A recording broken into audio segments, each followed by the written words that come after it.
Good morning, everyone. Welcome to the September General Meeting of Council. I'd like to welcome those in the gallery and also to those listening online and to my fellow councillors and the senior staff.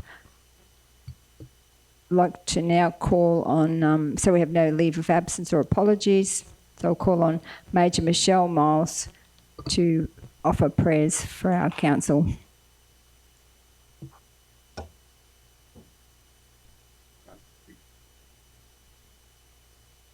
I got a loud voice. Let's pray. Father, I just praise you and thank you for these amazing people who have stepped up to lead our community. I just pray for wisdom, for knowledge, and for open minds and thoughts as they make decisions that control our lives. Amen.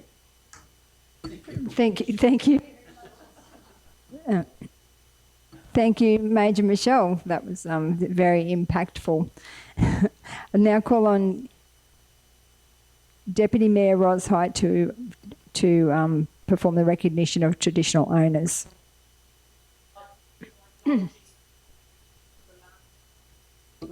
We meet today, the Waka Waka people, and pay my respects to elders past and present. Thank you, Deputy Mayor Ros.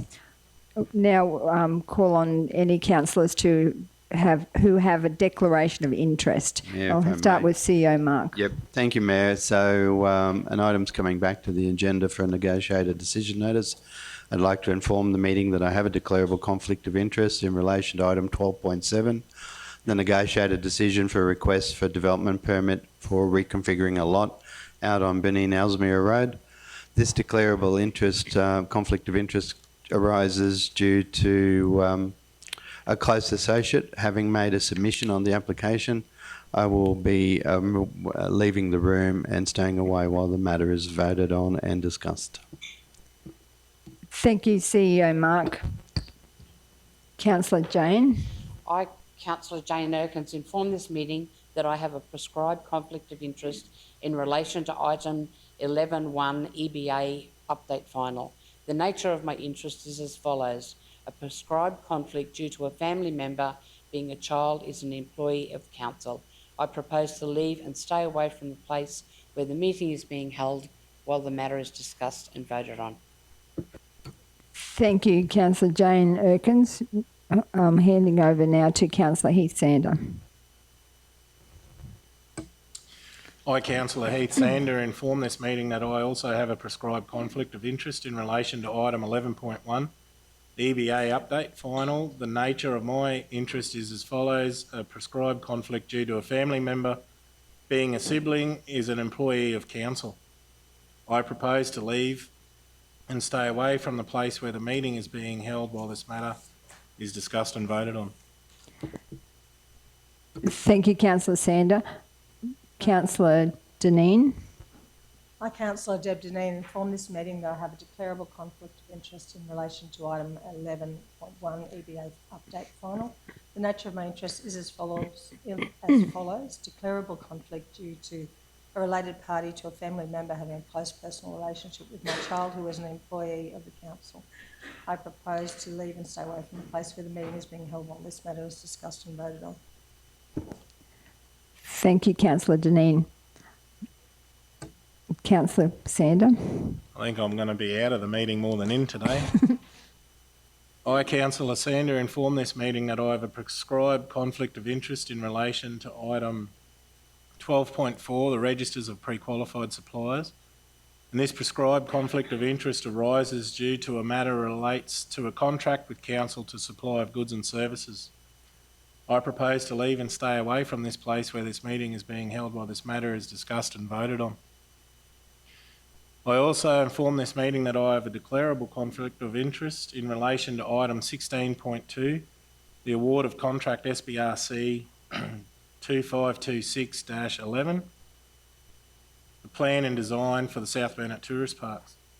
This declarable conflict of interest arises due to the conflict that my wife and I manage BP and Burndooma dams and being on the list of contractors with council. I propose to leave and stay away from the place where this meeting is being held while this matter is discussed and voted on. Thank you, Councillor Sander. If there's no other conflicts of interest, I'll move on to deputations and petitions. I don't believe we have any. Just wanted to let the councillors and the community and those listening and those in the senior staff know that at 9:30 St John's are coming in. St John's students are coming in to watch some of the council meeting for, I think it's 15 minutes. There'll be 20 students come in at 9:30, and then another group will come in after 15 minutes is up. There'll be a final group come in to watch the council meeting. So that will be, hopefully we have some interesting debate while they're in the chambers. Moving on now to the minutes of the previous meeting. So the minutes of the council meeting held on the 20th of August 2025. The officer's recommendation is that the minutes of the council meeting held on the 20th of August 2025 be received and the recommendations therein be adopted. Would someone like to move that? Councillor Potter, second by Councillor Little. If there's any discussion, no. Put it to the vote. All those in favour, against, carried. Moving on to item 8.1, which is a notice of motion, signage notifying road users, and that's on page 32 of our agenda. It's item 8.1. So I'll hand over to Councillor Jane Erkins. Thank you. I'd like to move the South Burnett Regional Council work with the Department of Main Roads, the Queensland Police Service and community to, you've taken that off there, to erect signage notifying road users of the need to drive to the conditions of the roads and the areas where they share with cyclists, horse and carriage, children and pedestrians. So thank you, Councillor Jane. Someone like to second that? Councillor Potter. So speakers, did you want to speak? Councillor Erkins. As we all know, our region is experiencing huge growth. We've welcomed a large number of new residents who may not yet be familiar with the unique conditions and responsibilities of driving here. At our last council meeting, I was very upset to be contacted about an accident that involved a horse and carriage and a vehicle. Both people on the carriage received quite serious injury and the horse did not survive. Country roads are not the same as suburban streets or highways. They're shared spaces. And on any given day, drivers may encounter bicycle riders, horse-drawn carriages, walkers, joggers, livestock which may have escaped, or native wildlife crossing unexpectedly. In urban areas, children wait at covered bus stops for the school bus, and in our country region, they can be gathered around any corner. Unlike city traffic, these encounters often require patience, lower speeds, and extra awareness. A startled horse can create a dangerous situation, both for the rider and the drivers. Cyclists need safe clearance and wildlife can appear suddenly, particularly at dawn and dusk. With the storms that are occurring more often now, it's not unusual for trees to come down on fences, releasing livestock. And while many long-term residents know this instinctively, for those new to our area, clear reminders are essential. Installing well-placed informative signage is a practical, low-cost way to raise awareness and encourage responsible driving habits. These signs won't just protect our road users, they will help preserve the rural character and safety of our community. They serve as a gentle but powerful reminder: slow down, share the road, and respect the lives around you. Ultimately, this is about preventing avoidable accidents, safeguarding our residents, and protecting the animals' environment that make our area so special. Approving these signs is a proactive step that demonstrates this council is committed to safety and community wellbeing. I commend this motion to the chamber, and together we can make our roads safer for everyone. Thank you. Thank you, Councillor Erkins. Councillor Potter. Thank you. I'm just wondering whether we should put in a little bit more. During Councillor Erkins' talk there, she mentioned about wildlife, and she meant, or she mentioned about livestock as well. So I'm just wondering, because there's nothing there apart from the horses about livestock and wildlife. So I'm just wondering, because, we have places, and there's certain places that we know that there's a ducks crossing, and we know that there's koalas and things like that in the area. So I'm just wondering whether that should be more broad. I personally would love a sign as you're coming into the South Burnett saying, we are a rural area, please look out for, and have all the pictures of everything that they need to be looking out for. But I do think that maybe we could sort of open that up a little bit and expand that a bit more. Just wondering your views, Councillor Erkins, on that. Definitely, Councillor Potter. I'm happy to work with staff and community, as I said, to just see, I know there are wildlife associations that would be happy to inform us of areas that wildlife are prevalent. I know at the moment koalas are on the move, and there are a lot of signs, and I'm not sure whether they're council or they're put up by wildlife associations.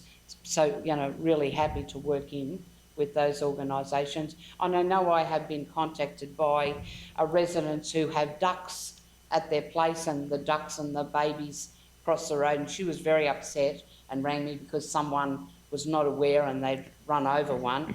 And I did actually, Timu is my friend.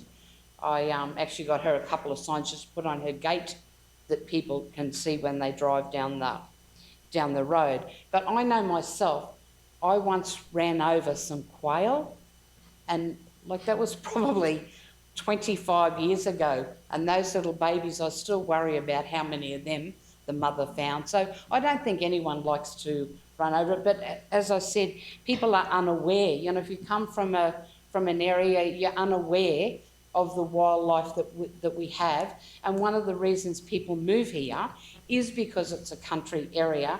And I know with the horse and carriages, that was something that really affected our area. Our community was so upset because that is a weekly event that they drive, around the streets in Nanango. And I know we have people from Kingaroy who do the same thing. And, I just think, as I said, people move here and they're not aware. And a lot of people are not aware, so working with the police service, that horses do have right of way.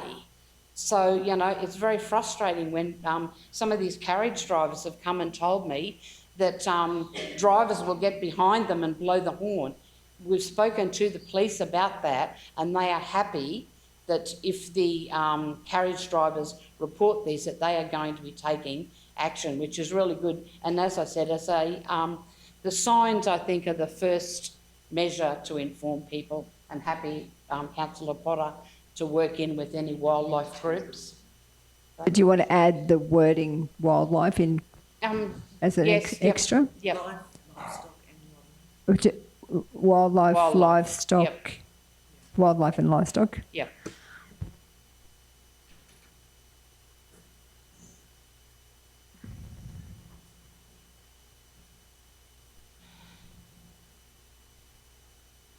Yep. Children and Perfect. pedestrians. Yes. You happy with that, Danita?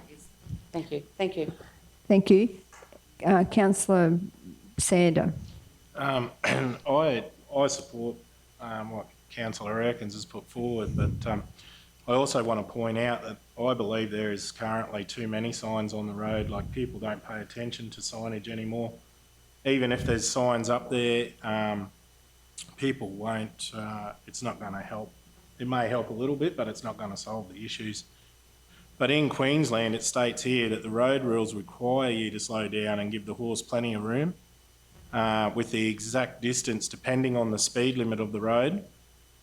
And if the operator of a horse signals you by hand and pointing at the horse, you must come to a complete stop, turn off your engine and wait until the horse has calmed down before you proceed.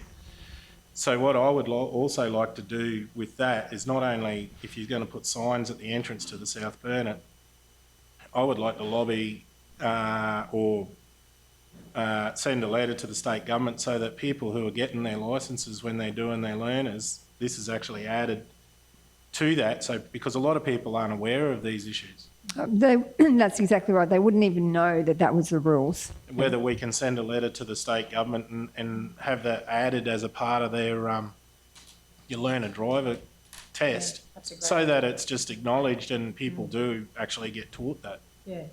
So do you want to put a second dot point, Councillor? Definitely, yeah, that would be fabulous. So we write to, would it be the, It's to be the state government, okay, be the Minister Yeah. for Transport. yeah, Minister for Transport, that they make learner drivers aware of their obligations to horses on the road. I think also it's not only horses on the road, it's also push bikes. I know there's a lot of angst from a lot of drivers about push bikes being on the road, and I know a lot of people think that because we have the rail trail that bicycle riders should be just on those rail trails. But, you know, we really encourage bike riders to come to our area. It's a great tourist attraction to us. We've got out at Gordon Brook, a great mountain bike track. In Nananga, we have numerous rides for people to be on, and those people to get to those rides, they're all on our country roads. And I do know that they are respectful. When they hear something coming, they have, you know, they call to one another to go single file, but sometimes they just don't hear the traffic coming, and they may be a couple across, but just a little peep on the horn to let them know you're there. They're more than happy to drop back, but it's just that it just seems to be a lot of aggressiveness from drivers, and if we can just make them aware that these people have a right to be on the road, and that's through the signage. I'm hoping that we, you know, that we make them aware of that. But I'm happy to put that about their obligation to horses, and I think we could add in there to horses and cyclists. So if we just add Yeah, after horses and cyclists. So I'm happy to add that to the motion if Councillor Potter's happy. So Councillor Potter, are you happy with both those additions? Yes, thank you, Mayor.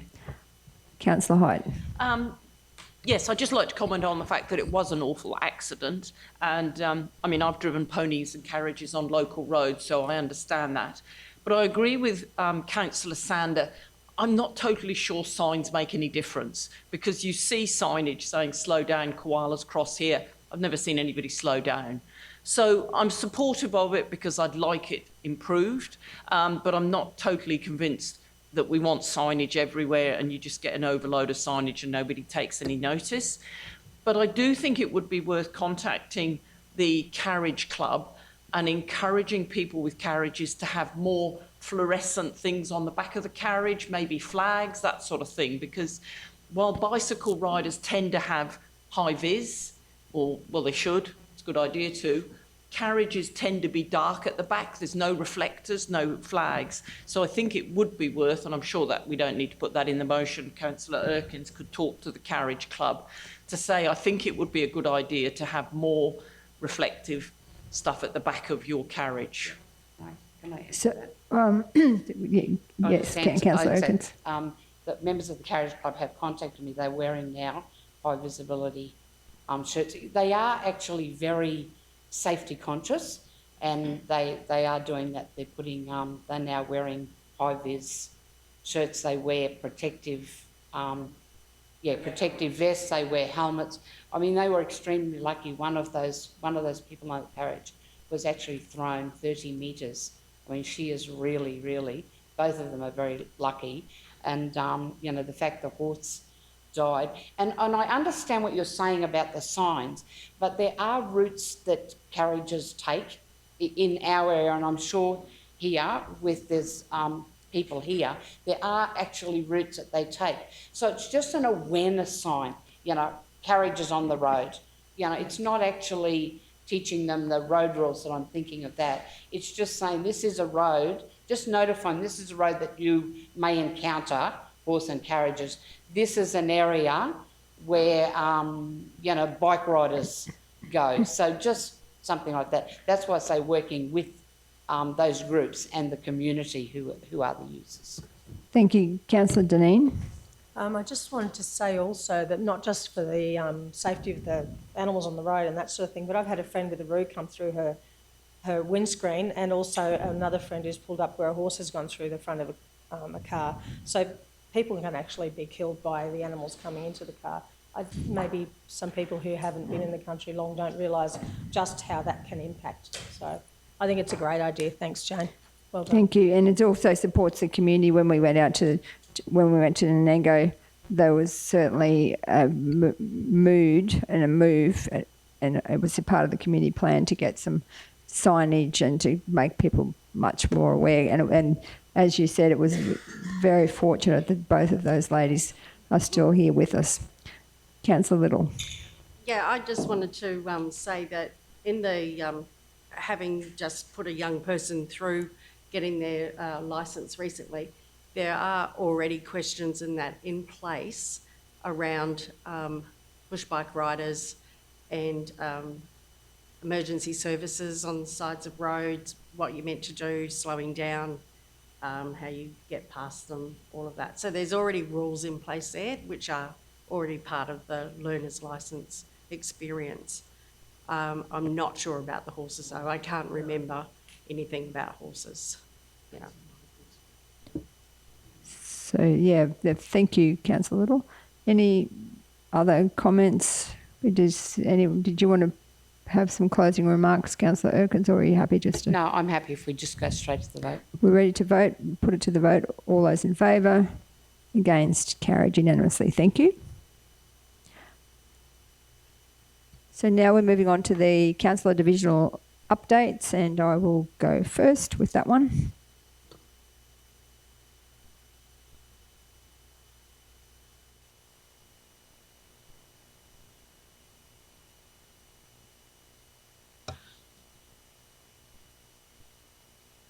Good morning, everyone. It's been a very busy time in council bringing down our budget and meeting with the community to finalise our community plans.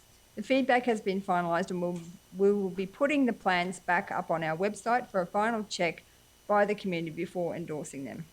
We'll be taking them back out to the community every year as a report card on what we have achieved and asking the community if anything has changed or needs to be added in. We can also use our community plans as a guide for our future capital works program.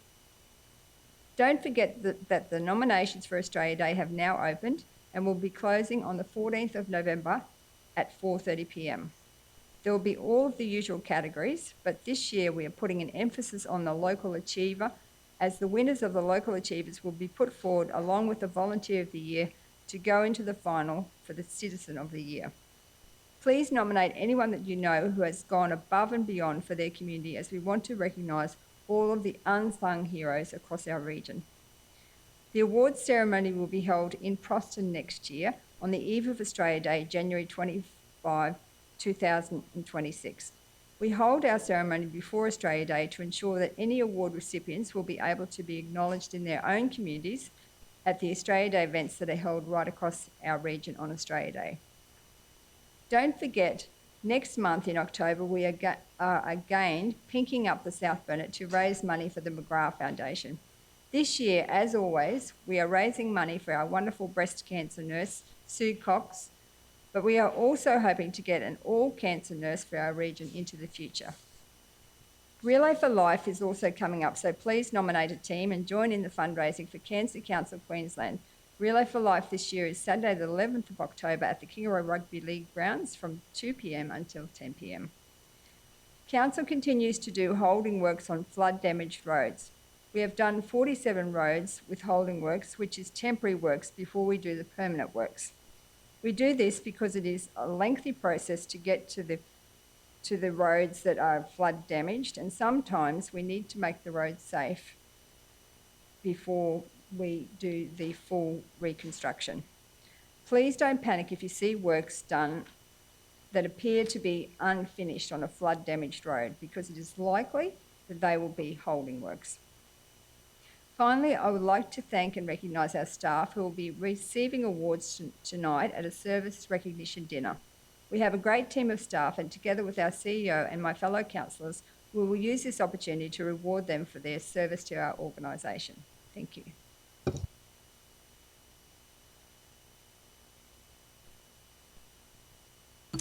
So now I'll call on Councillor Jane Erkins for the Division 1 update.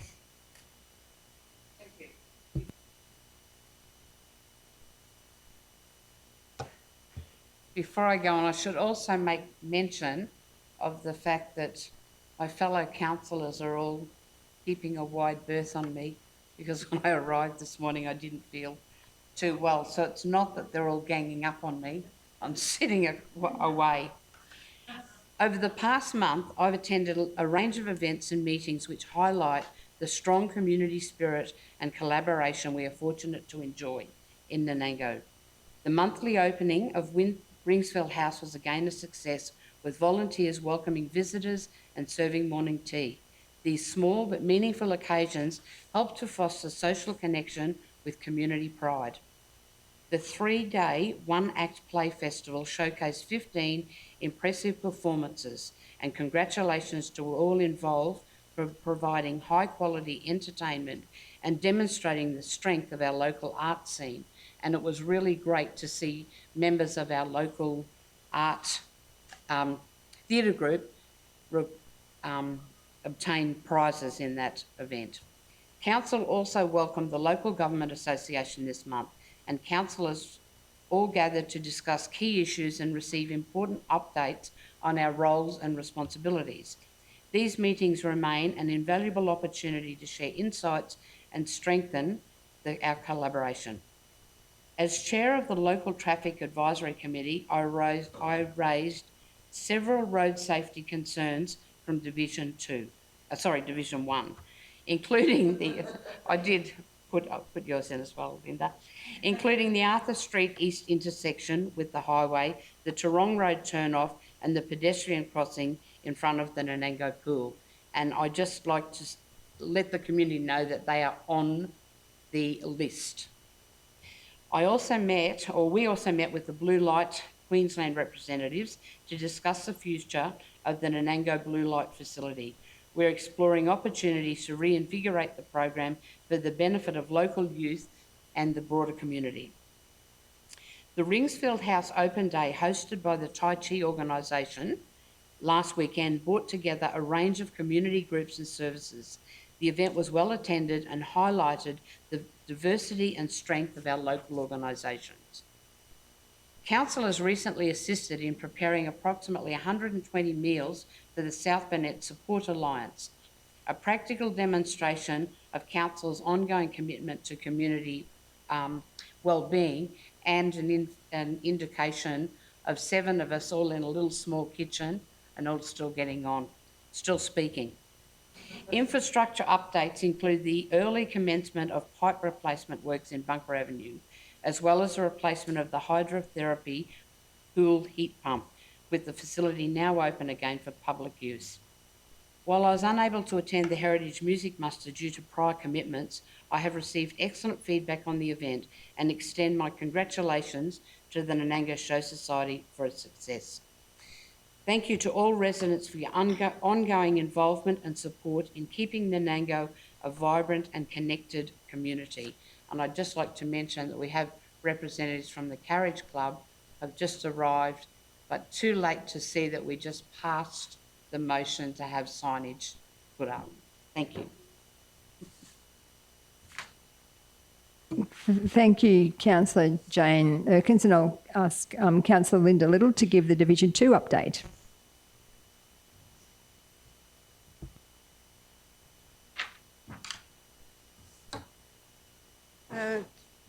Good morning, and thank you for the opportunity to address you today.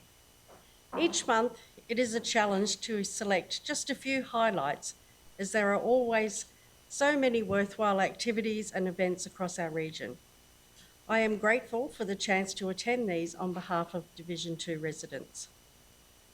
Over the past month, in addition to numerous workshops and meetings in Kingaroy, I have enjoyed engaging directly with residents and ratepayers through on-site meetings. A particular highlight was travelling to Cherbourg, where I was honoured to receive a reconciliation chair from Mayor Bruce Simpson. This chair will be placed near the Blackbutt Skate Park as a symbol of unity and respect. At Benarkan, I met with Dallas and Chris from Council's Park team, along with local residents to discuss the placement of the new Flying Fox in First Settlers Park. This will be a wonderful addition for young people and visitors alike.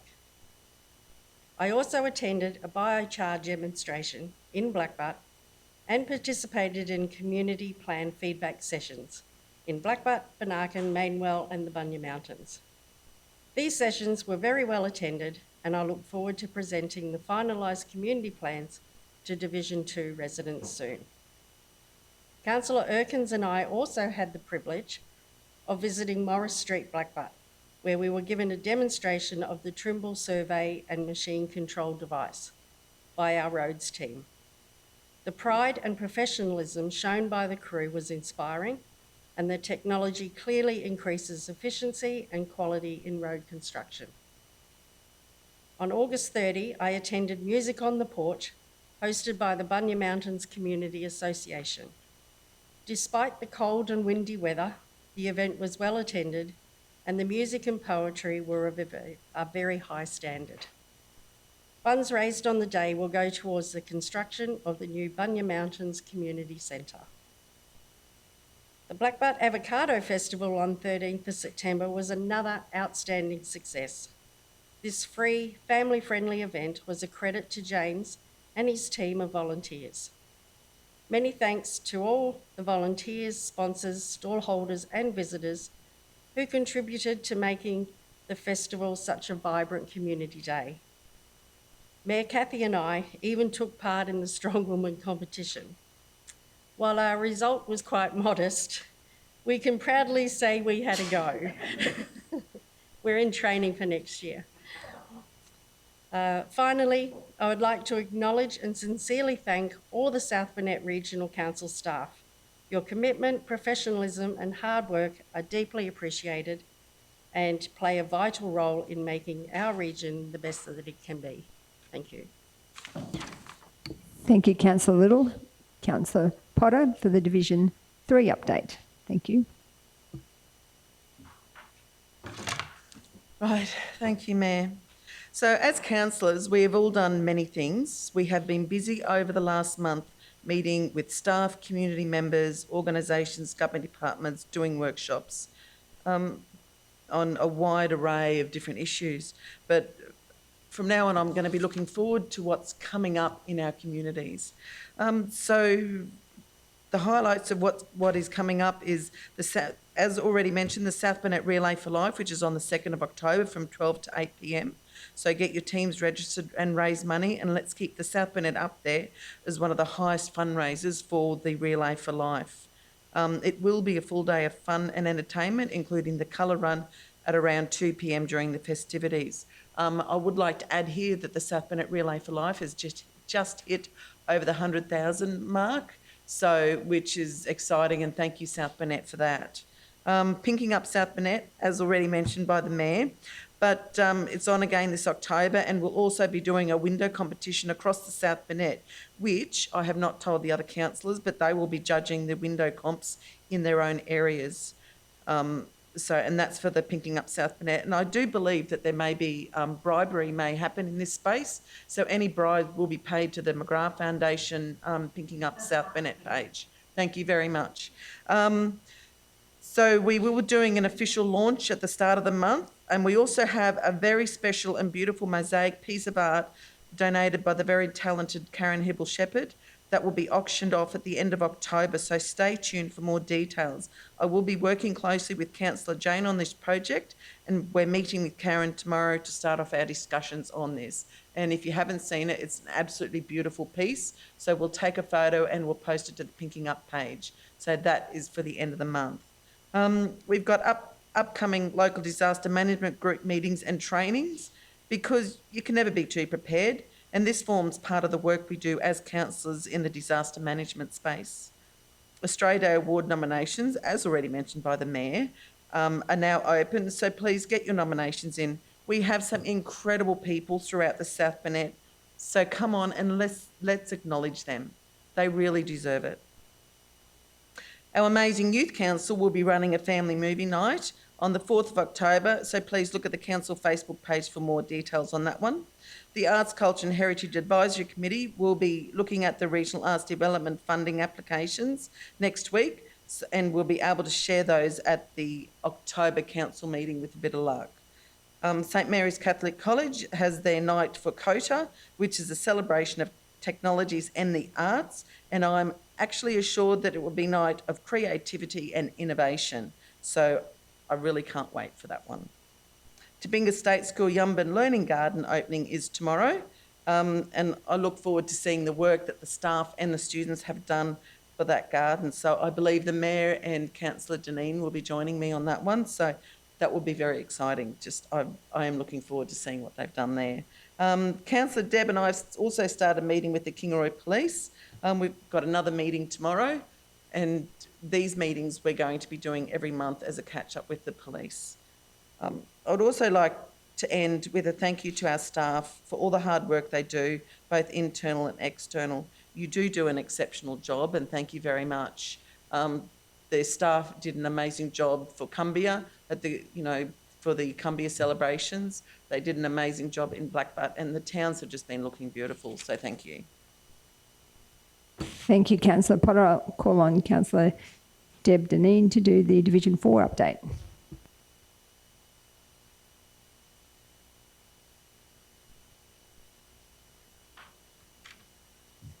Hi everyone, thanks very much for the opportunity to say hello and what we've been up to and what we enjoy about living in this region. I popped in with Councillor Potter yesterday to our Visitor Information Centre in Kingaroy. That's really lovely. The Peanut Museum and the Heritage Museum there, it's wonderful, well worth popping in. Even if you aren't a visitor, if you live here, go in and have a look, and there's always lovely things to buy there, as with all of our visitor information centres. Great news for our community that a local family have purchased the peanuts business from Bega. We're so grateful, so relieved and so delighted to be going forward with a local family and their business to keep that going, because it is a real highlight of our area. I remember driving around with my granddaughter when she was about 10, and she'd say, "You can see the peanut silos, you can see the peanut silos." And looking through 10-year-old eyes, it's very different to we just go, "Oh yeah, the peanut silos." So it's part of our yeah, you know what I mean. It's part of us. So Wando Show was a great show. I ended up being lately coerced into judging the ponies, which was fun as always. Kathy and I go back a very long time judging horses, and it was a pleasure to co-judge with the other judges there. And our supreme lead was a Percheron, which is quite unusual, but it was a very strong field, and we had wonderful horses there. That was interesting. I also went to the Eva's Place St John's fundraising dinner with Mayor Kathy. That was a wonderful evening, great entertainment, put together by quite a few different churches in the region, I believe, with a really good cause. Eva's Place does a fabulous job of supporting people during pregnancy, no matter what the reason outcome, and they're non-judgmental, and I thought it was beautiful. So thank you very much to them. Nananga races were fabulous again. Congratulations to the committee. The AGM is on Sunday, and thank you very much, Councillor Little, for agreeing to chair the election of office bearers there. I did pop in, I've been in Nananga a lot lately, Jane.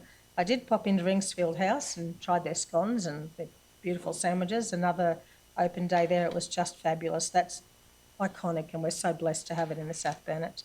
And we also called into the country music, the Heritage Music Muster, and I mean, I don't know how many caravans they had, but it was well over 500. There were people everywhere.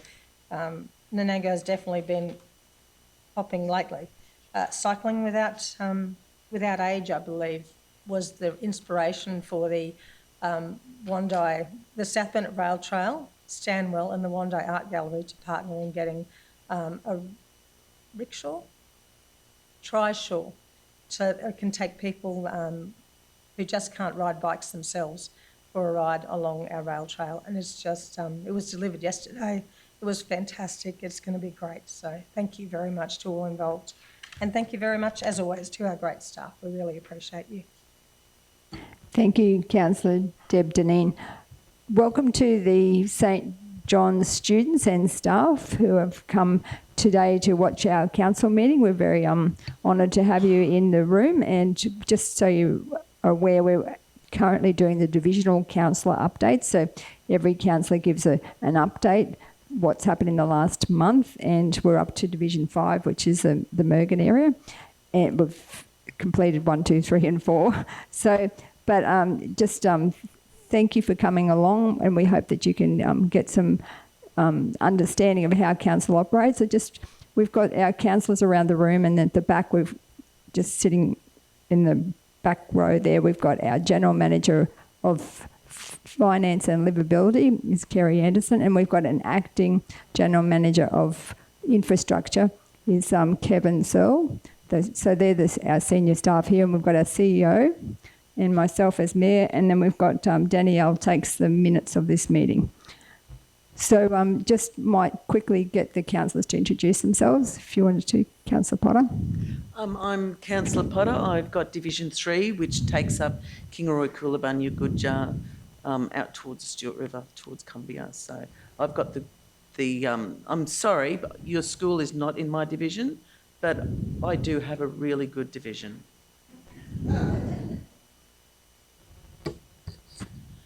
So I'm Jane Erkins, and I represent Division 1, which is Nanango and North, and I'm sure that there's a lot of students who attend your school after going to St Pat's in Nanango, and they will all tell you that Division 1 and Nanango is really the best division.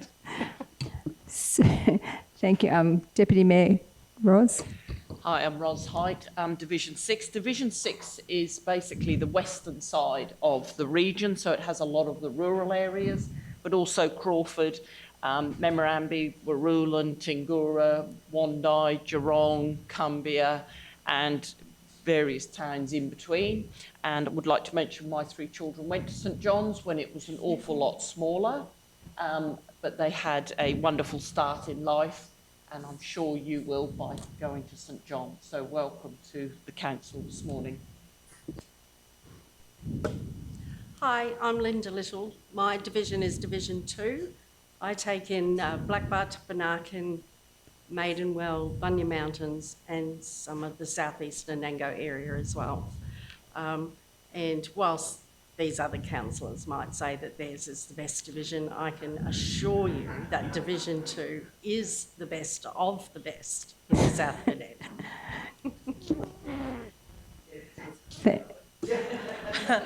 Hello, I'm Deb Deneen, Councillor for Division 4, which I'm very proud to say is the division that your school sits in. So I'm very grateful to have you people here joining us today. It's a wonderful opportunity for you, and it's a great opportunity for us to chat to you later on as well. So, and we know that this is the best area, don't we?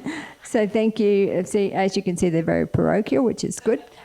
We encourage healthy parochialism.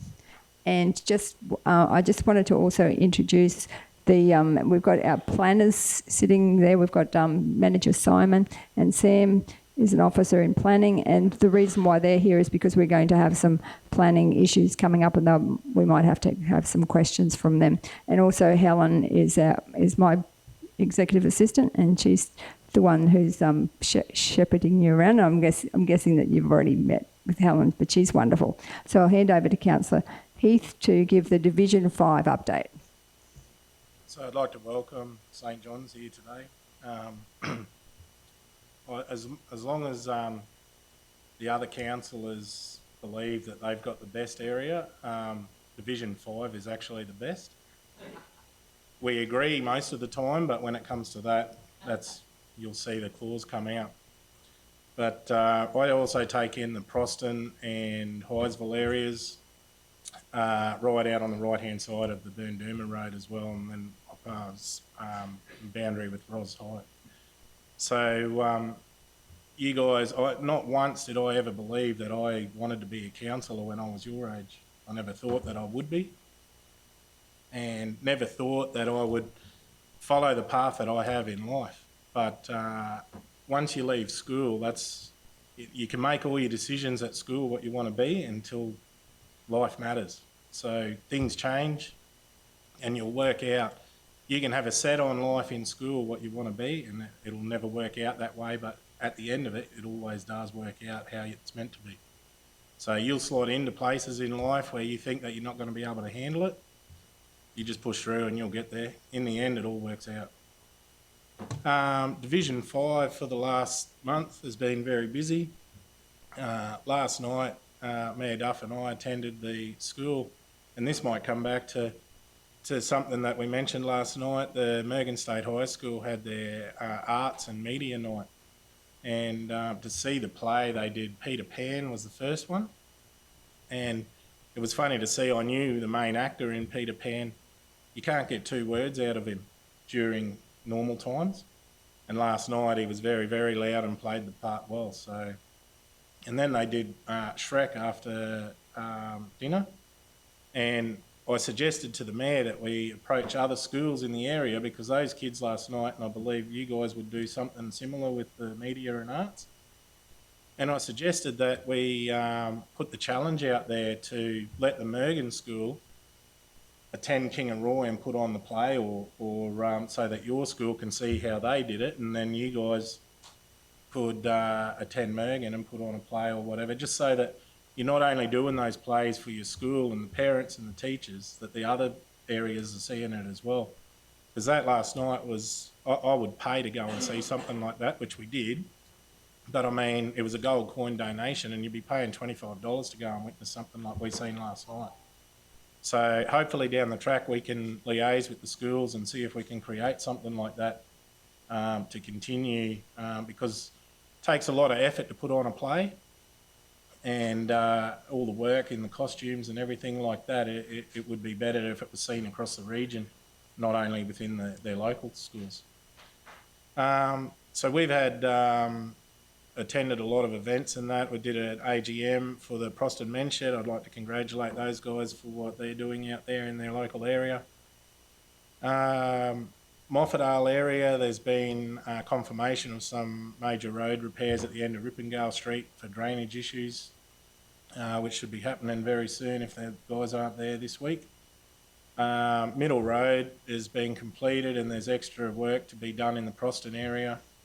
I'd like to apologise to the Proston residents for the mishap with the water main replacement. So the water main replacement is from the reservoir at the top of Beresford Street there down to Beresford Street, which is upgrading the size of the main for more quantity of water into the Proston area and to maintain the continuous connection there. But there was an issue with the letterbox drop to the local residents, and we apologise for that.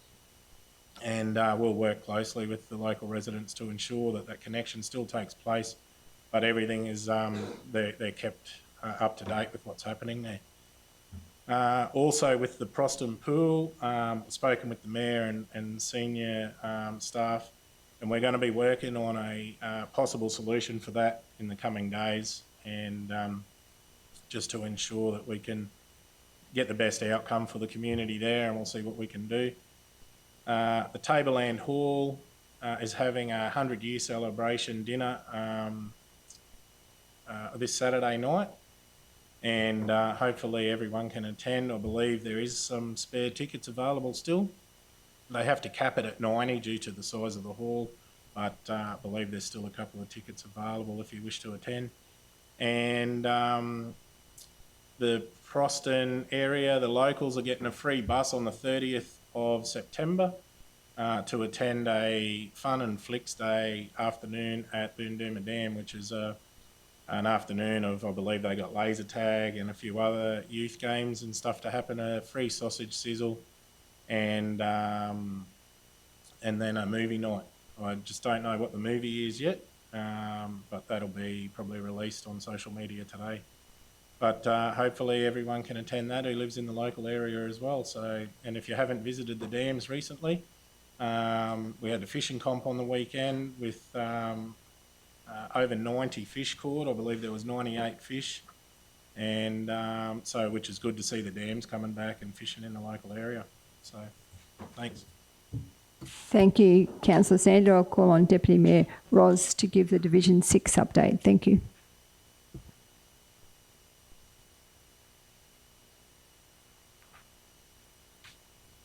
Good morning and welcome to an update of Division 6, and I'll add my welcome to St John's. It is a huge honour to represent our community as councillors, and as students I do encourage you to step up to opportunities to represent your class, your community, your school, because it's a great learning opportunity. Certainly when you start these things you sort of think, oh heck, I don't know what to say and I can't do it. But a lot of these things you just need to build your confidence, and doing this within your class, within your school is a great opportunity. So I do encourage you to do that. So Division 6, Wandai Show was a big thing in Division 6 this month. It was a fabulous day, and congratulations to the organising committee on a wonderful event. Especially they had this huge convoy of trucks which was worth looking at. As mentioned earlier in September we had a Back to Cumbria event, and I'd like to congratulate the committee there, especially for the completion of the Mammoth Restumping Programme. About 12 months ago, they discovered that the 100-year-old stumps holding up the hall had basically fallen apart, and so they had to get new feet for the hall. And it's been a massive fundraising activity, and many local people have purchased. You could buy a stump for $500.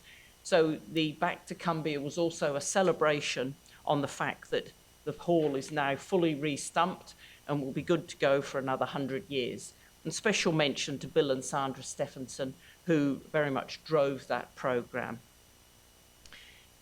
2 weeks ago, we had the opening of the Wandai Art Gallery extension, which is a new patio on the outside of the gallery adjoining the studio. This was actually an election promise, and it was the first election promise for the arts department prior to the last election. And no sooner did our local member Deb Frecklington get in, and the pressure was on that she promised to deliver the money for the extension. So the opening had MP Deb Frecklington, the Attorney General and Minister for Justice, and also the Honourable John Paul Langbrook, Minister for the Arts and the Education, who officially opened that extension. And that will be a great asset both to the art gallery and to Wandai. Last Friday, QP Field Day, good to talk all things rural, and it was a good crowd there. So we are a very rural area, so it's always good to be acknowledging our rural area.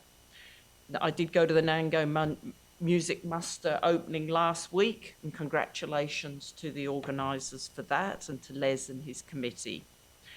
A few people have mentioned the Relay for Life coming up in October, but last month they did have the Ride for Relay, where they had 20 odd bike riders who did 4 days riding around the South Burnett, raising funds for cancer research. And I think the total is up to about $46,000, which for about 20 riders is a huge figure. So congratulations to them. Councillor Deneen mentioned, but I will mention it too, is the new Trishaw, which the South Burnett Rail Trail Users Association have purchased with 50% support from Stanwell. We really want our region to be livable and for people to be able to enjoy living here. And if you're less able or older and unable to ride a bike, to be taken for a little bike ride along the rail trail, I think will be a wonderful asset to your life. So really acknowledge that committee and what they have done in fundraising to do that. We've got community consultation coming up on a new playground for Memorandee. Memorandee is a small community without any sort of a playground, and it's got quite a young demographic. There's quite a lot of young families. So I'm really excited that we have some Works for Queensland funds. Thank you to Councillor Deneen who helped with that. And we're looking forward to consulting with the local schools and local people on what they would like there. A couple of things happening in Wandai with the new IGA is being built, which is exciting. And I also would like to acknowledge the purchase by Crumptons of PCA. That is fantastic, because supporting our rural producers and peanut growers is very important. Just in closing, I would like to acknowledge Gil and Michelle Smith are well known. They were very well known for many generations in Wandai. They've since moved to the coast. But 2 weeks ago, their son, Captain Robert Smith, he died in a boating accident. So I would like to acknowledge his passing and ask that you keep his family in your thoughts. Thank you. Thank you, Deputy Mayor Ros. So we're moving on now to business outstanding. Recommendation is that the business outstanding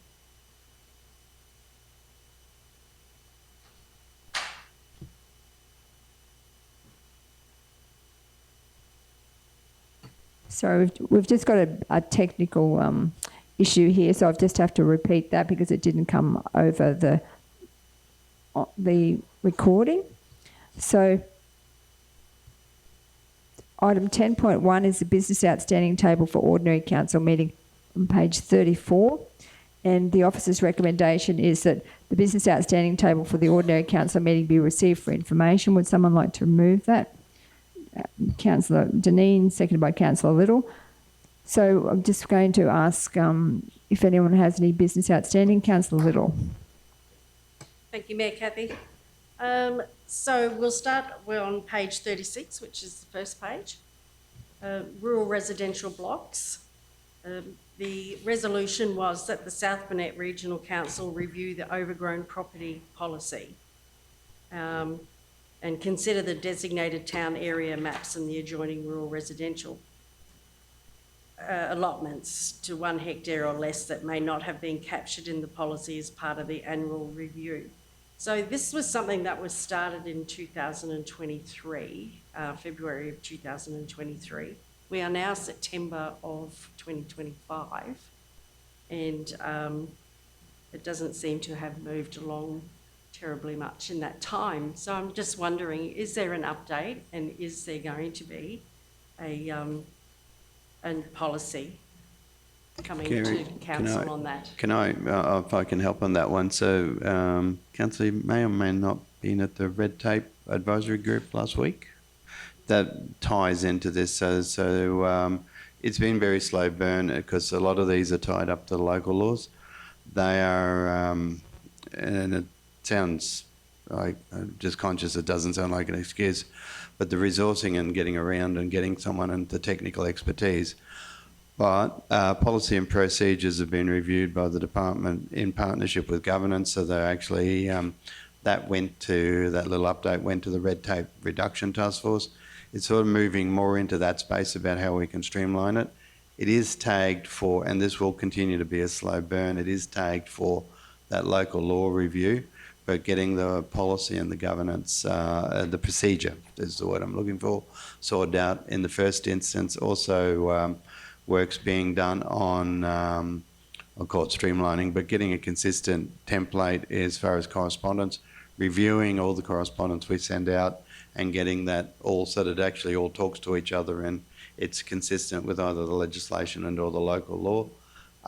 So yes, there hasn't been a lot of update placed on it as far as in here, but there is certainly work being done on it. Kerry, sorry to interrupt you. Thank you, Mark.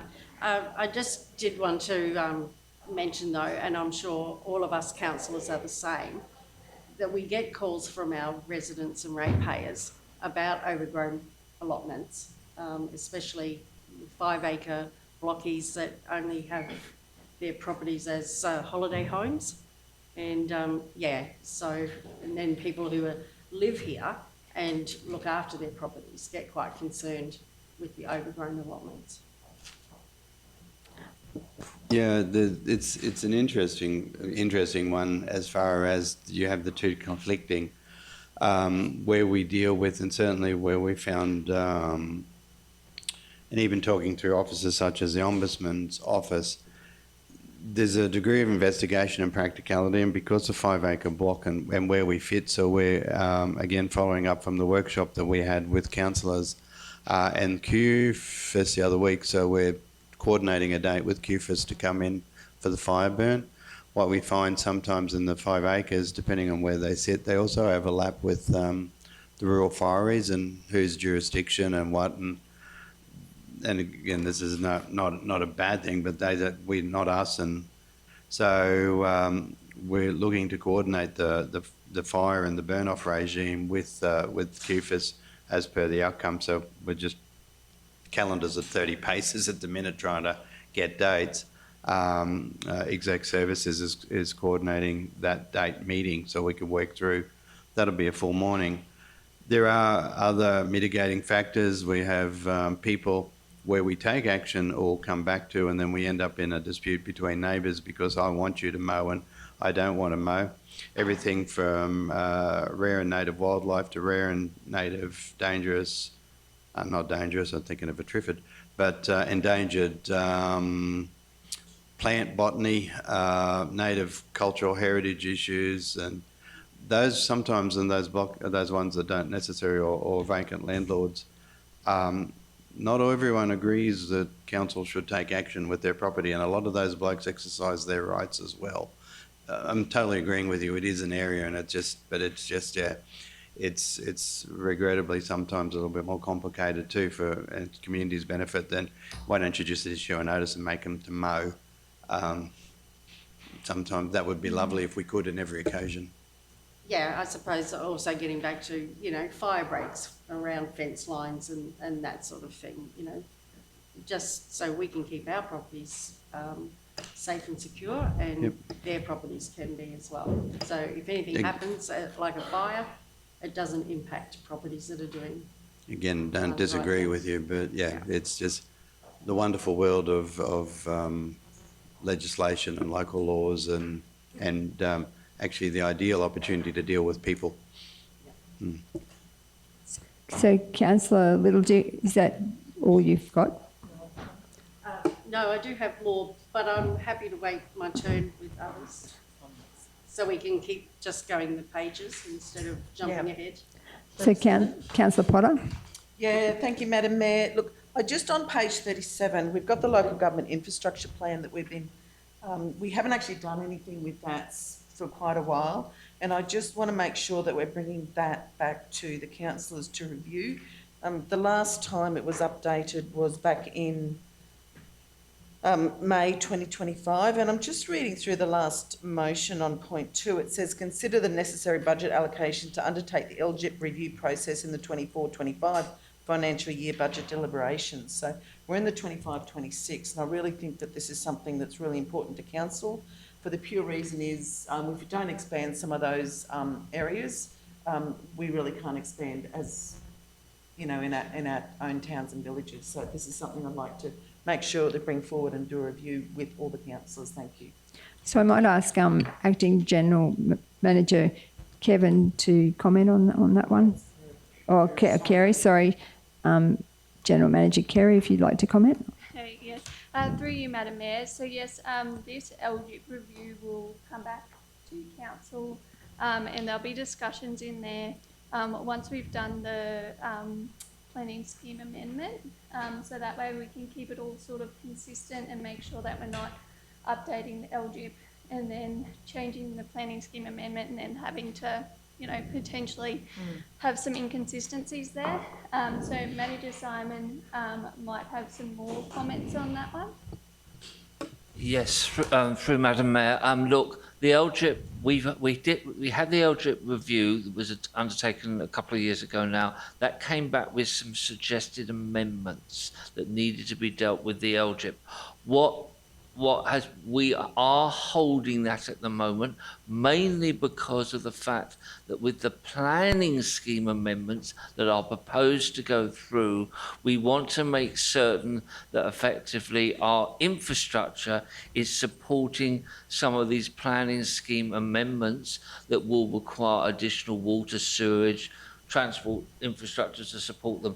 So we're holding the LGIP moving to the next stage until we see exactly what this planning scheme amendments may well be requiring in particular. Say, for example, if I can use the example of 5-acre blocks down to 2.5-acre blocks? Do we need to justify the appropriate infrastructure to support them? That would be needed to be covered off in the LGIP. It would also need to be covered off in detailed discussion with our infrastructure colleagues. So the LGIP, we are on track, but we are holding only because of this amendment, which I believe your councillors are well aware of in terms of the planning scheme amendment. It would be appropriate to wait until we see the outcome of that before we proceed any further with a new, what would effectively become a new LGIP. Thank you, Manager Simon. So, Councillor Potter? Yeah, so thank you, GM Kerry and Manager Simon for that. It's much appreciated because I just don't think that some of the, I don't think it's been brought to this particular council as yet, and they've not actually seen the LGIP at all, the Local Government Infrastructure Plan at all. So I think it's something that's really important for us as a council to fully understand. And even if we have a look at it now and then after we've done the planning scheme. But I think the last one I just want to ask, and I think Councillor Erkins is going to answer this one, with regards to the lease for the Baramba beekeepers. I'm just wondering whether that's moved forward at all, whether they've looked at that property and whether that's happening. Thank you. What page is that one on? Sorry, that 41. one's on page 41. 41. Page 41, Mayor. Yes, we did. We have met with the Baramba beekeepers on site. They had a couple of questions to ask, which Rebecca was checking for where infrastructure was, where the piping was, where they could place their building, but they seem very happy with it and it's all proceeding. I think it's just the lease arrangements we're waiting on now, but they're aware of it. They've got their letter and everyone, they're quite happy with it. Thank you, Councillor Erkins. Councillor Potter, are you finished? Yeah, thank you. Sorry, I did just have one more, and that was with regards to the microchipping day that we had discussed in council, and whether we've actually started those investigations into microchipping and desexing. Thank you. So, Manager Simon? I was just going to add, if I may, Madam Mayor and councillors, I have been in discussions with Manager James Darcy in terms of preparing infrastructure maps that show all of our major communities, so Nango, Blackbuck, Foston, etc., where we actually show the infrastructure on large maps of exactly where our potable water, our storm water, road infrastructure all happens to be in terms of what we currently know and what we know we have and what some of the capacity issues are. It will allow us to get to grips better with understanding the types of infrastructure that will allow development or to occur or not to occur if not appropriate in certain areas. So those maps are being prepared right now in relation to some other matters that I believe, Madam Mayor, you made some requests for. So those maps are being prepared right now. And I think they will be a very useful addition to help councillors better appreciate the state of infrastructure to support potential development requests. Thank you. Did you also want to answer Councillor Potter's question about the animal management and the microchipping days? The actual microchipping day, were you, in terms of the actual microchipping day? Or sorry, I just want clarification So on there. page 53, sorry, there's it says endorse the planning of microchipping days at the South Burnett Animal Management Centre and a report to be brought back to council and investigate partnerships with vets, including university vet program for desexing opportunities. Okay. Look, we're planning first of all a open day, which I believe is now planned for October, for where councillors will be invited and members of the public and others. And during that day, microchipping will be made available. We're also looking at the potential for something in the region of probably a quarterly open day whereby, again, microchipping can be made available to the public. We want to try and encourage all of that. And microchipping is really important so that residents, if their pets go missing or we happen to find a pet roaming, we can identify very quickly where the pet has originated from. But yeah, there's quite a bit of movement on the microchipping. It still hasn't all been thoroughly resolved. If I may, we are now only just 2.5 months into running the new animal centre. We are still coming to grips with everything, but certainly microchipping is being planned, and the first one should be October. Thank you, Manager Simon. I'm just curious about the desexing as well with the vets, the partnerships with the vets, whether anything's been forwarded on that one. We went out to tender. We have got an arrangement with one particular vet that has come back and secured that arrangement with us. What we're already finding is starting to happen now is we're getting a number of adoption groups have been contacting us, and we have been taking animals to various adoption groups where they actually get the animal adopted. At that stage, they get involved with how it's desexed or whatever. Sometimes there's a requirement that it's desexed by the adoption group. Sometimes it's a requirement that they have it, that the new owner has to desex it within a couple of weeks of receiving it. It depends on what the different adoption agency is using. So we're working with adoption agencies. Certainly it's our intention to encourage that every animal is desexed as it moves forward, but sometimes that is still left with the adopting agency that is helping us. Thank you. Councillor Potter, are you happy with that response? But that will do for now. Thank you. I think Councillor Sander was next.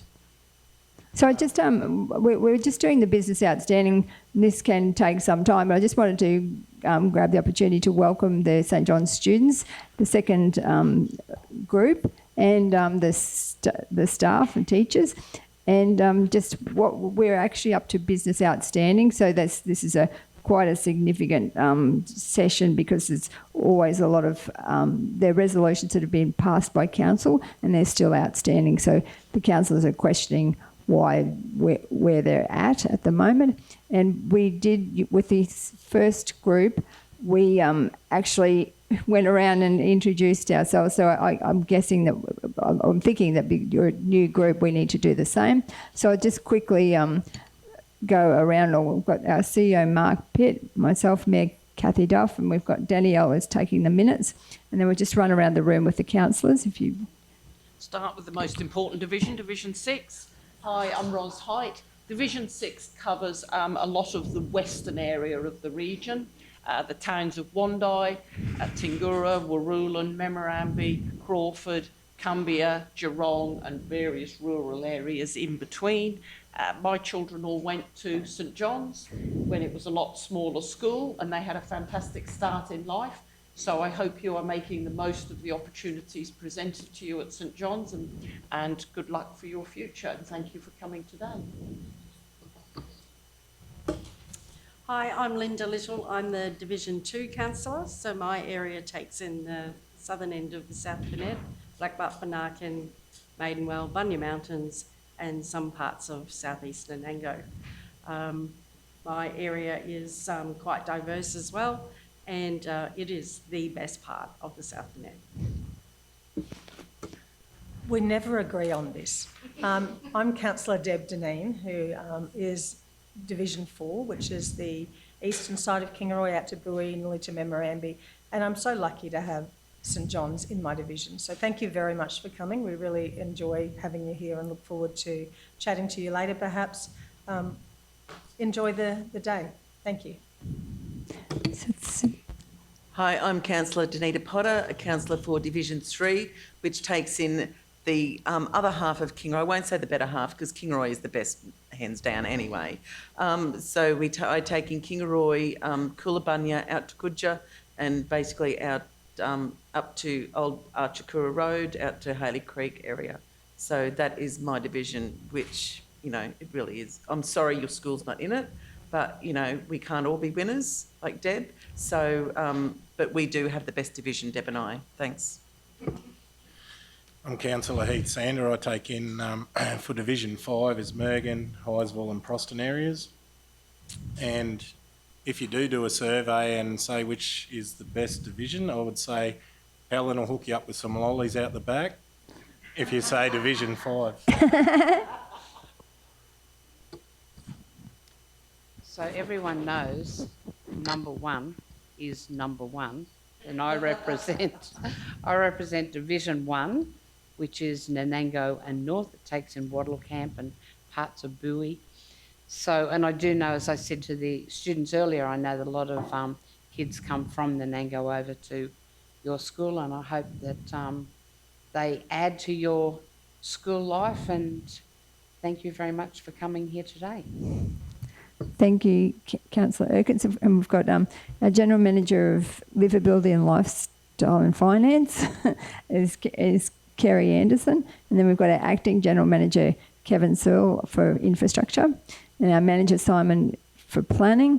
And then down the back, we've got Officer Sam with Planning. And then we've got, I think that's all the staff.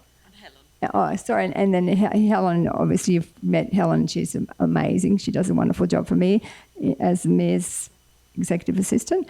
And then I just wanted to also acknowledge Mistral. Mistral is a CEO or the manager of BIEDO, and BIEDO stands for the Burnett Inland Economic Development Organisation, and that is our economic development arm of council. So we fund BIEDO to progress economic development across our region. So Mistral has come in to obviously watch what's happening in the chamber, and we've also got our media who will write fantastically positive stories about us, and also we've got some observers in the gallery as well. But welcome to St John's School, and I hopefully you'll get something out of the visit here today.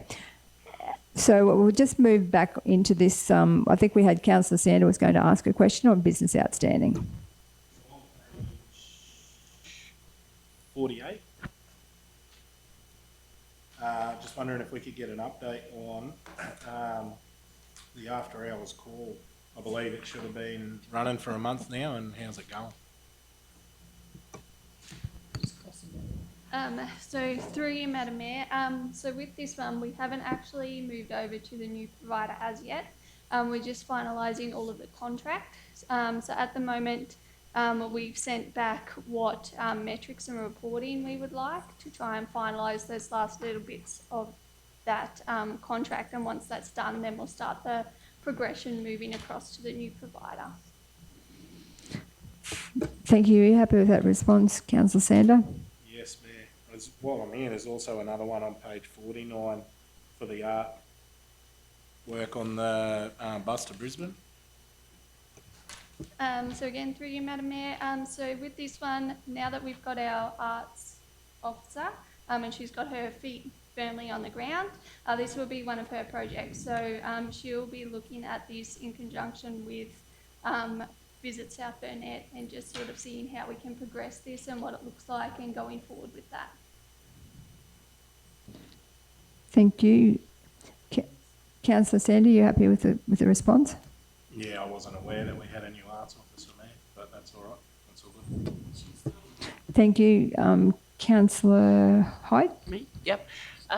Page 49, the Wandai Men's Shed lease, which I think CEO might have an update on where that's at, with the extinguishment of the native title so we can lease it to them, because Rebecca's not here. So through you, Madam Mayor, that one is still continuing. So I had an update from Rebecca on that one. So we still have to undertake that native title investigation and progress that one through. Yeah. Yep. And just to add on, so all what Kerry said, and the add-on is so manager contacted Department of Natural Resources and asked for the assessment through the online portal. We were politely informed that the government doesn't do that for local government, and so we're up to our own. I raised it at a meeting with Natural Resources officers through an LGAQ advisory group that I'm on, and they wanted to take it offline. They weren't prepared to engage in the meeting. I also raised it with our native title solicitors and said, how good's this? And we might just get the community group to put it in. Said you can put it in, but the department won't do it for the community group either. So if the community group puts it in for the assessment, they would have to get their own advice, the department. So my query, without sounding like I'm having a lap at the department, is why do you put up an online portal that everyone can actually fill in and send in, and then there's only one client, which is predominantly, by the looks of it, the state government. So it's being pursued. We will probably, well, not we'll probably will have to get our own advice, which we're in the process of working out who's best to talk to as far as getting that clearance. But it's also been flagged at LJQ level that the legal industry, as you could imagine, isn't very keen to for the state government to take it on, because councils have to engage legal advice in this space 9 times out of 10. So, and we don't get any, we used to once upon a time get some assistance from the Commonwealth Government for funding. So it's a long answer to your question, but yeah, so we're in the process of we've tried all the free options, and now we're going down the path of who's the right one we can get, so we can get a clearance that's ticked off and then get it progressing. Yeah, frustrating. Yeah. It's very frustrating and time consuming, and yeah, just pretty much holding everything up. So it's just, I'm hoping that we can get some resolutions and better outcomes as to how to navigate this process going forward, because otherwise it's going to hold up everything that lots of things that we do in council. Can we just do a resolution that we do it? It would be you could make a you could make a resolution, but you still have to go through the forms, and that other issue that we're dealing with in this space was so many years back, people didn't fill in the forms, and well, a nod and a wink, but yeah, it would be lovely, and I wish it was that simple, but it wouldn't hold any legal weight. Councillor. And I just wanted to make comment on the memorandum waste transfer. There was a delay to locking the gate after it was set up, but now the gate has been locked. Few unhappy residents around there, but just to encourage people that they need to go and apply to council to get the swipe card, and if it is justified that it's valuable, like if they live in Gympie, it'll probably be a no, but if they pass by, because of course that waste transfer is very close to the highway and a lot of people drive past and like to access it. So it is looking very neat and tidy. I know there was a few issues over the weekend, but I'm hoping that people will get organised and get the swipe card moving forward, and it will work out well. Thank you, absolutely. Councillor Deneen.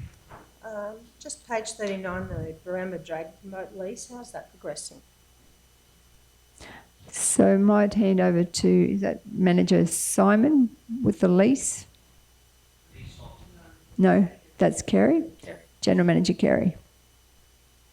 So through you, Madam Mayor, from my understanding, we're still waiting for the Department of Resources to do their little bit. So that last update there from July advised that it is high priority, but it should be attended to in 3 to 6 months. So we're coming up to that 3-month mark. So hopefully, thank you.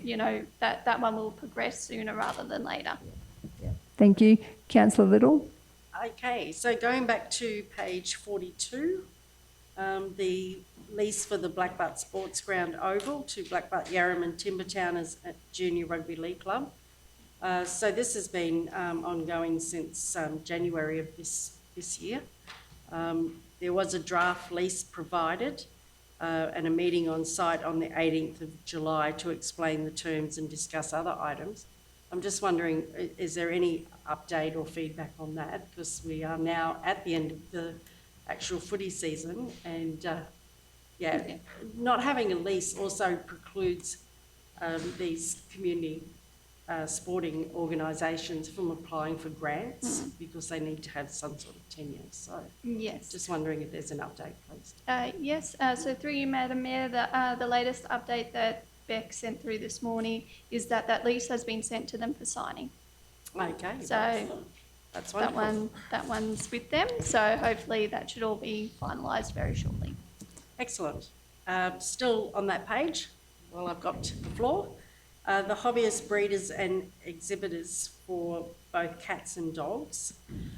The interim permit, I see in the notes, the last part of the notes says the breeder registration fact sheet, 1 by animal registration fact sheet, draft procedure path to 1, format, then 2 manager, then 3 governance. So, okay, what does all of that mean? And is there actually a permit available for residents of the South Burnett for excess animals? Yes, yes. So through you, Madam Mayor, yes. So we have implemented the interim permit. So that update there. So what I'm going to do is get this one closed off so it doesn't keep popping up, because we have got the interim permit in place. What we're doing at the moment is just putting in all the background work. So that information there from that last update was all around the forms and the fact sheets that go behind that permit. So they are progressing through the process to get that all put in place. However, there is a permit there, an interim permit that we've got in place that the breeders and the hobbyists can apply for and get that permit in place. So we will get this resolution ticked off because that permit is in place, and we'll just continue with getting the forms and fact sheets progressed. Okay, so do we have a bit of a time frame on that, so that, and how are we going to let our residents and ratepayers know that this is available to them? So through you, Madam Mayor, so with the forms and fact sheets, I have seen the forms come through. They're going backwards and forwards to get them finalised. So that has been recent. I've seen them going backwards and forwards. So hopefully that shouldn't take too much longer to have that all completed. To let the residents and everybody know, we could potentially have a look and see, maybe do a bit of a media release advising the breeders and hobbyists that there is one, if we haven't done one already. Can I just cut in here? Councillor Erkins. Yeah, it's actually not open to all the residents. I don't believe it was actually an interim permit, but it was actually, they have to be a member of the local groups, and they all know because we worked with them to do it. So if you're not a member of one of the local kennel clubs, and I think you also have to be a member of Dogs Queensland or something, because their rules and that all come under it. So it's not actually something that's just open to someone who is a dog breeder. No, but if there was somebody who wanted to become that, they would need to know what the They options would need are to available. go. They would need to go through the dog clubs. I believe that was the agreement that we came to actually do that. That we weren't going to, because we didn't want it open to open ourselves up to breeders everywhere. That it was legitimate breeders who were members of the clubs, and they were the ones, because they actually have. There are rules in place that are probably more strict and stringent through, I don't know if it's called Dogs Queensland and the local kennel club for their breeding and how they keep them, and that than what we do. And they actually do enforce that in their clubs through their groups. Thank you for that update. Thanks. Thank you, Kerry. So Councillor Deneen. Page 47, the tree mulching contract is to be finalised in August. How's that going?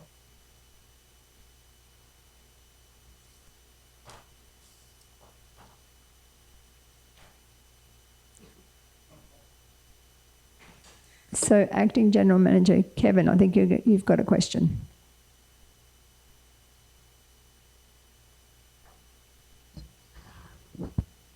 Through you, Mayor. Look, I'll need to take that one on notice. The latest update was August, contract to be finalised in August. So, look, I'll just need to get some information on that as part of an update. Okay, thank you. Thanks heaps. So thank you. Any other questions? Are we ready to vote that the business outstanding for the ordinary council meeting be received for information? Put it to the vote. All those in favour? Against? Carried. Thank you. So Councillor Erkins is moving that we break for morning tea. that we break for morning tea. Someone to second that. Councillor Little. Put it to the vote. All those in favour? Against? And Carried. invite our guests to join us. We'll invite everyone in the gallery to join us for morning tea. Thank you. So welcome back to the council meeting. So I'll ask someone to move that we resume the meeting. Councillor Potter, second by Councillor Sander. All those in favour? Against? Carried. So now we're moving on to item 11.1 on page 60, the EBA update final. So I'll ask someone to move that the recommendation is that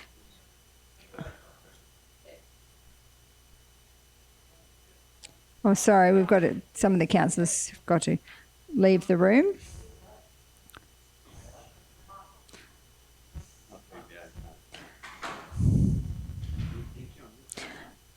So the recommendation is that South Bank Regional Council receive the report on the 2025 certified agreements for information. Someone to move that.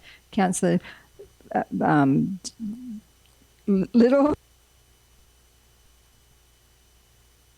Seconded by Councillor Potter. And so I'll hand over to CEO Mark to give an update. Thanks, Mayor. Just final report. So this closes out the process. Would very much acknowledge actually all the participating unions, the staff representatives and the representatives of management that formed the negotiating committee. The negotiations were conducted in very good faith and we reached an agreement. It's been fully enacted and implemented, and it's also been registered in the Queensland Industrial Relations Commission, which does take some time for the paperwork to go through. So there's no further actions, and we'll see you all on the same bat time, same bat channel in 3 years. So I'd like to thank CEO Mark for his work in helping to get the outcome that we did get. I know it's a lot of very challenging to get everyone to agree, and particularly the unions. And so just wanted to thank you, CEO Mark, for the work that you've done. And I think it's the best outcome that we could have hoped for. So thank you. Any other comments or discussion? So it's been moved and seconded, so I'll put it to the vote. All those in favour? Against? Carried. Thank you.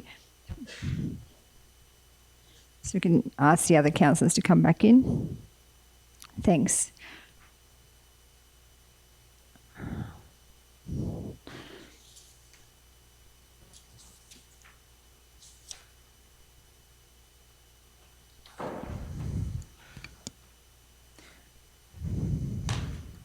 So the next item is item 11.2 on page 64, Australia Day Awards Ceremony finalised nomination forms and guidelines.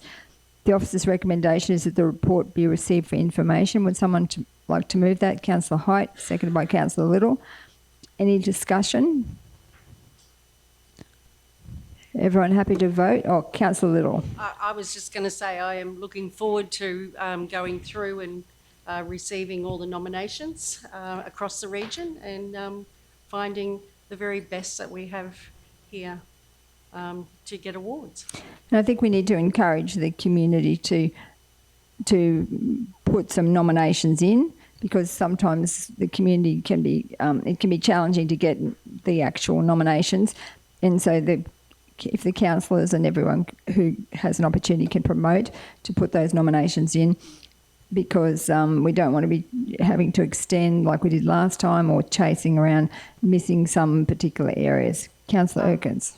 Through you, Madam Mayor, I wonder, Mr CEO, whether it would be possible through, I'm not sure who would have it, but a list of organisations in the region and just send them a quick little email,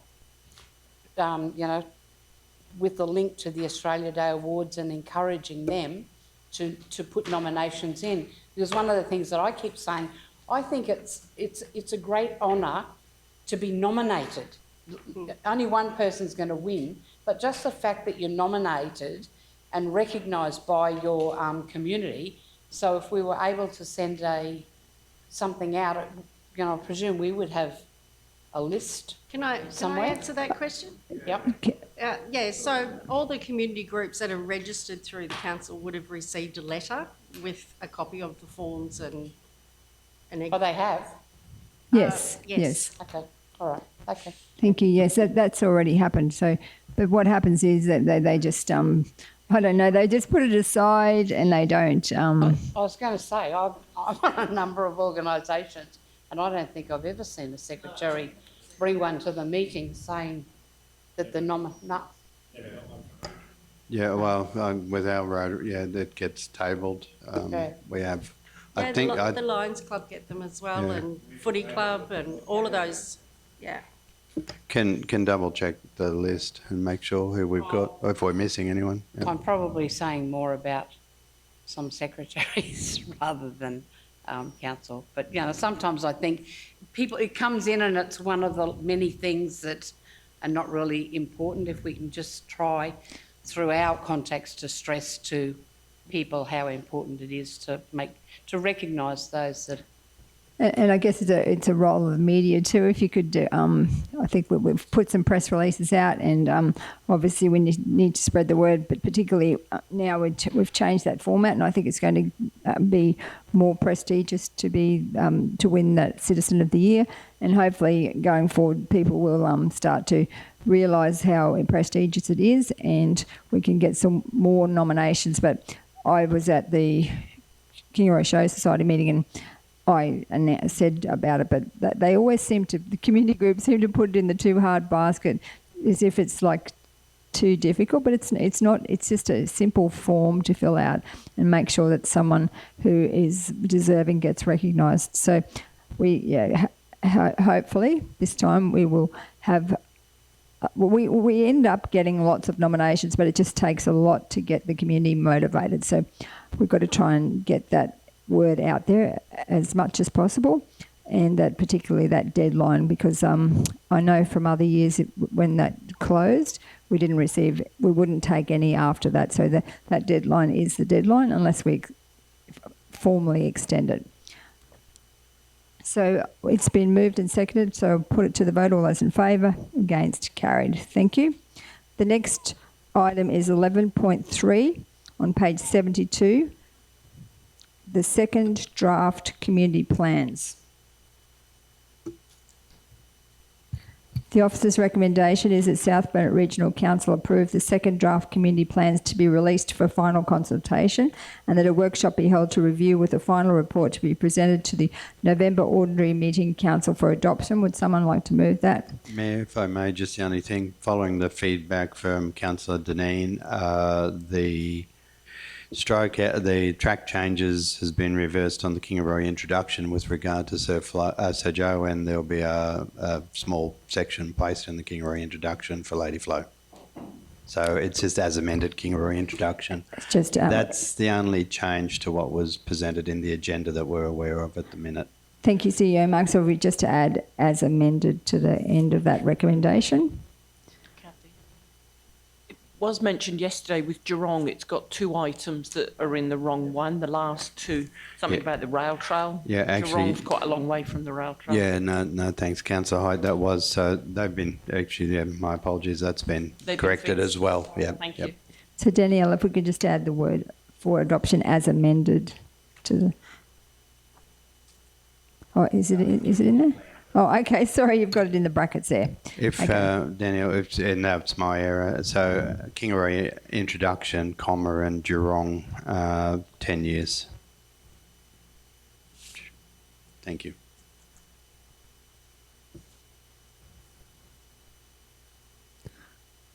So if someone would like to move that, Councillor Height, seconded by Councillor Deneen. Any further discussion? Yeah. Councillor Erkins.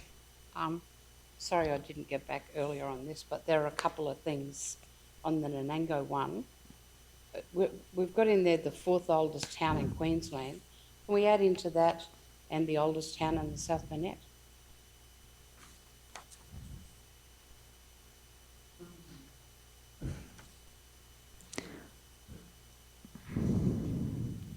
Because I really think, I just think fourth oldest town in Queensland is, like we all skite about that. But I really think there's more, what's known as it being the Oldest town in the South, but South yes. So CEO Marcus noted that. And also, so while you're looking at that, one of the things, I spoke about regions, and I know that there was in others, with some region, but, Wattle Camp wasn't in there, and neither was Bowie. Wattle Camp has a population of 543 people, so I'd love to have a community meeting out there at maybe the fire shed, and Bowie actually have a population of 1,094. So it would be great to have a meeting at the Bowie Hall and speak to those, get some feedback from those people. Even if it's too late to put them into a community plan, just a community meeting. So to show those people, those communities. So the others one isn't, and I think I said yesterday, the others one we know isn't complete. Okay, so maybe So that yeah, could... so but yeah, if you wanted to, we can give you some paperwork if you wanted to round some people up. Yeah. As I said, So it's Bowie and Wattle Camp. So Wattle Camp I knew had a lot, 543, but I was really quite surprised at Bowie that there's 1,094. That is interesting figure. So with regards to that, so then when we add them into the other localities, Yeah. and then just progress. Good. Yeah. And maybe we can then work with you and staff to organise a community meeting. It'd be great if we could get councillors there as we did to the other places, because they are they are quite big populations, and it's good to see, good to show that those communities that we do have a regard for their opinions on matters and decisions that we make. 100% agree, and the community plans are a great way to get feedback from the community, and we are wanting to get that feedback from every locality that's possible, and as you said, they're big areas. Yeah, and like just going across the community plans, I honestly think that people that attended, they really enjoyed being able to put their opinions forward and for us to take notice and put them in. And I would hope that, we are going to continue, as you said, and with the report card, and it would be good as we work forward that we get more people come, and for people to understand that it's not somewhere to come and have a complaint about this or a complaint about the pothole, but to come with suggestions for us to put forward and work towards for our region. Yes, absolutely, 100%. So just wanted to clarify then with CEO Mark the process, and if we go back out to Wattle Camp and Bowie, do we include them in this whole process, or do we start another round? They'll be just added into the other. They'll be added into the other document. We weren't planning any sort of formalised community meetings this next stage for these. If councillors want to go back and meet with communities, we're very happy to help. Yep. So we'll add those two into, and I know the other section does need a little bit of work, because I think there's some of the railway localities, and that was in the original, that are still missing off of that. What it's picked up currently is where there was communities or areas that we got some suggestions for something, so we've folded them in, but we can add them into the overall broader one. If this information comes back, Councillor Erkins or whomever has a meeting out of Bowie, and there's information, we can easily feed it in. So the process is now we'll work on the introduction and the conclusion to the document, tidy all these up. There's a couple of, they haven't been proofed, so before anyone tells me about typos in it, we know there's typos in it. It hasn't been proofed for that. These are all still pretty raw. So there needs to be a little bit of fine tuning and with the track changes. So the next version of them would be a clean copy. But we wanted to try and keep them as a track change so people can see the evolution of the document as it comes through. But yeah, happy, and they'll be on the website, so happy if there's community feedback from we'll just use Billy as the example, happy to fold it into the final version. And I don't know, or even Manumbar, another. Well, and that's what I'm saying. I'm actually probably agreeing with you, Councillor, because there was a number. It was town where they had halls or railway sidings or now schools, something like that. So if there's one of those little communities, I'm scratching my head because we've just got to go through and collate all those little locality names and get them into that document. But if there's one missing, then we can easily add it in. I know some of them do have the little community Facebook pages, which is a good way to get the information out, but a lot of them don't have Facebook, so, I think we could work with, like say the Bowie Hall Committee to get the Bowie area in. We could work with the Rural Fire Brigade at Wattle Camp, because I know they've got great plans for doing extensions there, so they would probably welcome more community to come along to them. Thank you, Councillor Oakins. Councillor Deneen. Happy to help you with those two, Jane, because we share them. So great, good idea. Thank you. Madam Mayor, if I may, I'd just like to make a comment. I got to say, I thought they've been done very well. My experience of looking at other local authorities over the years, these were some of the best I've seen.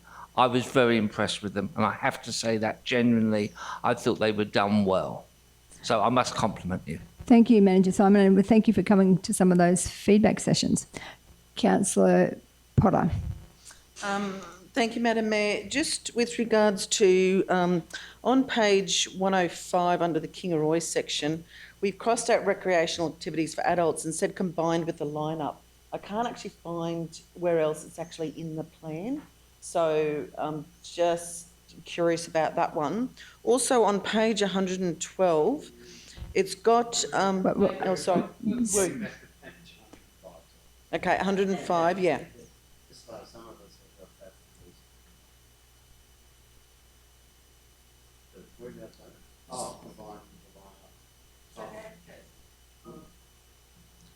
So that combined with the line-up is instruction, not so it actually gets rolled into, so recreational activities will be combined into the Memorial Park line.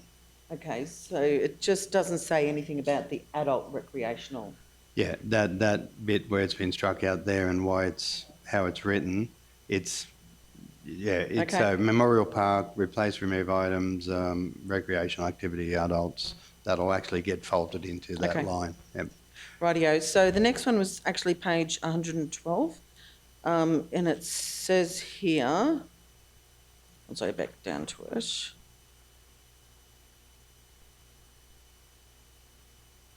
Right at the top. So it says added feedback for long term, and it's got the historical precinct at the Airdrome. So I don't know whether I want to keep that in the long term, for the pure reason is I've got people who are willing to go now and clean up the airport and get this started and underway. I've got community groups, community members that are willing to go out and do the clean up and help get this started. So I don't know if I really want to keep that under added feedback in the long-term section. Kingaroy Airport is with your asset refurbishment. So that's the additional feedback. So that's extra feedback that's come in. Yep.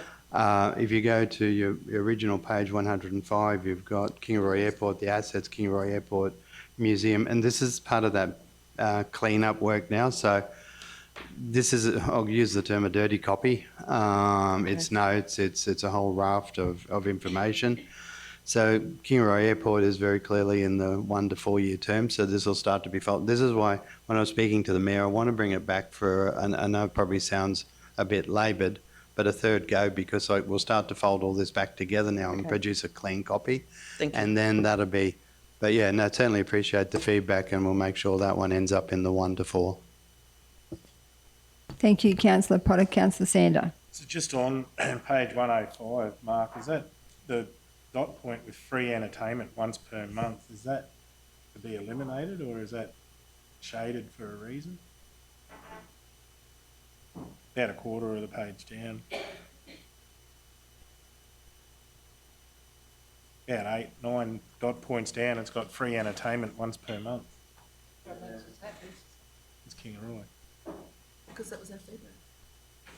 I'm just wondering, but is it shaded or not? Like if Yeah, that's a good question. I thought actually it was discussed, but I'm just trying to recollect whether we that was popped out or not. But anyway, yeah, if I can take, red was added. So anyway, if we'll highlight that one, councillor, and Because I'd like that in every town if it's. Yeah. I was going to say, yeah, can I say, actually, it's not in There was a- Nango, but I've had so many people come to me, those, music in the park, picnic in the park, whatever we call it, at Ringsfield, I've had so many people come to me asking whether we could have them again. So if we've got it in our community plan, does that make it easy for us to get funding to? It certainly will help to get funding, because then you've got maybe reinstate the grooving in the gardens. That's what it's called. yes. So, Seek funding. do we want to add entertainment in the? We'll go Highsville, Monjul, yeah. Boston. There is, and this is it. These are, before we get too excited, these are, so that one was added from the community, yeah, so Breeze just sent me a text, and actually was neglecting. Besides the staff, same with the mayor, but the customer service staff that came out and took all the notes, and quite comprehensive notes, and again, I suppose this comes back, I've certainly noted it, councillor, and yeah, picked up. I thought it was discussed, and then we would be happy to advocate and support it, grants and things like that, but council wouldn't be putting on free entertainment. That was the context of the discussion. Maybe it should go in there We as detail it a bit more, seek otherwise. funding. Yeah. It may end up being that we have Troy Casadale in the park every week in every town or something like that. That'd be seriously Jimmy Barnes, and that'd be seriously good. But yeah, no, it's a fair point, and it's a good point. But I would, all the staff that came out and took the notes, because we have been conscientiously trying to, and so far we may have missed something somewhere, but we have absolutely tried to capture everything everyone said. And Bree in the exec services team for consolidating all the feedback and putting it all together. And I just would like to note my thanks to the customer service staff and the staff managers that attended, as well as the staff that came and took notes. It was greatly appreciated, and the help was excellent. Absolutely, it was fantastic to see them come out in the evenings and do that work. That's right. And some of that, like on that Ringsfield, that's probably my fault, because people have come to me and said that, and I probably should have raised it at the thing. But, I thought maybe if we can have in there that we seek what funding is available. And, if we worked it smart, we could have someone that started on Saturday morning or Friday night and did something in the park in Blackbutt, and then, in Nanango did a couple of hours in Nanango through to Kingaroy.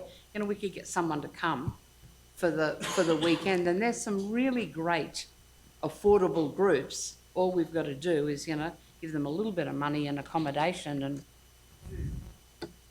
Maybe they could do it as a busking exercise. they're awake to that. Thank you. Any other discussion on the community plans? So it's been moved by Councillor Height, seconded by Councillor Deneen. So I'll put it to the vote. All those in favour? Against? Carried. Thank you. So now we're moving on to item 11.4 on page 165. Notice to repeal South Bennett Regional Council's demolish, remove or relocate buildings policy, strategic 024.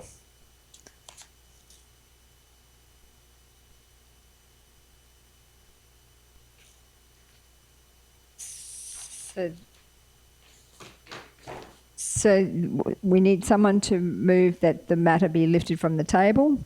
So I've got Councillor Erkins will move that, seconded by Councillor Deneen. Put it to the vote. All those in favour? Against? All those in favour?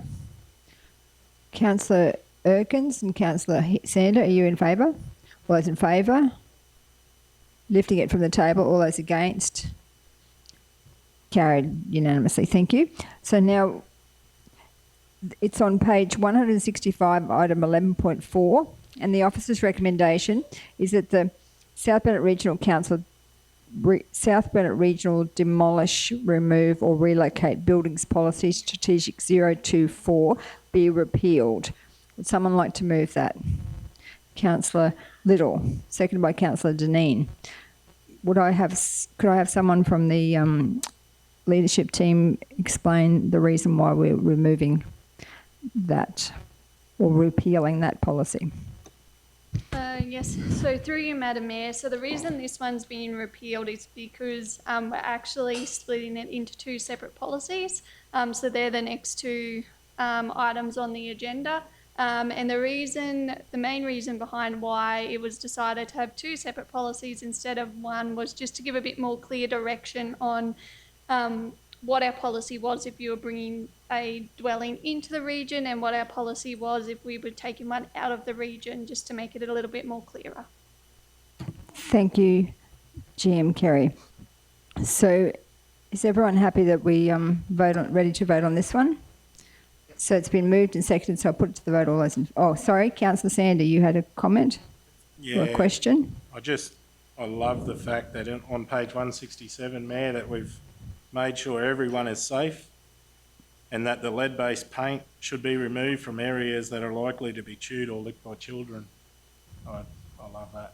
So we're actually repealing this policy? Yeah. It'd be in the new one? It'll be in the new Okay, so are you ready to vote? All those in favour? Against? Carried. So we're moving on to item 11.5 on page 171. And the officers... This one needs to also be lifted from the table. Could someone move that? Councillor Sander, seconded by Councillor Erkins. Put it to the vote. All those in favour? Against? Carried. So this one here is that South Bennett Regional Council relocation of existing building policy strategic 051 be adopted as presented. Someone to move that? Councillor Potter, seconded by Councillor Little. Any discussion? Everyone happy to vote? Put it to the vote. All those in favour? Against? Carried. So the next item is the adoption of the South Bennett Regional Council removal of existing building policy strategic 052 11.6 on page 177.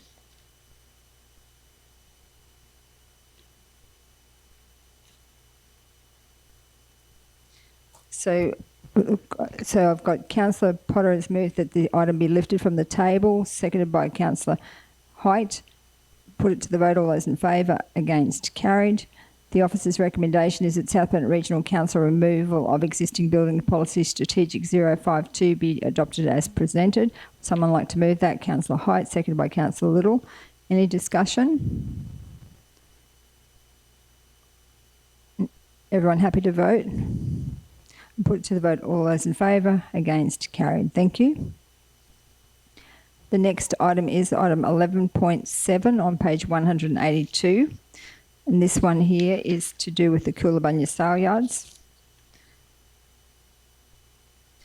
And the officer's recommendation is that South Bennett Regional Council Coolabunga sale yards management policy strategic 054 be adopted as presented. Would someone like to move that? Councillor Erkins, seconded by Councillor Potter. Any discussion? Councillor Erkins. Can I just say, Madam Mayor, from when I first came into council, and it seemed to be very shaky at that stage what was happening with the sale yards and how great it is to see the work that's been done out there. And, you know, it's really something that needs to stay for our rural community. And, you know, I really commend the staff that have done that because they've done a great job out there. It's looking really good. Thank you, Councillor Erkins. I 100% agree. It's just a real asset for our community now. It was challenging at the time. We had to spend quite a significant amount of money, but I think it's been well worth it. Any other comments, discussion? Put it to the vote. All those in favour? Against? Carried. Now we're moving on to item 11.8 on page 188. And this one is council leave without pay policy. The officer's recommendation is that South Bennett Regional Council leave without pay policy strategic 055 be adopted as presented. Someone to move that? Councillor Height, seconded by Councillor Potter. Any discussion? Councillor Sander. So dot point 3.2, like when you apply for the leave, it says the application is 4 weeks or more. can we add in there at the end of that, like that for exceptional circumstances or by discretion of the CEO? Because sometimes if someone doesn't have any leave owing to them, but an emergency comes up and they really need to go, then we need to have that option. Yeah, Councillor, we have that option. I'm just having a look where it is. But so that specific section for 4 weeks or more, quite often you'll have people who study tours or different life events and take that extended period of leave. If they're leaving for that,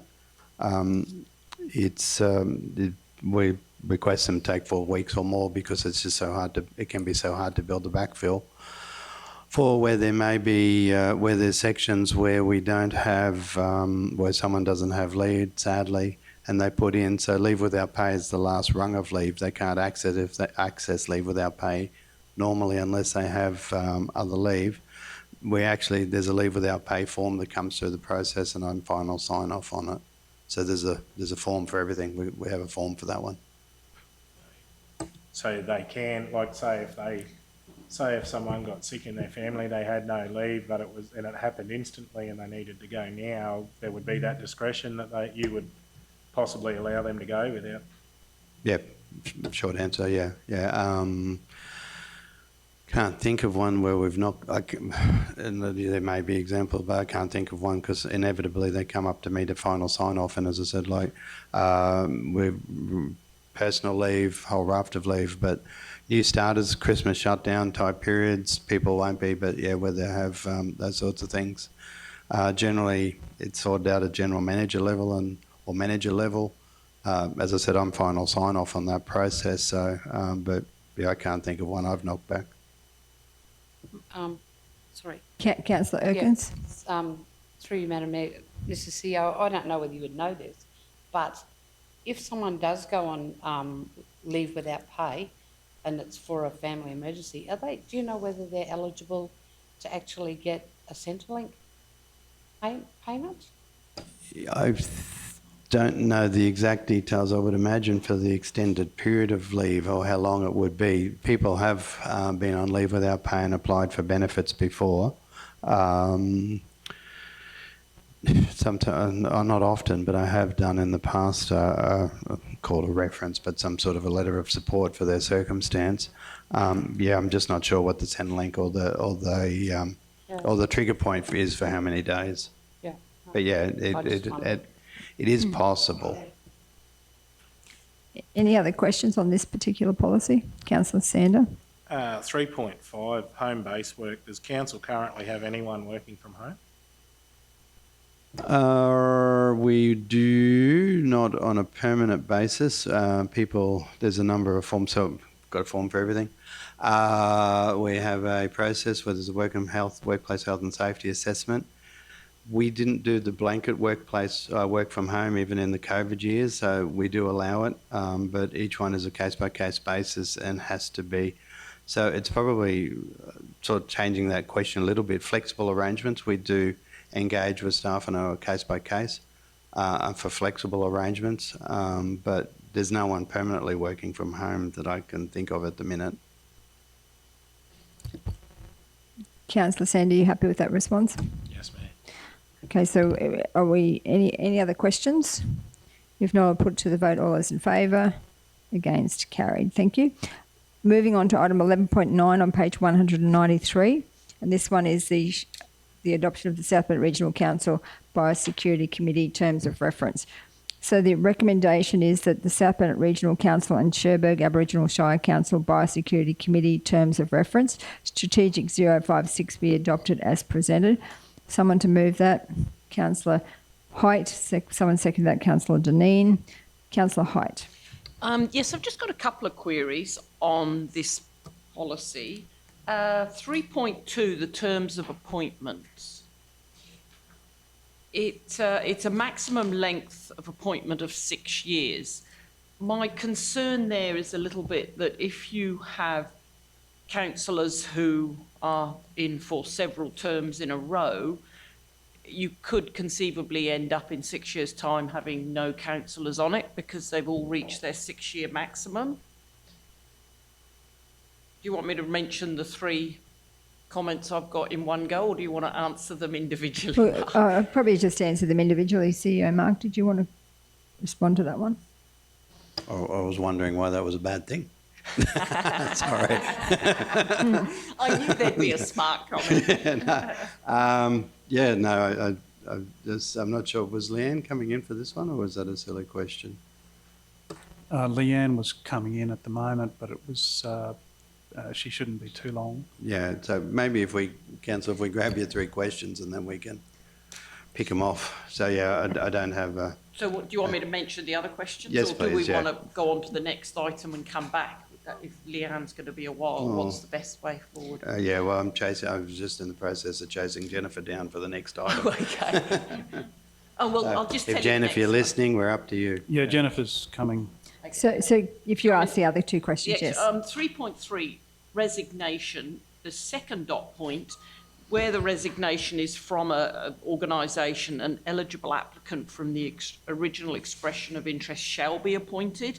I'm wondering if that should be may be appointed, because should it be a few years down the track, it may be better to go back to the community organisation for a nominee rather than automatically put somebody in who nominated 5-6 years ago may not be the most relevant. So I just think that should be may be appointed or something.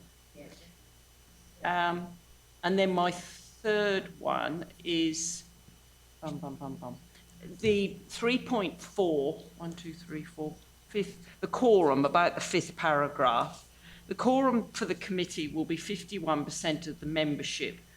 Because it's got such a large membership, I think I looked 36 members, I'm just worried that you may not make quorum quite often, because sometimes when you've got Yes, a large group like that, yes. they don't always attend.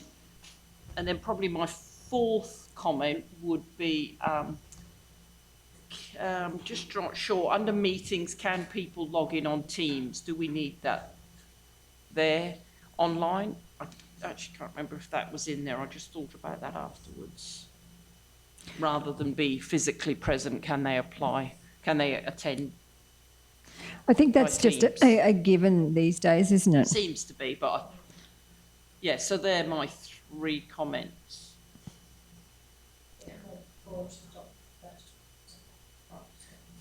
I think that's a good point, because yes, 50% is a lot. It's like with those big. Mm.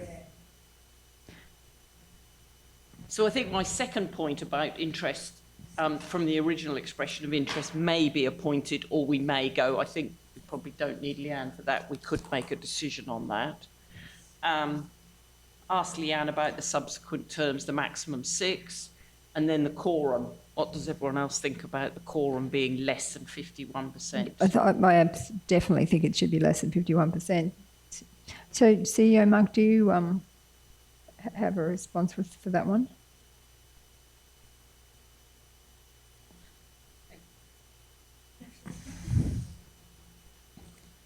Councillor Potter, are your questions relevant to this particular? Of course, Mayor. Thank you. Did you want to add a further question? Did you want to take Councillor Potter's questions while we're waiting for Leanne? And then poor old Leanne will come in and we'll hit her with all these questions. Probably, actually, Councillor, yeah, so 25%, we could just easily amend that number to 25%. That's easy. The telephony, it's not normally placed in there now, but it would be easy enough to... Sorry, which one are you answering? All of them. Teams. 51% yes. could easily be changed back to 25. Yep. That's just a change of the number out. The telephony, I mean, it's a fairly stock standard line, attendance in person or by electronic means or something, so we can add I call it a telephone, old school, but a telephone. Well, I think it's relevant for this because a lot of the members are going Yeah. to be from adjoining councils, and I think they're much more likely to attend if they can attend online. So as the Mayor said, it seems to be a given these days, so I'm not too stressed about that. So we'll just add a line, and so that one's relatively simple. So it's bog standard telephony line or attendee. terrible spelling, or physical presence. With your presidency, with your terms of appointment, so it wasn't expected or that when you hit 6 years you would be automatically be like Logan's Run, you'd jump into the pit and that would be the end of you. So we would just add, as I was just conferring with a colleague who's more knowledgeable than me, and so we would just add a line in there, at the conclusion of the 6-year term, any person who wishes to renominate is welcome to reapply. Well, maybe it should be at the discretion of the chair or discretion of somebody. Well, they'd have to Because you reapply, may- so you have to yeah. be reappointed. Yeah, So, and then so, it would be okay. So, So we're saying, how Yep. we word it, but yeah. so what the meaning is it if you are in there for 6 years, then you can reapply and then go on for. So, it's yeah, not. so- It doesn't mean that you have to move out of it and come. What? Yeah. Okay. So, So because if you're a council representative, as councillor said, and like you're 2 terms, 8 years, and you get on this at the beginning of your first term, so halfway through your second term you hit your 6 years, well then it'd just be a reappointment by council. Sure. So eligible to reapply, or anyway, happy for. Yep. I'm just running wording off the cuff, but yeah. And then the fourth one, the resignation, I just missed where you were talking. So I've got So- may be appointed. Yeah, resignation, second dot point, where the resignation is from a community or an organisational member, an eligible applicant from the original expression of interest shall be appointed. And I just think that may be appointed, but it could be a few years down the track, and the other applicants may not be as good as going back to the market to see who else, go back to the organisation to see if they would prefer to nominate someone else. I feel groups may not want to be locked into the original applicant, so I think there should be more flexibility there. yeah, good point. But I just also think we need to change for subsequent terms to a maximum length of appointment of 6 years. Because if I read that, I would think that once 6 years, I've been a member for 6 years, I can't reapply. Like it's just that's it. Because I know that we do that in Baido. If you after a certain period, you actually Well, can't. yeah, Baido's 12 years, which is quite different, and you really don't want a committee or a group to get so stale that everybody's been there for 12 years. So there's always a benefit in having some new ideas and fresh blood.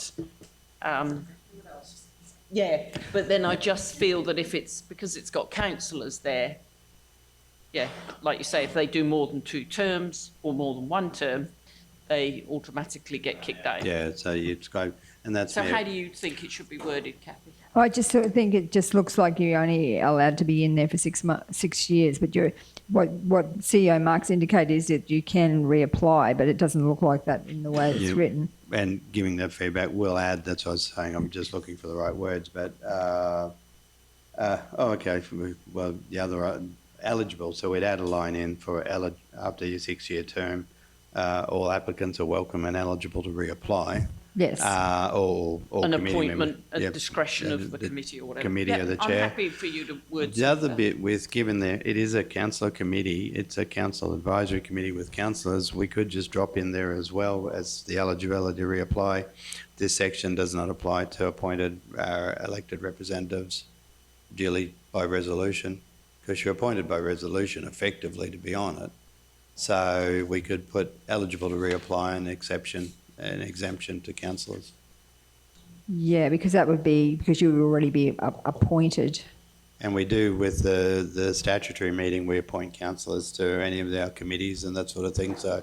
I just don't think it should be, looking at the list, the person from Biosecurity Queensland, it might be good to keep them more than 6 years. So I Yeah, don't want yeah. that 6 years just to be restricted to councillors. Okay, yeah, no, that's fine. Well, would you like it? I'm happy for you to, you know what we're Yeah, doing. yeah, I'm yeah, happy so- for you to wordsmith it. So Yeah, does it need to have the maximum length of appointment 6 years? Can it just go with members able to seek reappointment for subsequent terms?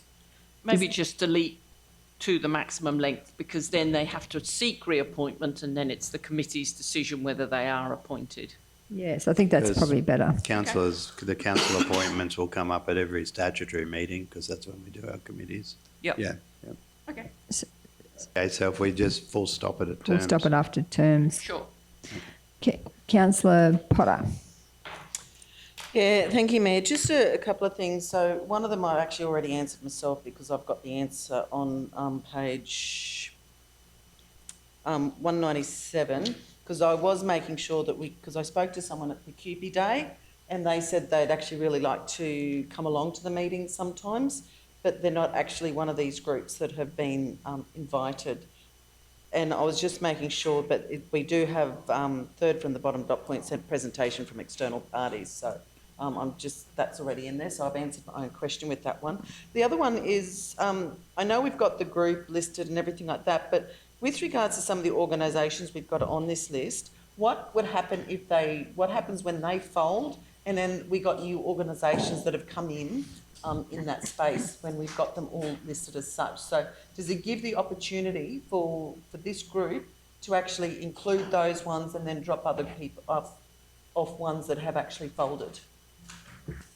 So I'll just ask CEO Mark or Manager Leanne, did you want to answer that question? I was going to say, so that would be part of the reason for the 3 years seems a bit short, and particularly taking Councillor's high point about the length of a term. But you do get a lot of movement in community groups over a short period of time. So that's why partly the 3-year review type concept. There's nothing that can stop an ad hoc. So I don't want to use anyone's name because it might. But if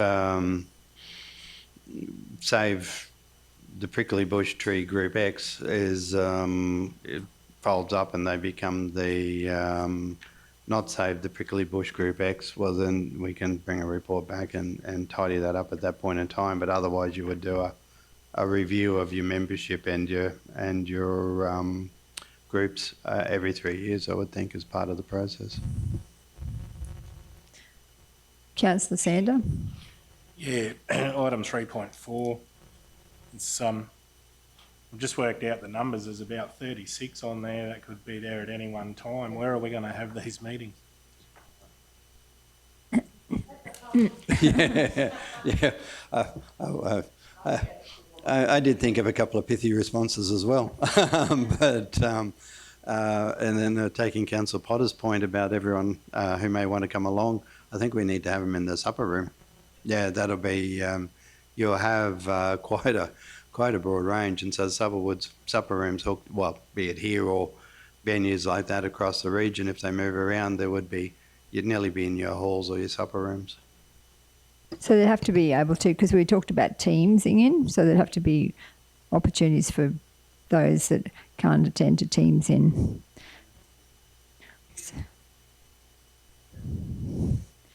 Any other questions? So we've asked Manager Leanne to come all the way in here and we've answered all the questions. No, just happy and very supportive of the terms of reference. I think this will be a great body, a great group to get up and going. And I know the relevant organisations are keen to see this one progress because the biosecurity plan for the region is very important. So, yep, good outcome. Yeah, so we've had lots of feedback with different groups, particularly concerned about some of the weeds in our region, particularly giant rat's tail and parthenium, wanting to get this group up and running because we're wanting to, with the new way that weeds are looked at, we need to be able to have that plan as a backup to how we're going to manage those different problematic weeds in our region. So really keen to get this up and running, and I know that we've also got 4 new biosecurity officers, which is really good for council to have our own team out on the ground working with the community and addressing some of those concerns.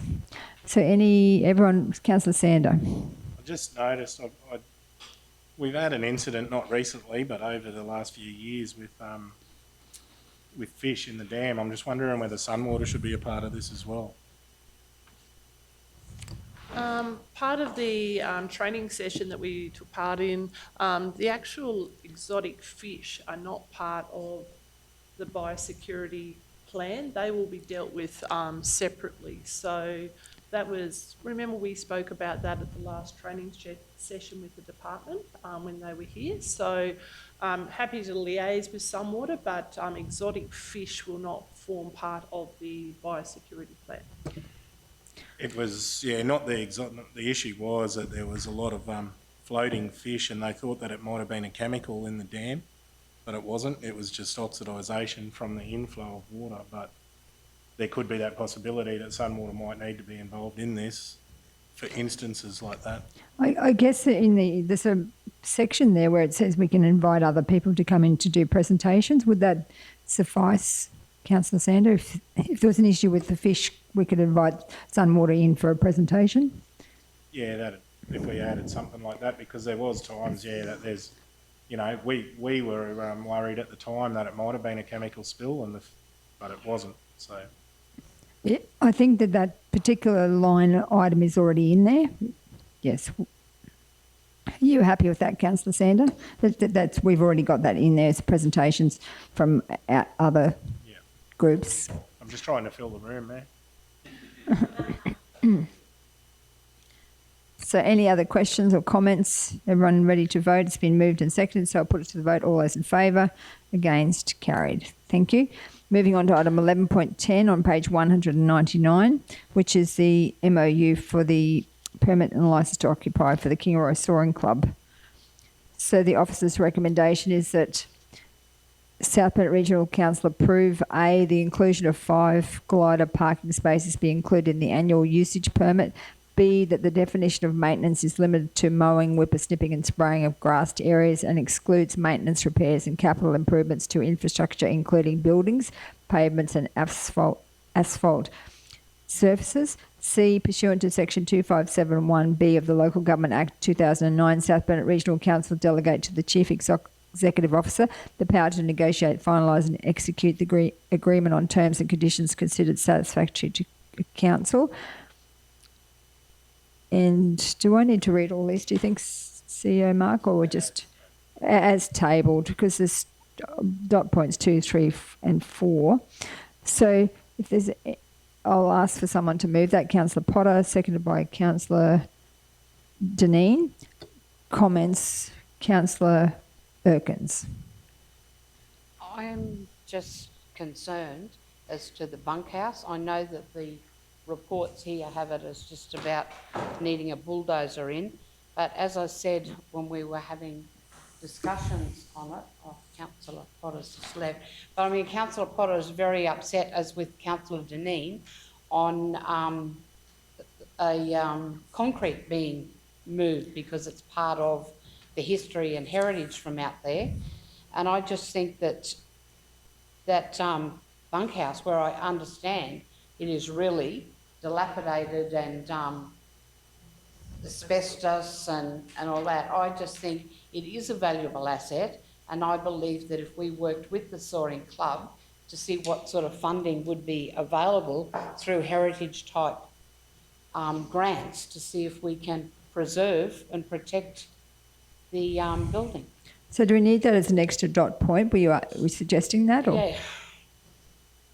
I'm probably looking for some feedback from Jen. So I'll just ask Manager Jennifer to comment. Through you, Madam Mayor, the bunkhouse, I'm suggesting that we just provide a 1-year licence at this stage. I think that gives us 12 months to really work closely with the club on how they want to approach this asset. In the past, we've tried to gift it to them. They're very keen to renew their accommodation offering out there, and I know they've given me several presentations on different options. I think as part of the master planning process particularly, one of the inclusions in the scope will be about how we preserve the heritage, and there are other heritage assets obviously out there, and coming up with a whole airport approach to preserving those war heritage buildings.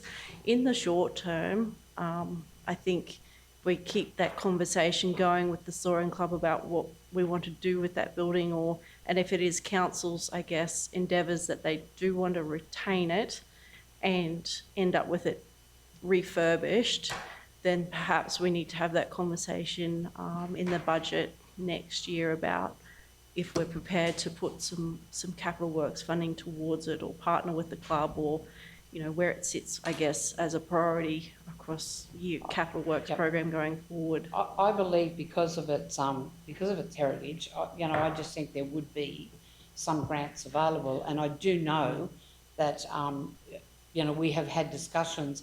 They proposed at one stage, the Soaring Club, that council removed it, just demolished it, so that they could rebuild something new in there. And I just don't have confidence that if it was left entirely to the Soaring Club, that they see the same historic value as we might see and our community might see. So I'd just like to make sure that whatever's in there, it preserves the council's, you know, it doesn't give the Soaring Club any option to demolish and what's saying that we look at, as I said, you know, what options there are for heritage type grants to see whether there are any available, and we can work with the Soaring Club then to do something with it.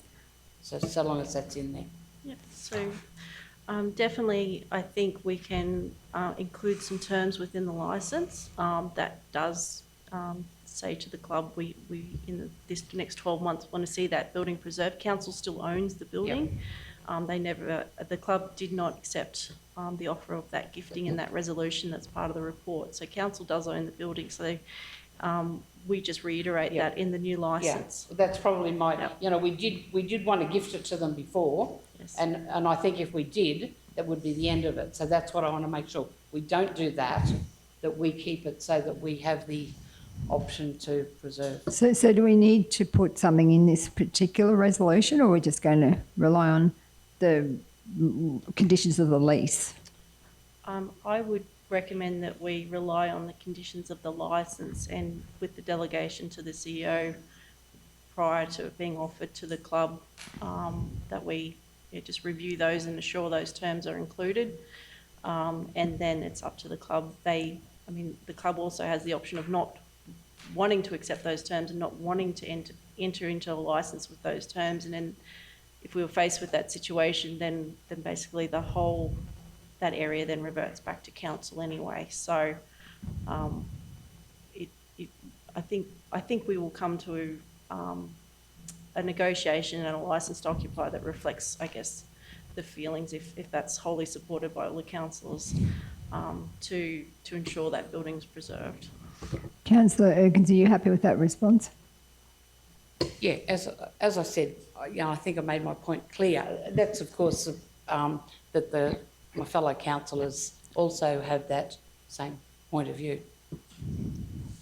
So, CEO Mark, do you think that we need to put the dot point, or do you just take the... Well, I mean, the councillors, we're not having a separate vote on that particular part of it.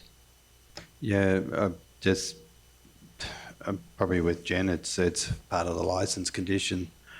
Jen, if I'm reading it right, that L expires, coming up to expire next year, and so January. So there's going to be a fair bit of negotiation in this space. So I think you'd just pick it up as part of that.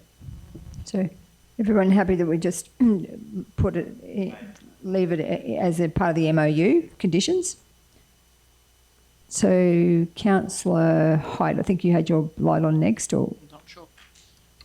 Just a query on the bottom of page 200, and you could just help me with this, that the club utilises the council-provided tractor and provide their own mower or pay a contractor for other activities, and then running on to the next page, they prefer not to undertake mowing, so it's currently being done by council.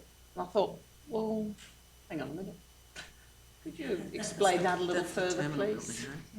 Okay, so there's probably two things. So with the MOU for the concession of the landing fees, so totally separate to the licensed occupier for the two buildings.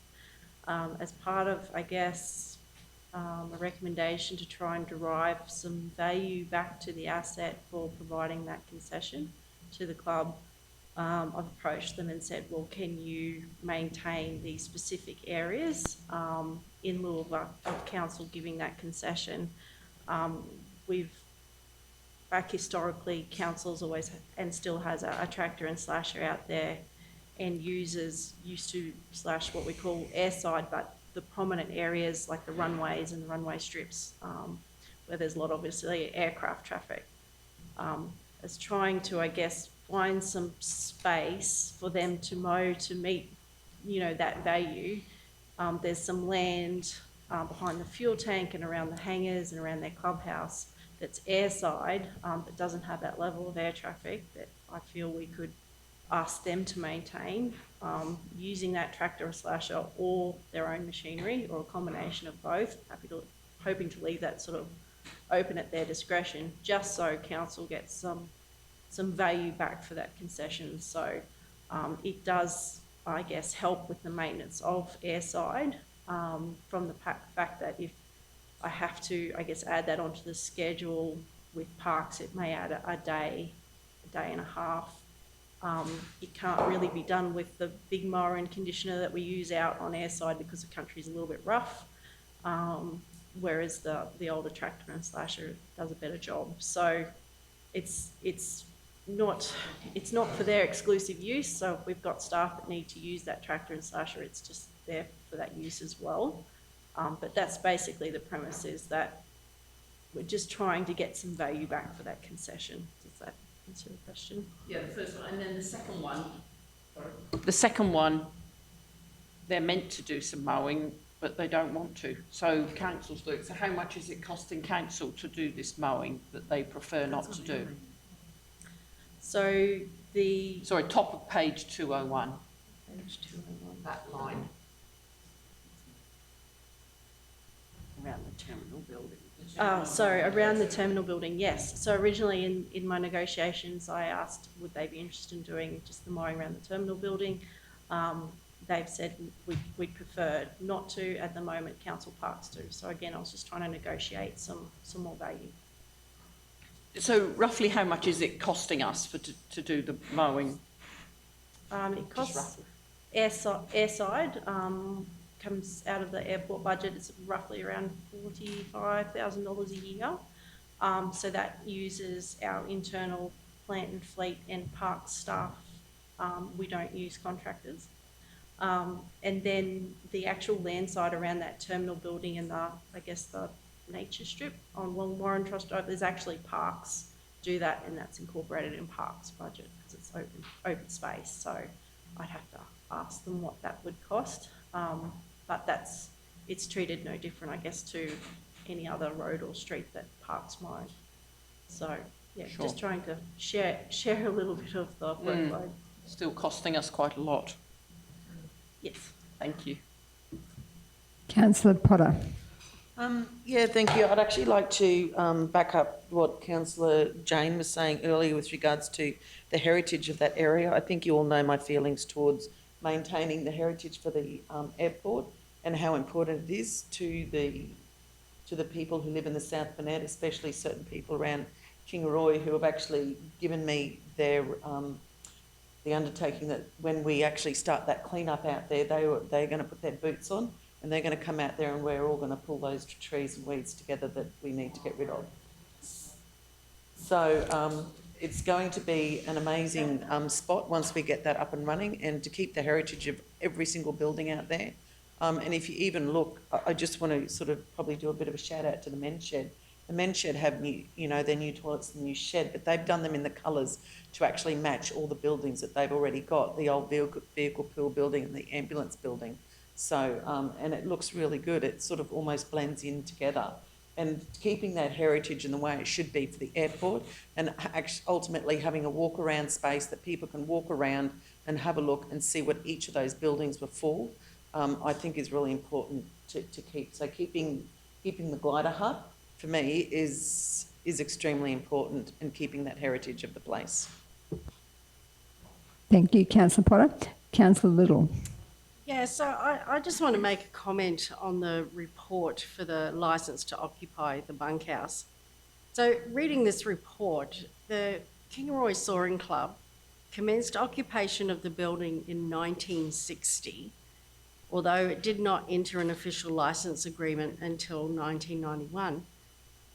I just find it really disappointing that they have let that building fall into the disrepair that they have when they have had use of it since 1960.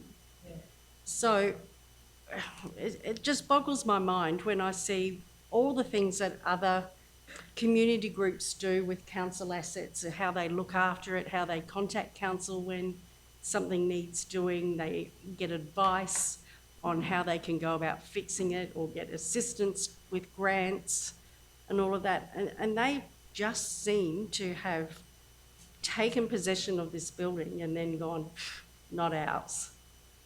And have let it fall into this disrepair. So I just want to put it out there that I am really disappointed in them. And that's my comment. Thank you, Councillor Little. Yeah, I think that's similar to the exact same comments that I made a couple of years ago. It's really, very, very disappointing. So, thank you, Councillor Little and Councillor Erkins for sharing that because, yes, we don't, obviously, as Councillor Potter said, the building's of value and we certainly don't want to see it not looked after going forward. So I think that message has come from the chamber loud and clear, that is certainly of value to Kingaroy and to our region. Any other comments? Yeah, Mayor, I just had one. It was a nice little functional question, Jen. I'm sorry. In the body of the report down the end with the $75, and it's just with the community fees because it's got no CPI increases on the $75. I'd imagine some of those lease payments, because we've got a whole broad range of, and it's not specific to air. When we negotiate the decision, it'd be as per the fees and charges, hey? So rather than no CPI, because I'm just conscious of the fact that some of these ones, and we've had and this is more broader than just your airport, we've had a broader and a raise it, conversations with some not-for-profits that are actually running, commercial activities and a range of things, and they're hooked on the $75 with the no CPI. And probably this year's budget would like to, not scary, but just have a little chat about a couple of different categories in this space, that not all of them are locked into like different groups. There wouldn't be hardly any or no change, but there's a couple. So just flagging that we probably can't tell them there'll be no CPI increase because that'll be up for review. So that'll make them happy too. Yep. I have to apologise, CEO Mark. There is actually a contradiction in the report. The actual point 3 for the bunkhouse, I've recommended a rental amount of the 2025 calculated rent from the previous term plus CPI, and then contradicted myself in the report, so I apologise for that. No, that's the worst thing that happens to me, but that I'd spotted it in the recommendation, then in the body. I just wanted to re-emphasise the point for anyone reading the report is that's up for discussion, not just for this group, but, and again, nothing, it's not to be scary, but that $75 has been set since Mayor Campbell's time. So would just in normal life cycles come up for review in any case. So do we need to change the... Thank you. So any other comments, questions? Everyone ready to vote? It's been moved and seconded. So we'll put it to the vote. All those in favour? Against? Carried. Thank you. So now we're moving on to item 12.1, the monthly financial information on page 203. I'll hand over to General Manager Kerry to give a financial update. Thank you. Through you, Madam Mayor. Cash and cash equivalents at the end of August amount to 49.6 million, with approximately 30.8 classed as restricted cash. This is a reduction of approximately 2.4 million compared to July. Recurrent revenue for the month of August amounted to 38.5 million, which is largely due to the 6 monthly rates levy having been issued for the July to December period. The first quarter budget review will be performed in the next month and will be provided to Council as part of the October Council meeting. This review will include any continued capital projects from the 24-25 year. End of year adjustments for the previous yearly period have all been completed and auditors are currently on site performing their yearly checks. For this month, no capital expenditure detail has been provided. However, at the end of August, approximately 3.6 million had been spent so far this year on capital projects, which amounted to around 8% of the total capital budget. Rates notices have been issued and the due date to be eligible for the discount is the 3rd of October. Residents are encouraged to contact the rates team if they haven't received their rates notices and or if they need to enter into a payment plan. I now present the August monthly financials to the Chamber for their information. Thank you, General Manager Kerry. So would someone like to move that the financial report be received? Councillor Potter, seconded by Councillor Deneen. Comments or questions? Councillor Height. Yes, through you to General Manager Anderson, page 226.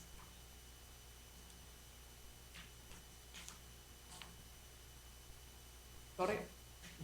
So the various graphs around rate arrears, you look at the first one and you think, oh, fantastic, this year the dollar of rate arrears is less, but then the number of rate assessments with arrears is up, and then the rate arrear percentage is down, and rate arrangements is down. So I just couldn't quite get my head around there. The rate arrears are down, but yet somehow the number... 226, the number of rate assessments with arrears is up. Yes. So it just sort of, I'm Yes, trying to logic I know. that out. Through you, Madam Mayor, it does look weird when you look at it.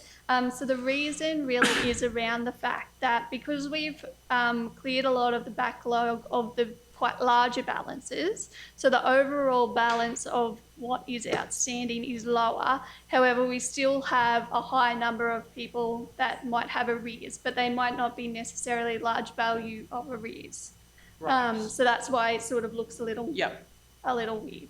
Okay, so it is right, it just looks a bit confusing. Yes. Yeah, it's just less in value of what each person might have in arrears. But then the percentage is lower. Yeah, okay. All right. You're doing good work trying to get them down, so that's fine. Thank you, Councillor. I think Councillor Sander was next. I'm on page 229. The accounts payable. I'm just wondering if I have requested it via email twice and haven't had a response yet, but just wondering if we could get a breakdown and itemised on that other again, on the other spend. Yes, through you, Madam Mayor. Yes, that is on my list to do this week. So that will come through to councillors. We'll do July and August and send that through. Thank you. Yeah. Thank you, Councillor Sander. Councillor Little. So my question is to do with the grants on page 247. So I can't see anything in the grants about the Flying Fox grant, and I'm just wondering, do we have any more information on that? Have we received the grant? And yeah, what are we doing to mitigate against the flying fox population that is turning up back in Blackbutt again this year?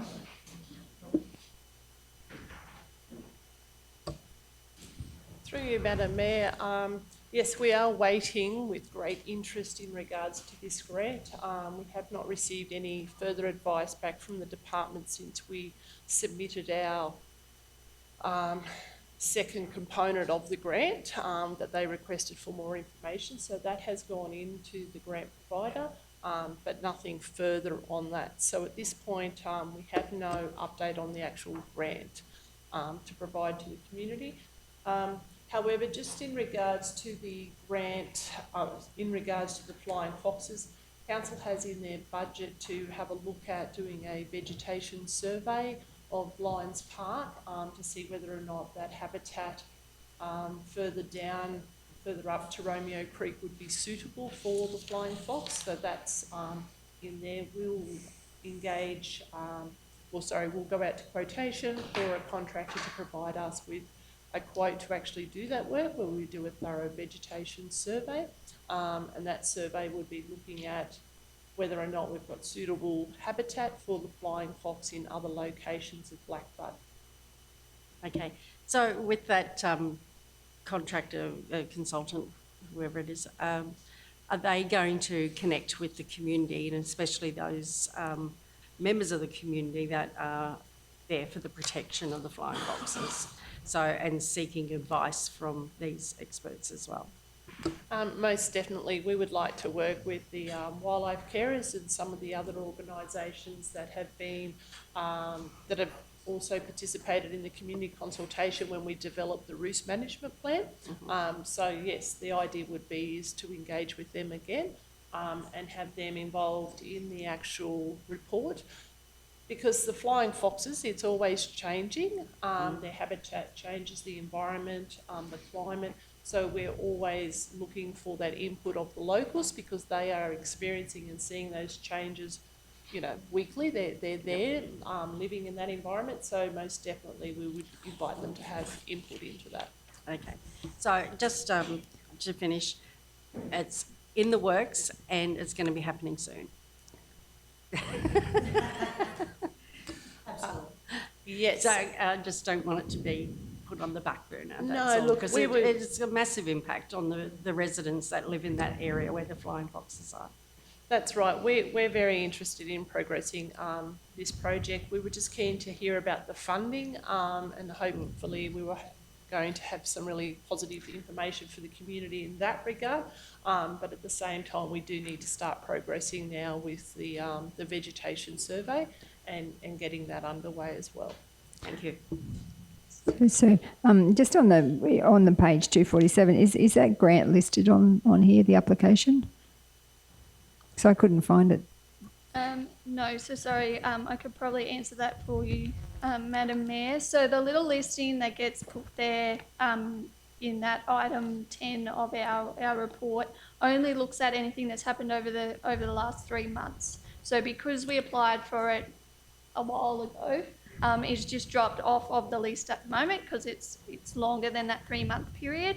Once we know if it's a yes or a no, it will then pop back up on that summary report, either as a yes, we've received it, or no, we weren't successful. So that's why it's just not on there. Thank you. Because it is, I did request this to CEO Mark, and thank you for putting the amounts in because we can see what's outstanding, what we've applied for, what we're actually received, which is, it's really good to know that we've got our new grants officer and that we're starting to get some good outcomes here. And but just I don't know whether we can get around that in any way, that you could put those. Can you make it 6 months instead of 3 months, or so that we can have all those grants listed? Is that possible? Yes, through you, Madam Mayor, that's definitely something that we can adjust going forward. Because I think it's valuable for councillors to know what we're hoping to the grants that we put, the work that's been done through our new grants writer, and just so that councillors can be right across all of that. So if you could do that, that'd be great. So Councillor Potter. Yeah, so I actually just want to point out on that same page, looking at the grants, so towards the bottom, it's actually got the grant there from the Queensland Health, which is the just lost it again. Page 247. Yep, that's the one. So it's the one through tackling regional adversity through connected communities from Queensland Health for 66,000. So I just want to bring to light that that's thank you to Queensland Health for that funding. We've got a working group that's done that. So out of that funding, we'll be taking a group of farmers like we did many years ago through to Farm Fest for next year.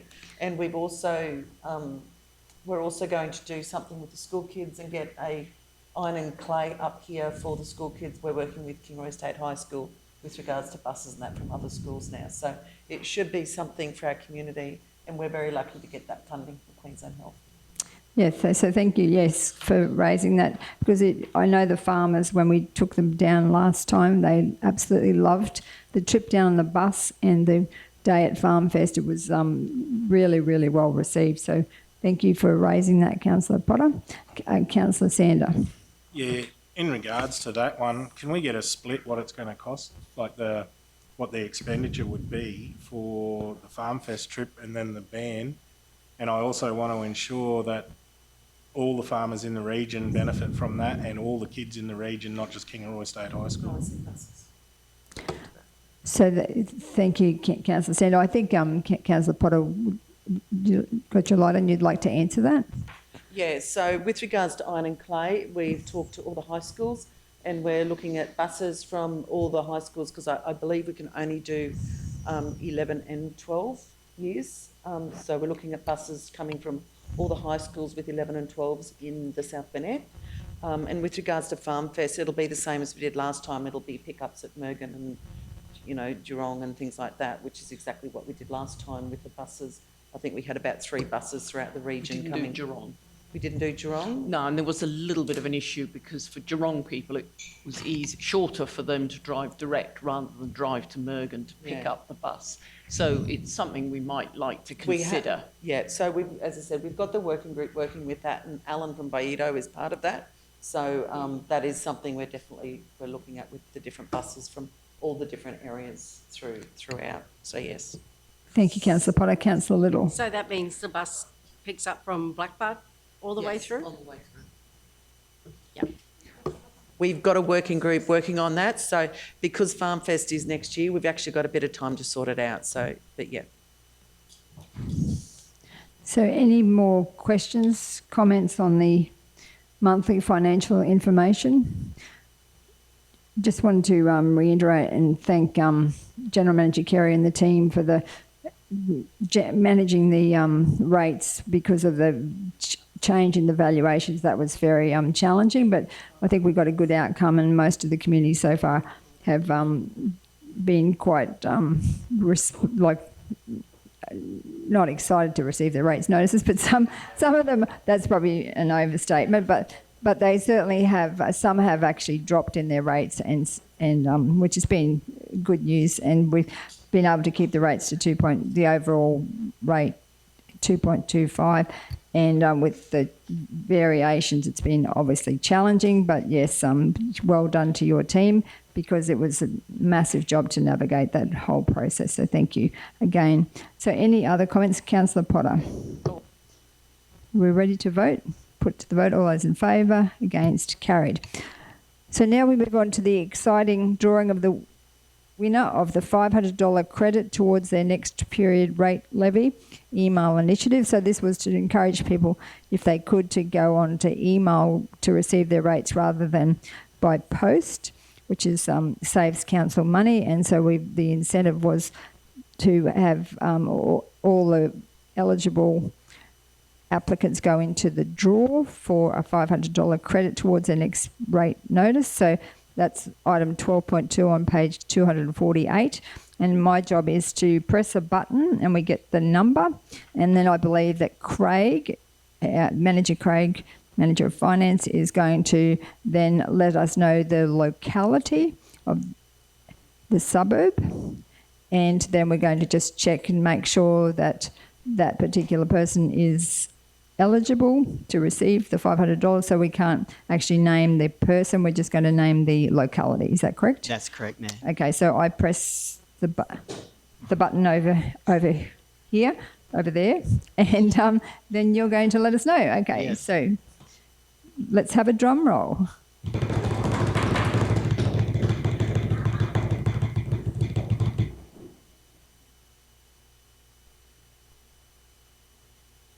All right, 158.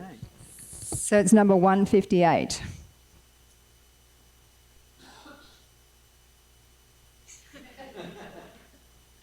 The successful property is in Nanango. So we will be contacting the property owner in due course and getting them to complete a consent form, which will then allow us to actually advertise who the successful winner is. So that's exciting. So thank you, Manager Craig, for the staff for getting that to happen. And yes, hopefully we get the consent and we can share the good news. Correct. If I may, Madam Mayor, with your leave, I'd just like to acknowledge Katie Dobwaldy's input into this. Under some very trying circumstances, but you can tell that she's very vested in it and committed. She's come along with a new addition to the family as well. So thank you, Katie. Okay, so thank you, Katie, for your input into this, and congratulations on a little girl. Yes. Yes, no, thank you for helping to organise all of that. Right, so we're moving on. Councillor Sander. So yeah, just wondering whether we could have an update. Did it have the effect that we tried to, when we came up with the idea, did it have the Yep. effect that we wanted? So, great question, Councillor, through you, Madam Mayor, that we've now got 1,252 people receiving their rate notices via email. Previously it was around 1,000, so there's been a 25% increase on where we were before. So it is a significant increase. Would we have liked more? Obviously, yes, that would have been great. I suppose the question then needs to be, are we going to run it again as more people become aware of that there might be a greater uptake? But only time will be able to tell that, I suppose. Well, that's a good increase. So it's obviously made a difference, yes. Mayor, if I may, just so for the purpose of the minutes, the officer's recommendation, we will change that to it was resolved. And then underneath that, and Craig Carey will just work with you guys, and well, Katie will be still hopefully enjoying a family where she should be, but I just acknowledge Katie and all the finance team, rates teams. They've been doing an excellent job through this whole period. Front counter, she's always a challenge in rates. But yeah, no, those guys. So that was resolved. We won't need to move in a second that we drew the levy. I think I'd like to put the winner number drawn 158, and then once we can add some detail into that body for the public record. So I'll just talk to you about what information can be shared. So so that one will be tidied up for the minutes. So we don't need to move or second it. It's just resolved that the winning customer number drawn was 158 from Nanango. So moving on. So the next item.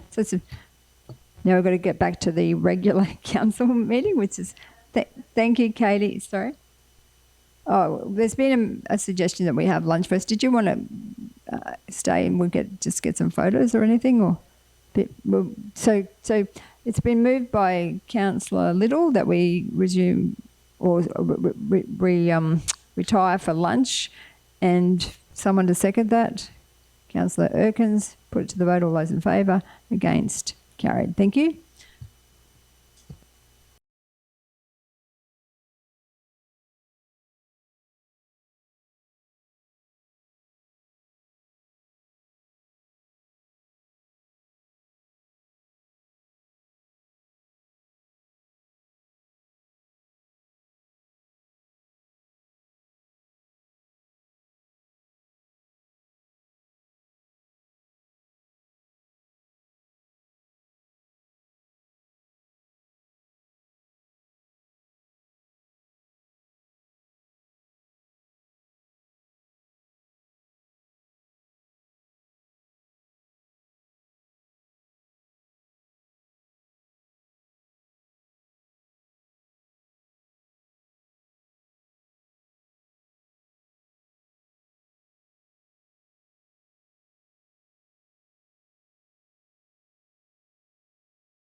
So welcome back everyone to our general meeting of council. I'd like to ask someone to move that we resume the meeting. Councillor Little, seconded by Councillor Potter.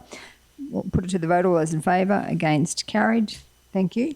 So the next item is 12.3, request for grant funding Brisbane Valley Heritage Trails on page 249. So the recommendation is that South Bennett Regional Council approve $2,000 in grant funding to the Brisbane Valley Heritage Trails Incorporated for the Brisbane Valley History Expo, which is being held in October 2025. Someone to move that? Councillor Potter, seconded by Councillor Little. Councillor Little. Thank you, Mayor. So I would just like to commend this to the chamber. As the council representative for the Brisbane Valley Heritage Association, they work really hard in trying to promote and showcase the history of our region. And the Brisbane Valley Rail Trail and Heritage Trail starts in Toowoomba, goes through Ipswich, Somerset, and finishes at Nanango here in the South Burnett. So we're very much an integral part of this whole heritage trail. They work really hard to showcase all the areas within the heritage trail. And this expo, they had the first one last year and it was hugely successful. They had close to 500 people in and out of the Civic Centre throughout the day. They managed to showcase the whole regions, the 4 local government areas.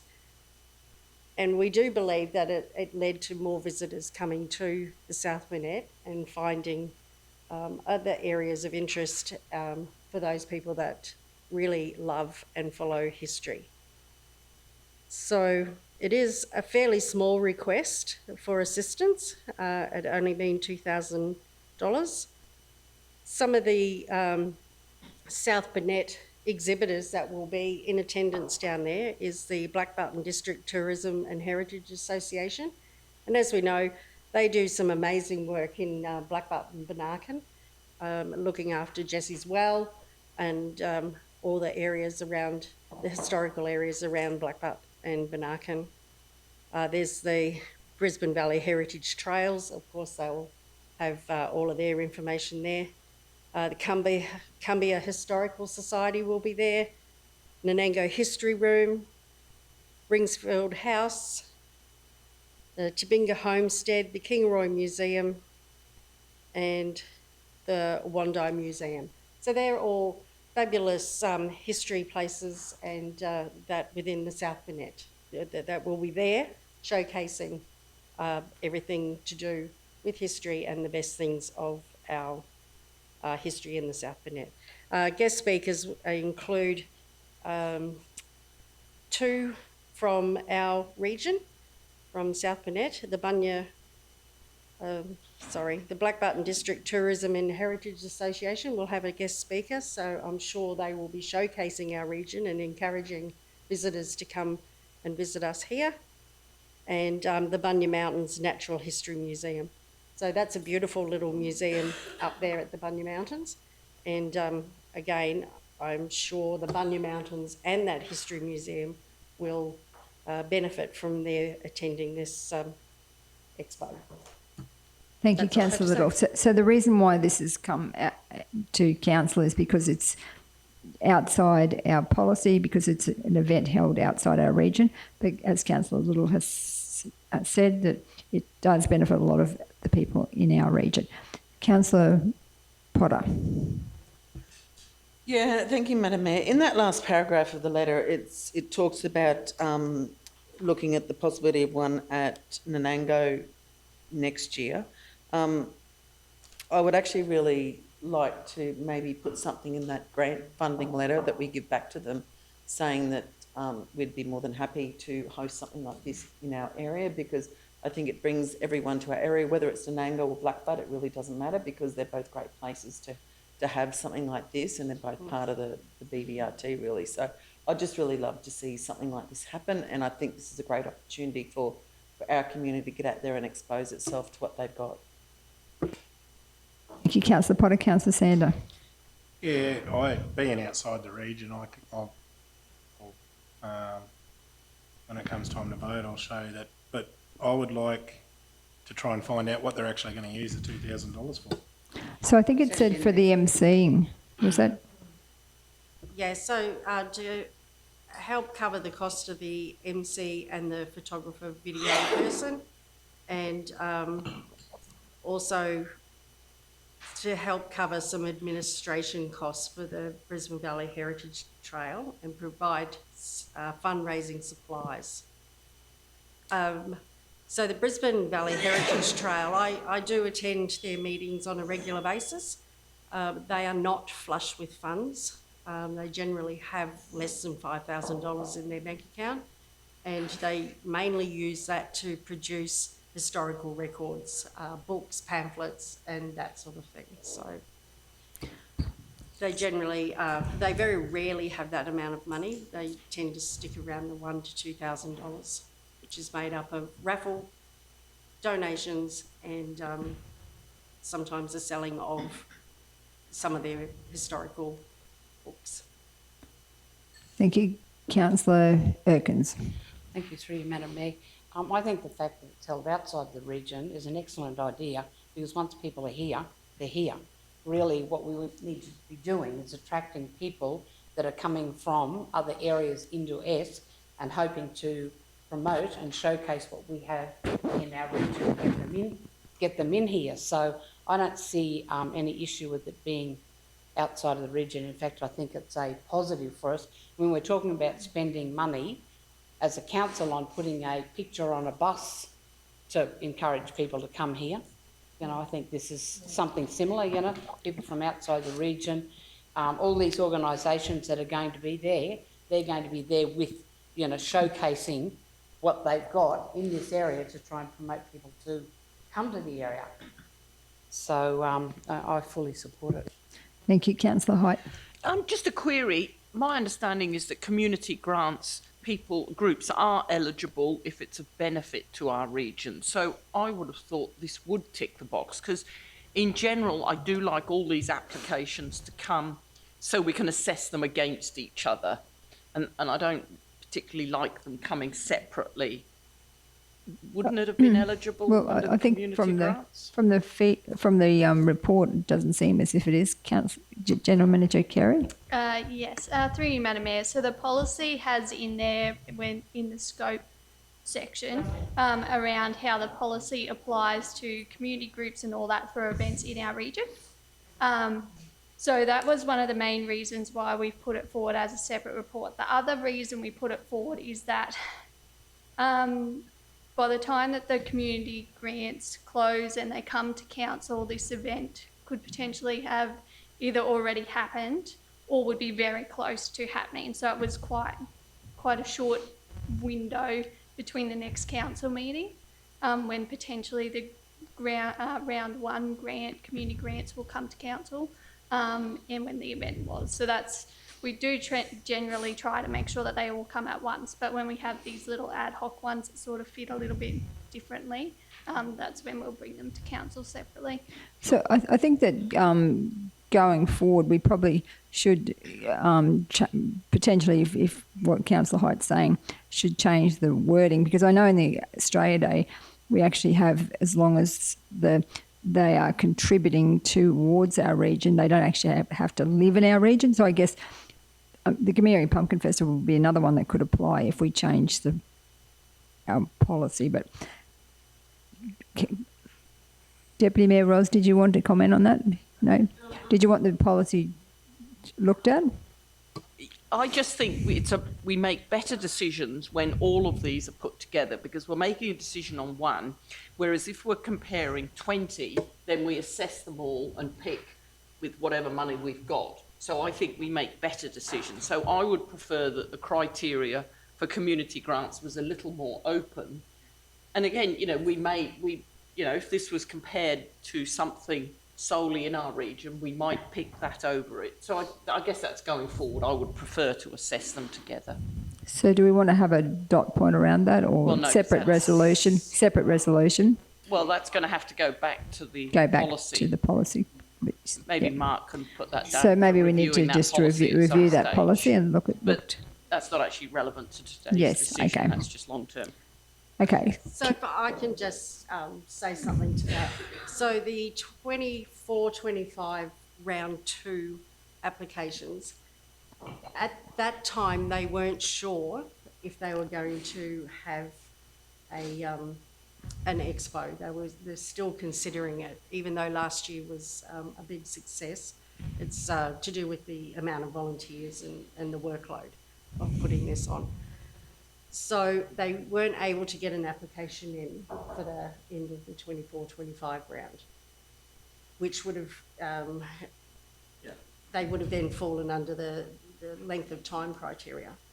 They weren't able to apply for round 1 because the money may not be expended before the 1st of November.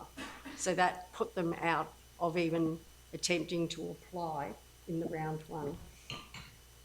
So we probably need to look at the whole policy around all of that as well, as part of this feedback from this one.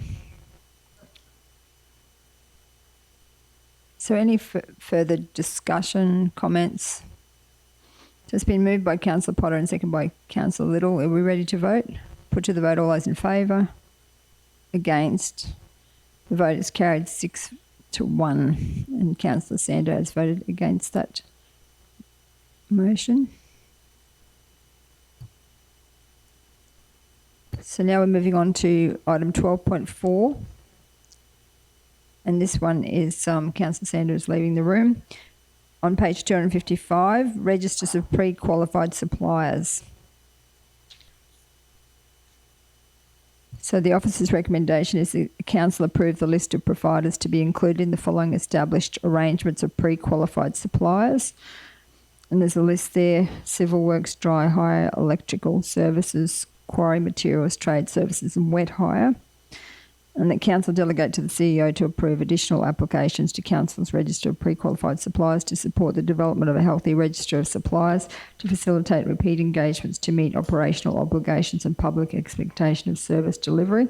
And that the providers who achieve the set criteria but are partially compliant with necessary documentation will be required to submit these documents no later than the 30th of September 2025.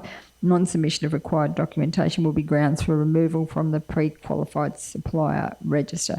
So that's the recommendation. Would someone like to move that? Councillor Potter, second by Councillor Little. Discussion, Councillor Potter.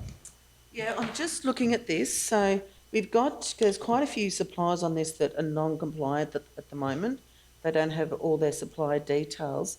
And I'm just curious because you'll see later on that one of them in particular we've actually just given a contract to. So just wondering if they have to supply all the details before they finish signing that contract with us. But all of them, there's quite a few here that are non-compliant. So what happens with those non-compliant ones, and especially the ones that we've actually recently signed up with or given contracts to? Thank you. Manager Louise, would you like to answer that one? Thank you, Councillor Potter. So the transition over, what we've actually done is transition from an e-procurement platform. So our 5-year tenure of our original pre-qualified supplier list has expired, and we needed to re-tender under a new 2+2+1. The process to transition suppliers over to the new e-procurement platform has been a lengthy process and quite a convoluted process. So the suppliers that you have awarded contracts to, we are not put at risk in any which way because they're still pre-qualified under the previous contract and they're still compliant under the previous contract. It's just the transitional period of working through those suppliers to get them familiar with the new platform, which is an online platform on how to upload their compliance requirements. So we're not in any which way at risk by the fact that they might not be compliant on this list. It just means they haven't finalised it by making themselves familiar with the new platform, but the old contract still exists. Sorry, I suppose through you, Madam Mayor, as a follow-on.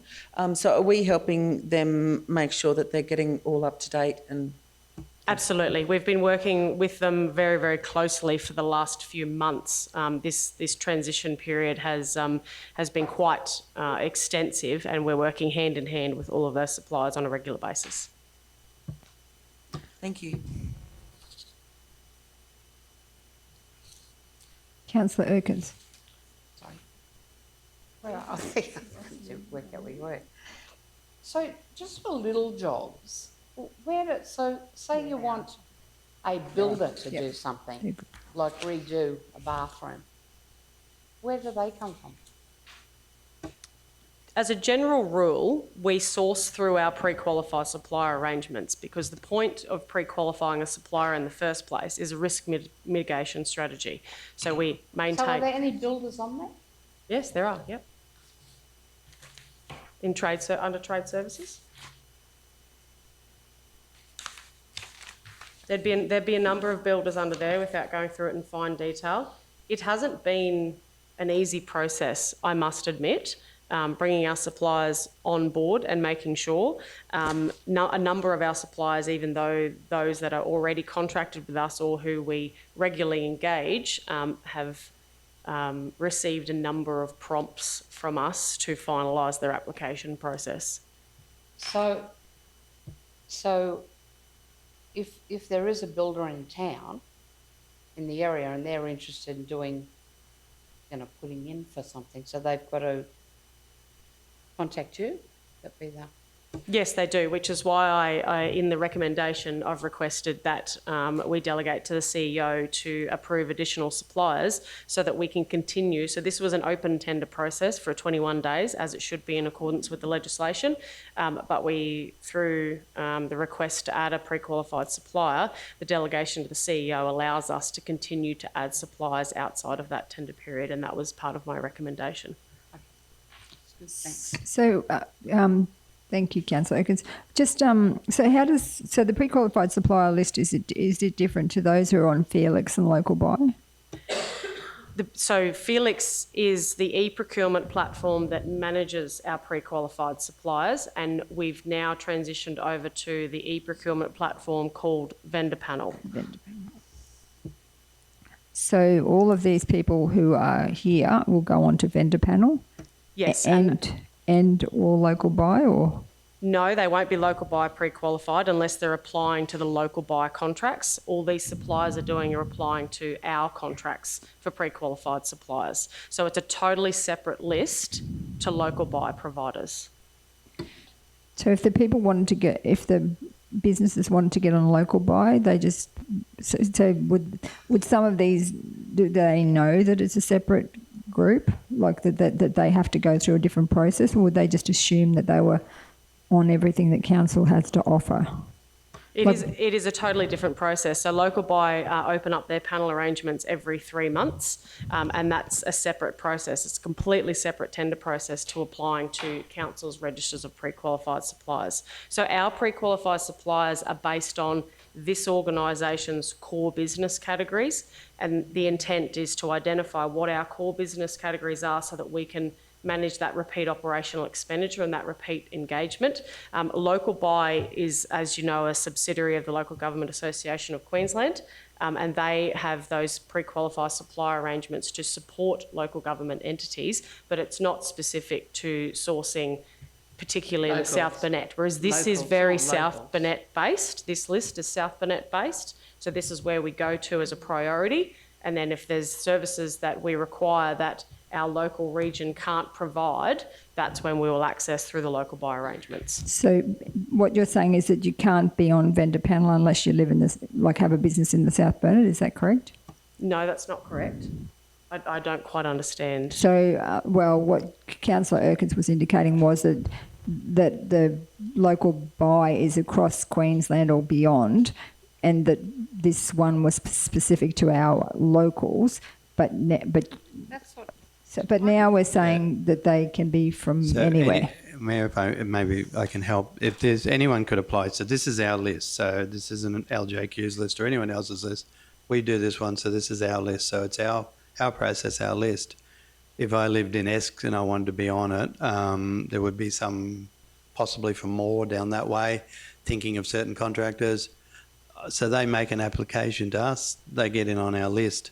If I wanted to be on the LJQ one, which is the LJQ list, we use the LJQ list, which is local buy, but LJQ runs that one. So they would put their ad out. And if I live down in Moore or in South Burnett and I want to be on that one, I'd put my application into LJQ.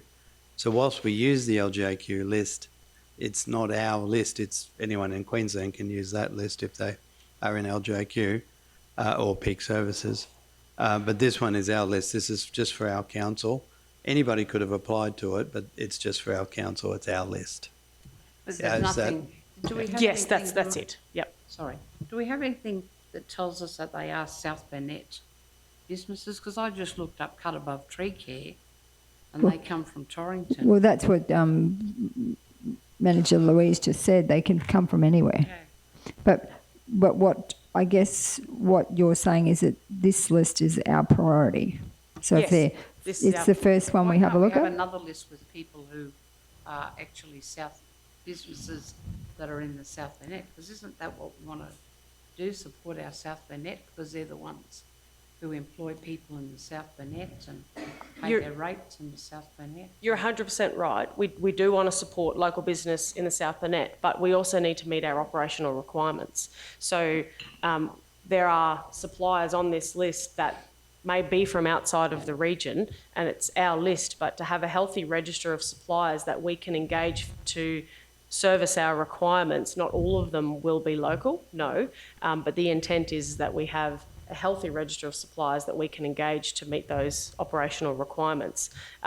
Separating the list out for just locals only would then add a third process for council to then go, well, we're only going to the locals. Or if you're a local, then it's strongly recommended, and as we do, we promote it as best as we can with every local supplier, get on our lists.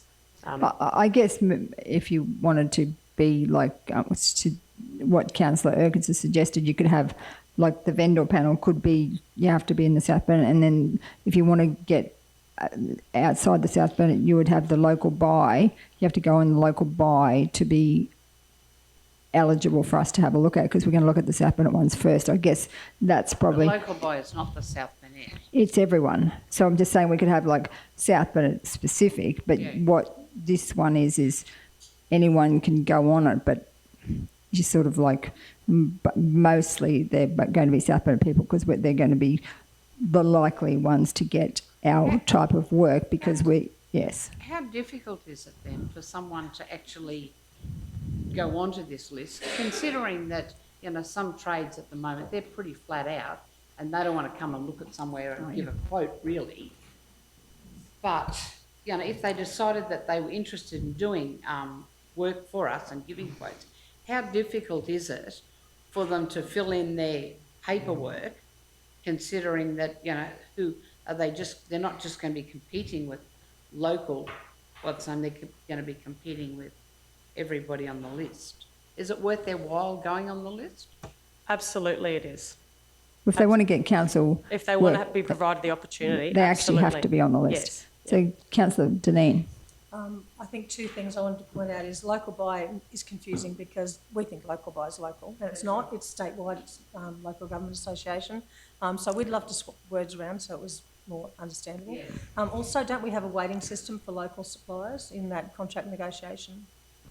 A weighting system? Yeah. So our local suppliers are weighted more favourably than people from other places. Yes, Thank you, Louise. There is a weighting in our procurement policy. I've just been speaking to someone looking for some advice on something that I know we're going to be doing.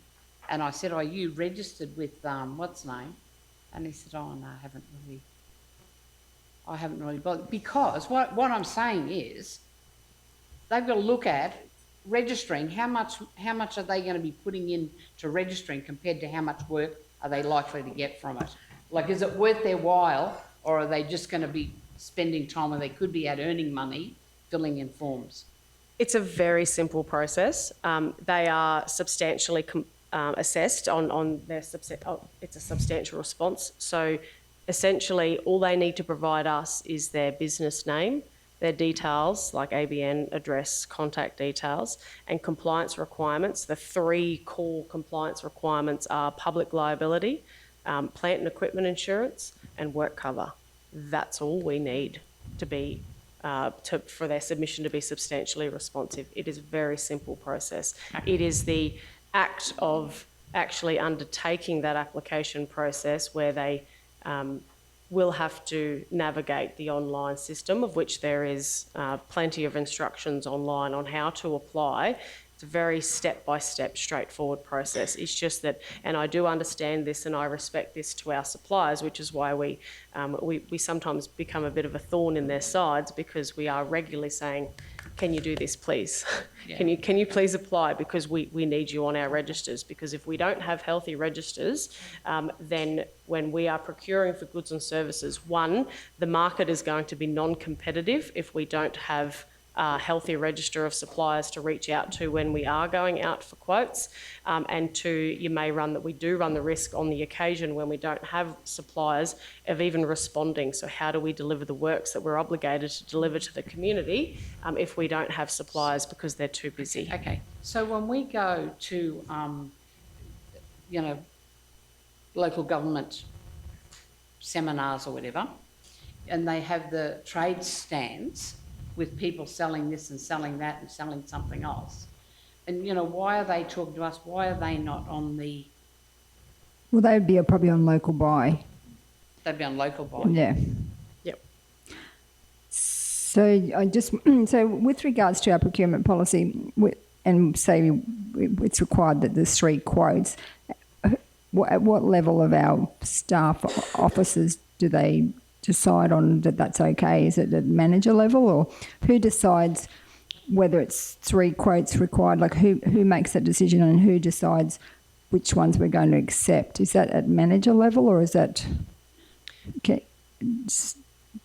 what level is that where it's decided on which suppliers we're using?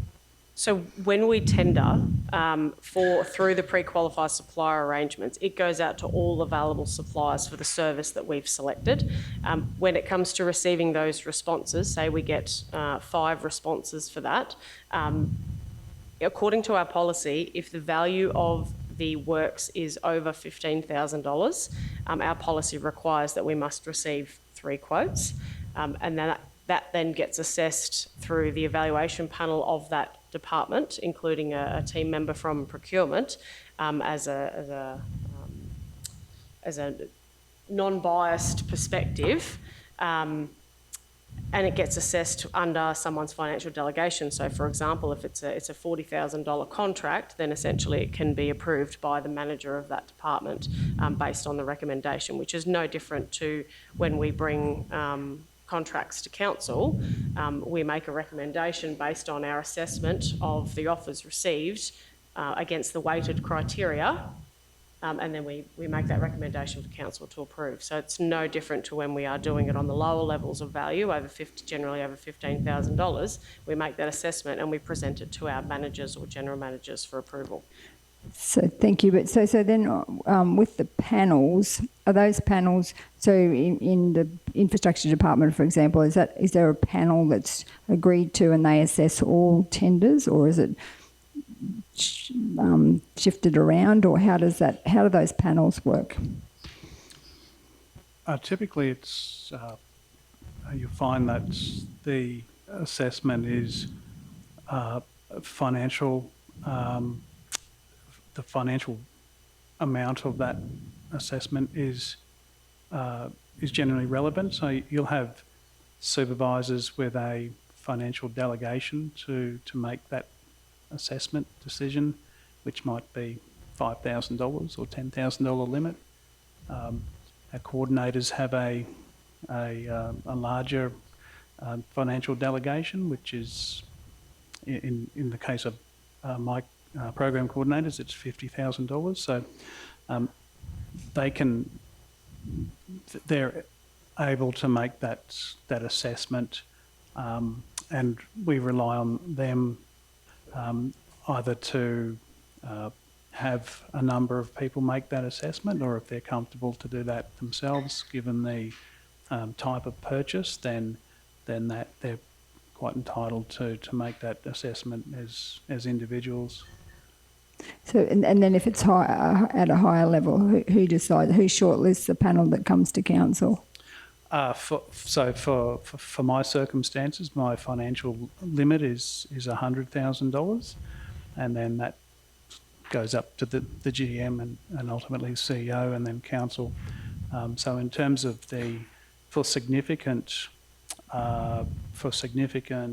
invitation to offers that you typically see going to council, certainly our flood damage contracts are probably a good example, where we have typically 3 members on the panel, and that might be a selection of stores and some staff that are involved in that particular area, and they'll do that assessment based on price as well as a non-price criteria, and councillors would be aware of those previous ones that have come through council.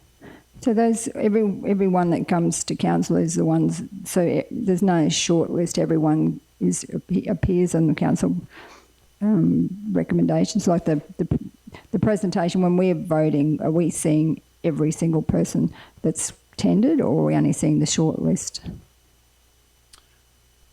You'll see, for the flood damage examples, for the ITOs, you'll see all of the offers. So, and typically in recent examples, we've had in the order of 6 to 10 type suppliers put in offers, and they're identified in the council reports. Thank you. And so and the panel, is that who decides on which panel assesses that to give the recommendation to council? Like, who decides on what the makeup of that panel is? Just to clarify, the panel in terms I mean, of the like selection that panel? does the recommendation to council. But who there's a recommendation to council that this one is the one preferred, or they just tick the most boxes. Who decides which group of people look at that particular document that comes to council? Yep. The assessment panel. Yep. So in terms of, I can speak in terms of our flood damage assessments, for example. The assessment, so we'll normally have 3 people on the assessment, and they'll generally do individual assessments and make that assessment as individuals, and then that will be collated together to work out, well, what is the highest score as a collective. So you don't actually have a assessment panel? I think I understand the question you're asking. What you're asking is who decides who looks at it. Yes. Essentially, it's the content experts. So obviously in procurement, we're not content experts because we're not engineers. We can only look at it from the same level that you look at it because, you guys aren't engineers either. So we look at it from a broad, this is essentially what's in front of me is how I can make my assessment. Yes, it was a good submission. The price is competitive.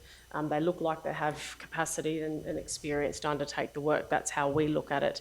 But the content experts in the department is usually the project manager who will be managing that project moving forward, and usually another officer within that department who has experience in understanding what's required to deliver that service. So there's usually 2 content experts from the department and then someone from procurement. Thank you. General Manager. Oh, sorry. Kevin, okay. Thank you. Any other questions? Is everyone happy to vote? It's been moved and seconded, so I'll put it to the vote. All those in favour? Against? Carried. Thank you. Thanks, Manager Louise.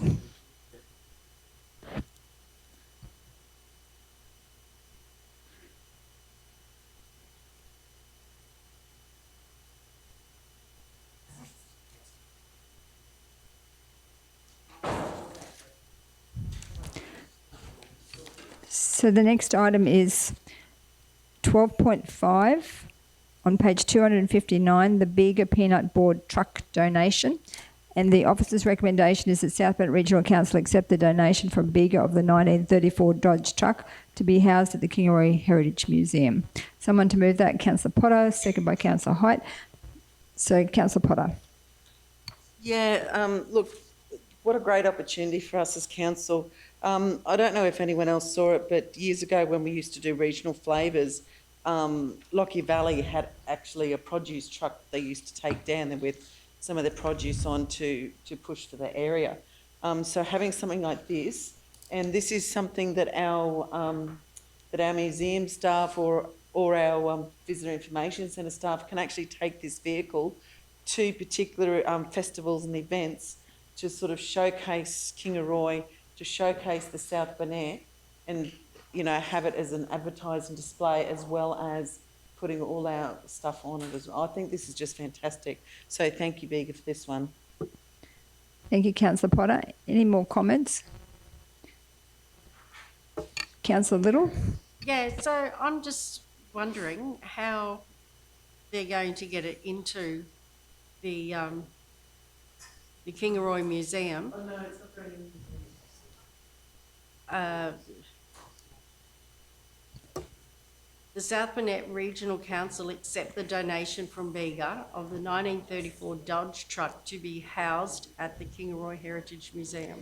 Councillor Potter, would you like to answer that question? Well, I don't know about the housing, but I was on the understanding that this vehicle was going to be used to go around to different festivals and events. So that's why it's registered and on road. So I'd probably defer to someone who's more in the know here. It says here, resources will be needed to relocate the truck into the museum, including alterations to the current physical layout of the museum.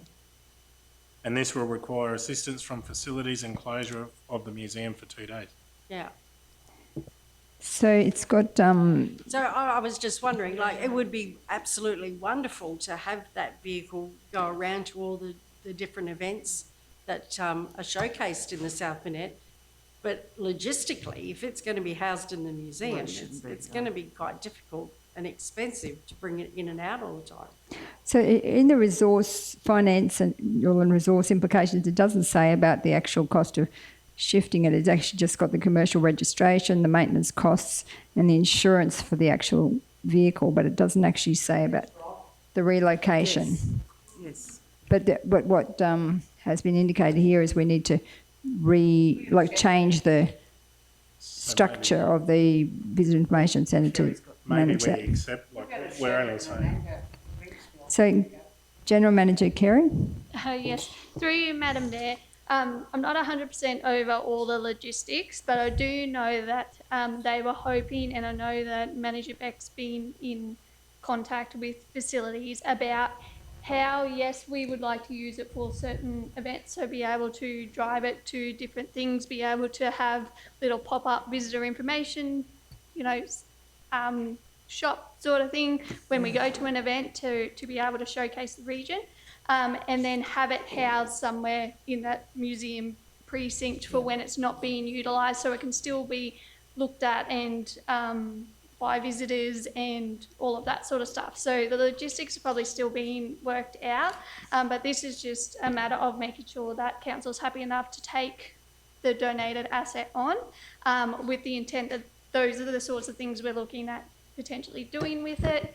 And once we've 100% finalised how that will work and what it's going to look like, we can probably provide an update to council to give that full picture. Thank you, GM Kerry. Councillor Dineen. Are we just going to transfer the rego and keep PCA 001 number plate? Marvellous. Thanks. So excited about it. It's wonderful. Thank you. Councillor Little. Yeah, so just to what GM Kerry just said then, I am just a little bit concerned though that it's going to end up in the museum. Yeah. And yeah, and we're not. So, yeah. We've got a garage at Ringsfield. Yeah, no, don't. We'd be happy to house it. Because, further down in the report, it says the communication, consultation, internal, external.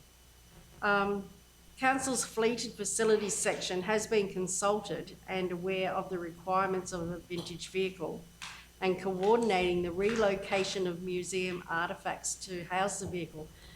So this report is sort of telling me that it's already been a done deal, that it's just going to be parked up into the museum.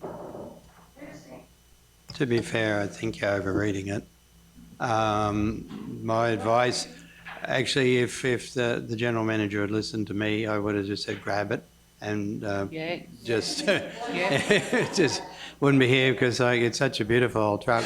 The intention is not to have the thing parked up and okay, there's cobwebs and you can't drive it. These vehicles decline, and having an old one and others in the room, they decline if they're not used. I mean, like even mine, I just don't take it out of the shed enough, and you've got to recharge the battery and do all sorts of things to it. There was some talk, and I know that we were approached at one of the community consultation meetings. There's a body of an old, and it's something we haven't spoke to the workshop about, but there might be other opportunities for some old historic vehicles that are on sale. Not that we necessarily need another asset, but also Councillor Potter has pointed out the original Kingaroy Shire truck. So we're investigating where it's not drivable, it's up on blocks. But I certainly take your point, Councillor, and I don't disagree with you. I think, to my mind, we just grab this thing and then it'd be just so good wherever there's a festival or something the council's involved in. We would want someone, a mature and reasonable person to look after it when it actually goes to site, because you don't want it wrecked or damaged or something. The shows. I mean, Just I to was be clear, I do have a manual licence. No. Actually, Me too. having got the Avocado Festival on the weekend, it would have been ideal. Well, I was actually the family member I was with rolled her eyes when I went, there's another WB Ute. And so the old cars, but it will just be the show and shines and all that. So you won't get to everyone, but the thing's got to be not used, but on display. And, Looked after and absolutely, showcased. Can I just ask, is Georgia the Tourism and Culture Officer? Is that, I can, spending a day with her at Ringsfield, there's no way that she'll have that left sitting in a museum. It'll be out doing and she is really, really. I'm hoping. She's really good, so I'm happy. If we're ever short of utes and that for the guys in the parks and gardens, we'll be able to utilise this. No, Heath, I'd actually like it to be a shared council car. Maybe we can go to meetings in it and it's so cool. And I do have a truck licence, so. So I have a truck licence as well. It'll be cold going to Canberra in that. So Councillor Potter? Yeah, so I think, from this discussion, we just, whether we take out that word to be housed at the Kingaroy Heritage Museum, just take that out completely, and leave it, we just accept the donations Dodge truck and leave the rest to staff, because we've got a lot of storage spaces within the South Burnett. We've got sheds and garages everywhere, even places we don't even know we've got them half the time. So, I was just looking at Leanne now, and I can pick out 3 sheds that we own as the South Burnett Regional Council that are in these odd places, and that's not even including the yards, all the yards in every single house and everything like that. So I think if we take out that last section and just accept the donation of the Bega 1934 Dodge truck and take out the rest. I think that's a good idea because we're even with the whole taking over from Crompton's taking over the Bega, they're talking about that they might not utilise all the buildings, and I've said to Crompton's that potentially we would like to look at looking at some of that stuff for some of the buildings, considering them for future tourism. So even it could end up back in that same space. That's a worry. Going further down the track. So I think at this point it's probably best just to put a full stop there, and we can decide as we go forward. Any other discussion, questions, comments?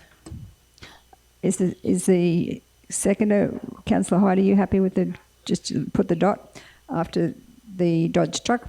Okay, Councillor Sander. I think we just have to realise too, you just wouldn't throw it in a shed, like we don't. I just want to point out that we're not just going to throw it in the shed in the back blocks or somewhere. It needs to be looked after and maintained.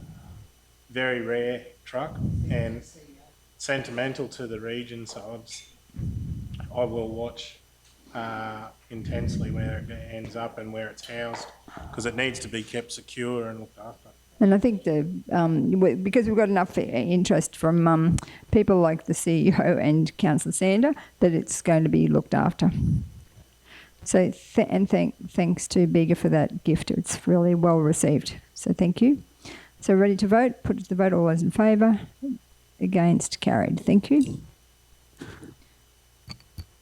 So the next item is 12.6 on page 262, and that one is the negotiated decision request. So the officer's recommendation is that South Bennett Regional Council refuse the negotiated decision request for development permit RAL 24/0041 for reconfiguration of a lot, subdivision 1 lots into 2 lots at Mullers Lane, Mergen, and described as lot 324 on FY 2912. Did someone want to move that officer's recommendation or potentially an alternate one? So Councillor Sander? Yeah, I would like to move an alternative motion to that one. Is that South Bennett Regional Council revisit the decision request for development permit RAL 24/0041 for reconfiguring the lots 1 lot into 2 at 5 Mullers Lane, Mergen. So revisit, is that? Revisit the decision. So I guess the wording is dependent on, is there timelines around this that we would need to make a decision one way or the other? Yes, through you, Madam Mayor. We're at the pointy end of the stick to actually make a decision. So we'd have to, unless yes. we through the CEO, if we, I know it's not ideal to lay it on the table to do an extension, but we would need permission from the applicant to extend council's decision period. So Councillor Sander, did you want to see if you can get a wording that we could actually make a decision here? Well, I believe that we should be connecting water to both blocks.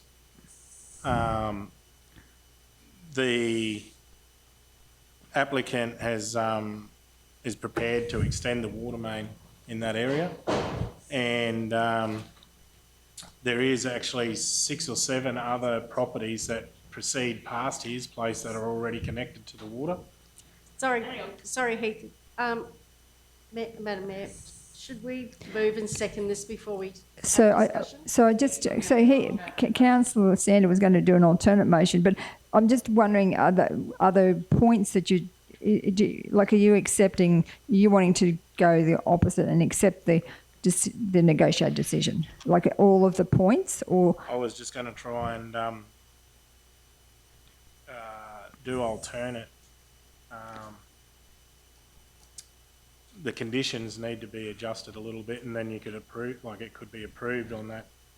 So I might seek CEOs. Yeah, I was just going to say, without debating it, the differences to the recommendation, connection of water to both blocks, what was your other list, Heath? And then that way we can add them and then work out how different it is from the recommendation. Connection of water to both blocks and the eastern and western and northern side. I see that there's the buffer zone, the 5 metre buffer zone on the eastern and western side as well, that be removed, and only on the southern side have the buffer zone. So east and western remove 5 metres? Yeah. And the Pioneer Lane. Oh, hang on, just remove 5 metres. So northern was not, there's nothing on the northern side?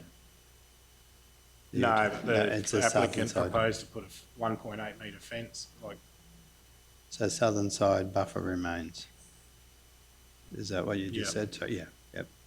And nothing different on the northern side? No. Okay, yep, that's your second dot point. And What's your next then one? further clarification on Pioneer Lane, because there's already an entrance there off of Pioneer Lane, and it just the 4 metre to do the 4 metre wide section of Mullers Lane.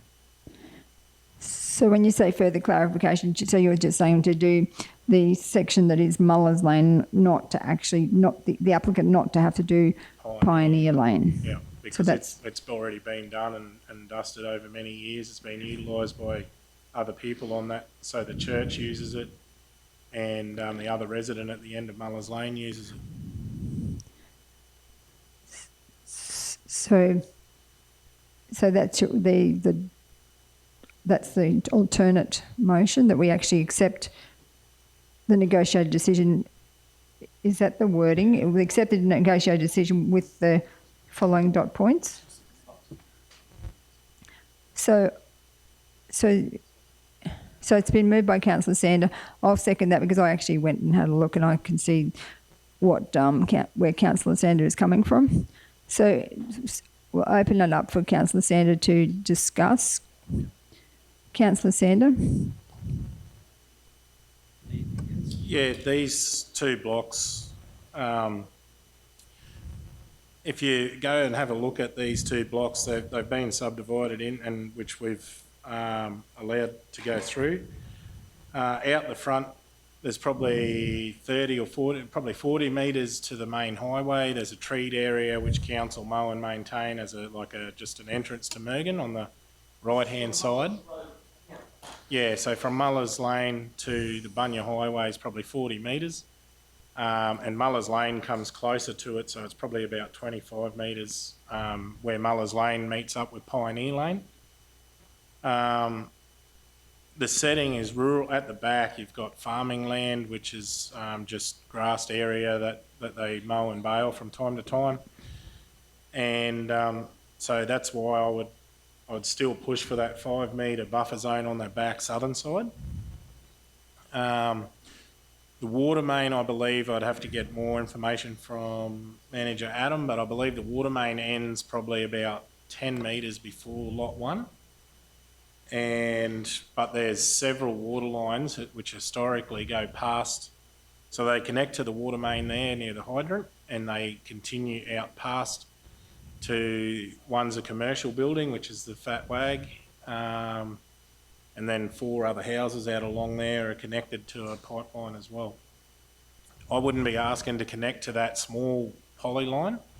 If we did go for it and connect it, it'd be going to the 100mm main at the end of where it ends there near the church, and that would provide enough water supply from a 100mm main to supply both blocks. So Councillor Hoyt. Can we hear from Manager Adam, please, and then from Sam on both of the two issues, on their opinion and why they put them in, please? Thank you. First, Adam. Thank you, Manager Adam. Yeah, thank you, through you, Mayor, and really good question, Councillor Sanders. So you're correct. There is an old historical offline main that travels past the frontage of those properties. Just to paint the picture for us, we had some time back, we had a request from the customer to connect water. So that property falls outside of the current declared service area. So our typical response is no to that customer, that they can't connect because they're outside the declared service area. The recommendation for us was to go back to planning and have the conversation around whether or not he could increase the declared service area, et cetera, et cetera. So in the meantime, the customer's also gone ahead with the subdivision, so it's 1 into 2 lots. What we found is that there was a historical connection further out that had actually disconnected a couple of years ago. So there was some capacity in that existing historical main. So the decision at the time with the planning team, the responsible decision was that, yes, it can take up that one connection for the first lot. And the discussion with the developer further on to that was if he wanted to get water supply to the second lot, he would need to seek engineering advice, so in the form of a network model, just to make sure that there is additional capacity in the existing pipework. If there's not, then he'd need to come up with a design to find out where the pinch point is effectively in the model. So whether that be just that short, as Councillor Sanders said, if it's that short section of main that needs to be upgraded or whatever that might be, council can help assist, facilitate that.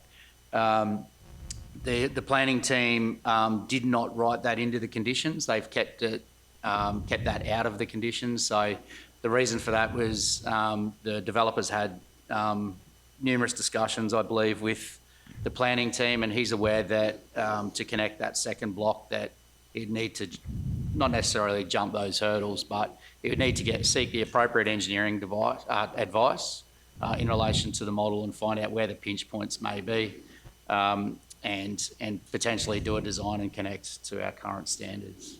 I would like to point out to council as well that if it assists in the decision making from a water and wastewater's perspective, if this development goes through in its current form, there's no reason that the developer can't come back to the water department and provide the additional engineering advice, I should say, and the contribution towards increasing that main, whatever that may look like, at a future time.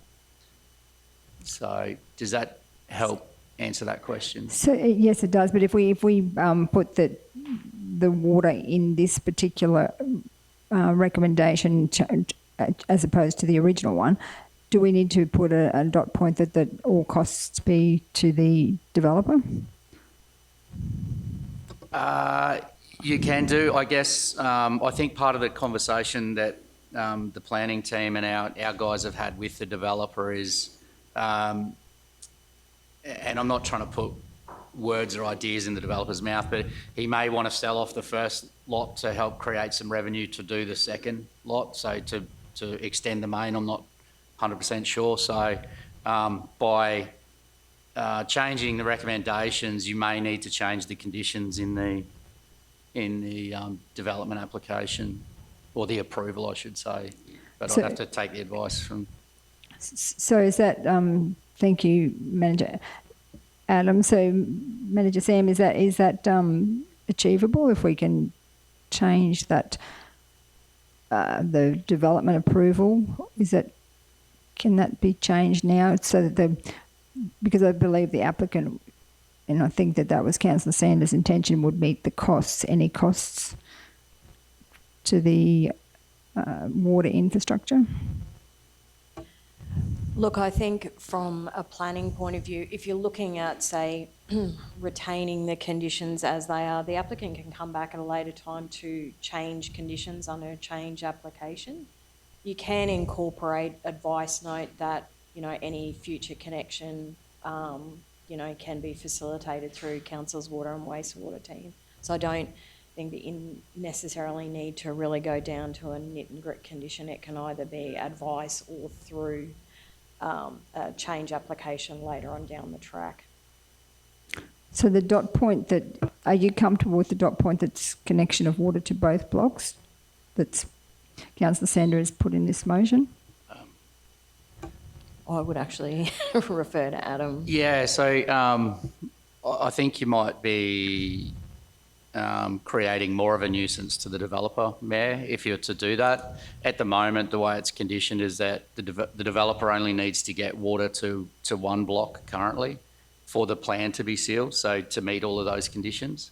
I think the planning team's strategy was that by conditioning only one block that he needed to get connected to water now, it's going to give him or her the opportunity to connect to that second block at a later time and still get the plan sealed and be able to move on. That's my understanding, Mayor. So what you're indicating is that if we put the connection to both blocks, that he would need to have connection to both blocks prior to getting the plan sealed. Okay. Yes, correct, Mayor. That's my interpretation of it. So that is a problem. What if we did it as the one block connected now, and then within 12 months, if we done a second dot point, that he had 12 months to investigate and connect the second block?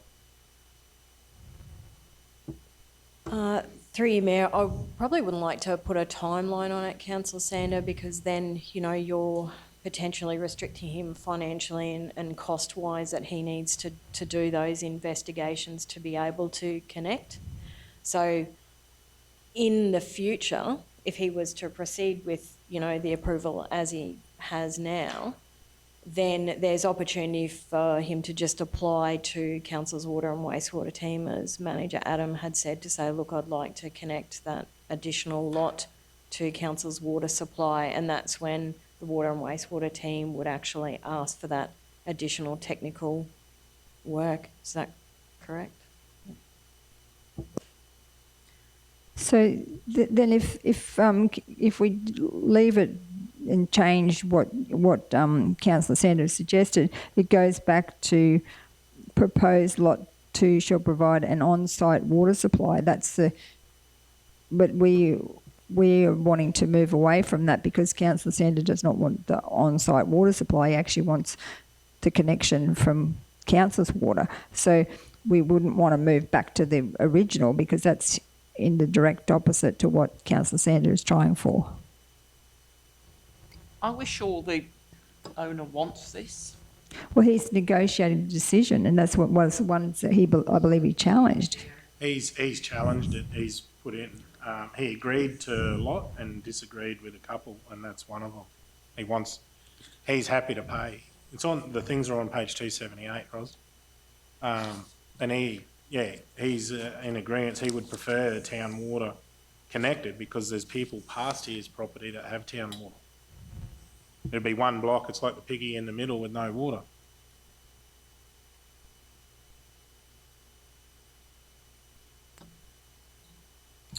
Through you, Mayor, the blocks that are connected further out are historical connections. So in other words, if the block's disconnected, they wouldn't be allowed to reconnect as it currently stands.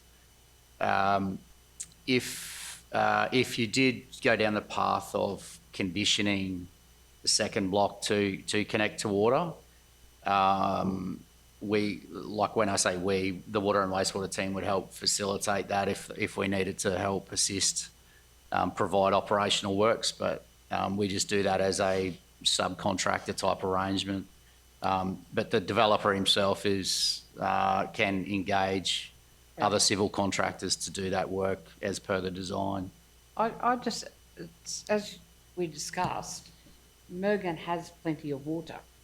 You know, why would we not make things easier for somebody if our whole thing, we talk here about, you know, encouraging developers to come in. We need more blocks of land. We need, you know, and we've got the water. It's not like we haven't got the water.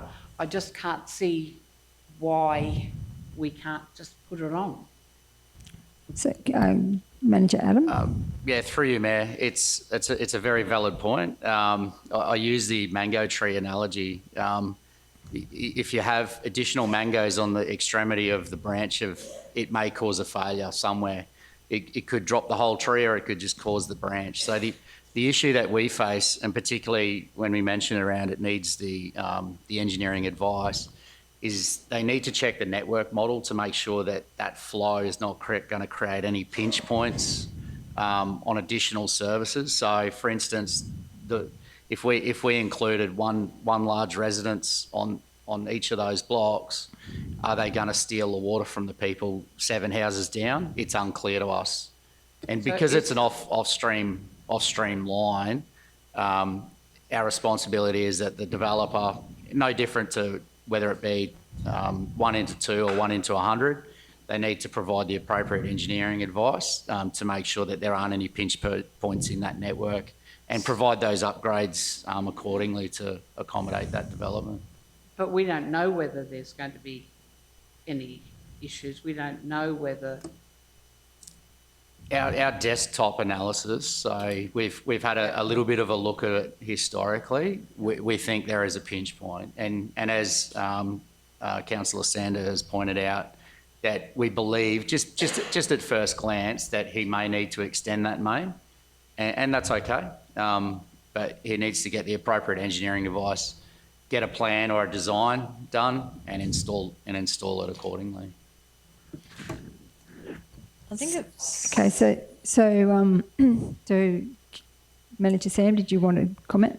Through you, Mayor, I think it's just important to note that when the application was first lodged, their team reviewed the material the applicant had submitted, and it was identified early on that there was the potential issue with connection to council's water supply network. So it was identified and brought up, as Manager Adam has said a couple of times, with the applicant to say, look, this is something you need to investigate. We're willing to look at potentially the connection of one additional lot, but the second one, so you need, as the applicant, to do that work. The applicant chose not to do that work, so the officers were given the task of, well, what's the best outcome at the moment for the applicant to get the development sort of through. So this was the option, and then the applicant can at a later time do that work, as Manager Adams said, to identify that pinch point. Well, they can't actually unless we change the motion, because otherwise they'd have to. Off the original list, did they supply an on-site water supply? So they'd have to do that to get their approvals. So unless you change that condition, that's still going to force their hand to do the on-site water supply. Through you, Madam Mayor, the on-site water supply is, say, when a dwelling house is constructed, then they would have on-site rainwater tanks. So we don't require the rainwater tanks to be placed on a vacant lot at that time. It's what they would be expected to have if they put a dwelling house there for rural residential purpose.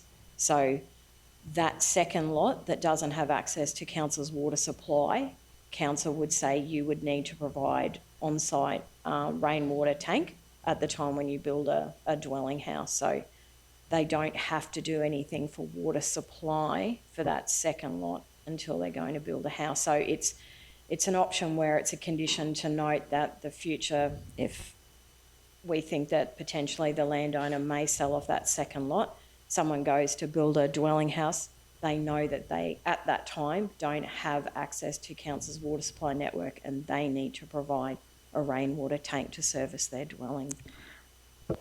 So if you were going back to sign off on this as part of the conditions, and lot 2 didn't have an on-site water supply, you're saying that you just don't worry about that because they haven't put a... Like, how do you sign off on the development approval if they haven't met the condition, that particular condition? Through you, Mayor, it's pretty much that the conditions for a subdivision, so reconfiguring a lot approval, ties to the land. So even when we seal the survey plan, those conditions remain in play. So when someone goes to build a dwelling house, you know, they can reflect on the conditions of approval for the subdivision, and they know that they need to provide on-site rainwater tank. Thank you. So, Councillor Sander. So there's already a dwelling on lot 2. They've already got a house there built, and lot number 1 has got, it's vacant. There's nothing there. But is 100 mil water main, Adam, or 150? It's 150 back towards Richleg Street. It finishes in, we believe, just past the hydrant in number 2, I think it is. So if it's 150, most mains in town are 100 mil, correct? Correct, yeah. So 150 is a huge supply, and there's only 7 25 mil services coming off it? Oh, yeah, and we believe it's only a 40 mil poly line. So 140 mil? Pretty stretched, yeah. Yeah, so I think, like, as we mentioned at first glance, so whether or not the developer needs to extend that main, so could 150 metres of 80 mil poly, that might be suffice. We don't know until the engineering's had a look at it. What if the developer ran 2 30 mil services from that end up to his? It's just... So he's pulling that off of the 150 main? Yeah, so we really, from a quality perspective, want to do away with that type of installation. The reason for that is we've worked really hard. There's the Wide Bay Burnett Urban Water Alliance design standards that we have. We've got to make sure that it's put into those current design standards. So Adam, what you're saying is if you were to give him water and something was to go wrong with it, the ratepayers would be paying to fix it. Through you, Mayor, yes, as it stands, yeah. now. So, and I think the history with conditioning developments is that they will do the work to get it to that point and to that particular standard. Could we word it that he owned it? If we only owned it to the feral on the main, and then it was his responsibility from thereafter.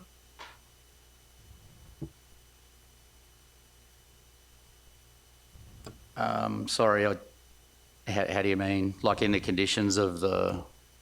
So we, council, we were only responsible for the connection with the feral on the main, and then anything after that was his responsibility.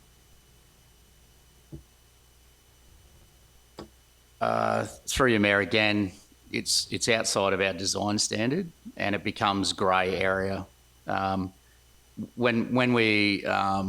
When developers make infrastructure upgrades or improvements, at the time of handover, that they become council's assets. So to help delineate that, it would be it's either council's or nobody else's. So why can't we? Yeah. Does that make sense? Yeah, Sorry. but why can't we just put at the all costs that to do the upgrade to the main, if necessary, and all costs to be to the developers to meet the costs? Why couldn't we do that? Through you, Mayor, if that is a question. Sorry. Yeah, that's no different to any other development. So if somebody further out, or if, even in Kingaroy, for instance, if they want to do a development, they have to go through the development hoops and make sure that they need to do the engineering, provide the advice back to council, and it gets signed off. So I know where you're coming from, but I just don't feel as though my personal view is you don't need to condition that. It's just a given, so we don't need to actually put that in there. It's a given that would be happening in any case. But he's, like you said before, he's still outside that declared water zone, so that wouldn't be a given. Well, I honestly believe if there's a bunch of them outside the water zone, we need to relook at the water zone map, because they're historical, but they're outside the water map in any case, so they're the same. Kathy, one of the ones that are connected to that water main there is near the Bay Eternal. So 1.2 kilometres outside Mergen has got water. But this block is right there next to the church, and we're not going to give him water. So, we are, depending on what... Procedural motion. We lay it on the table, seek the thing. I don't want to keep going over this. I don't understand it properly. We're just wasting time. I'd rather lay it on the table so you can look at it and get the answers, whether they be yes or no. And go back. So because Sam said that there's timelines, we'd have to go back and go to the applicant. Well, it's in his best interest to agree to it. Otherwise, is that right, Sam? Through Madam Mayor, so we have till the 19th of September to make a decision. So we can go back to the applicant before that end of period to request an extension. That's 2 Correct. days. So when we're doing that, we have, when someone puts in negotiated decision representations, we have 20 business days to decide those. And the reason why the initial one was refused from an officer's point of view, it had to be tabled, these negotiated to come back to a council. So we needed the council's decision to align with the meeting. So CEO Mark is just saying that we need to just tidy up with Sorry, some of the Mayor, words. but yeah, so we just grabbed Councillor Sanders' points.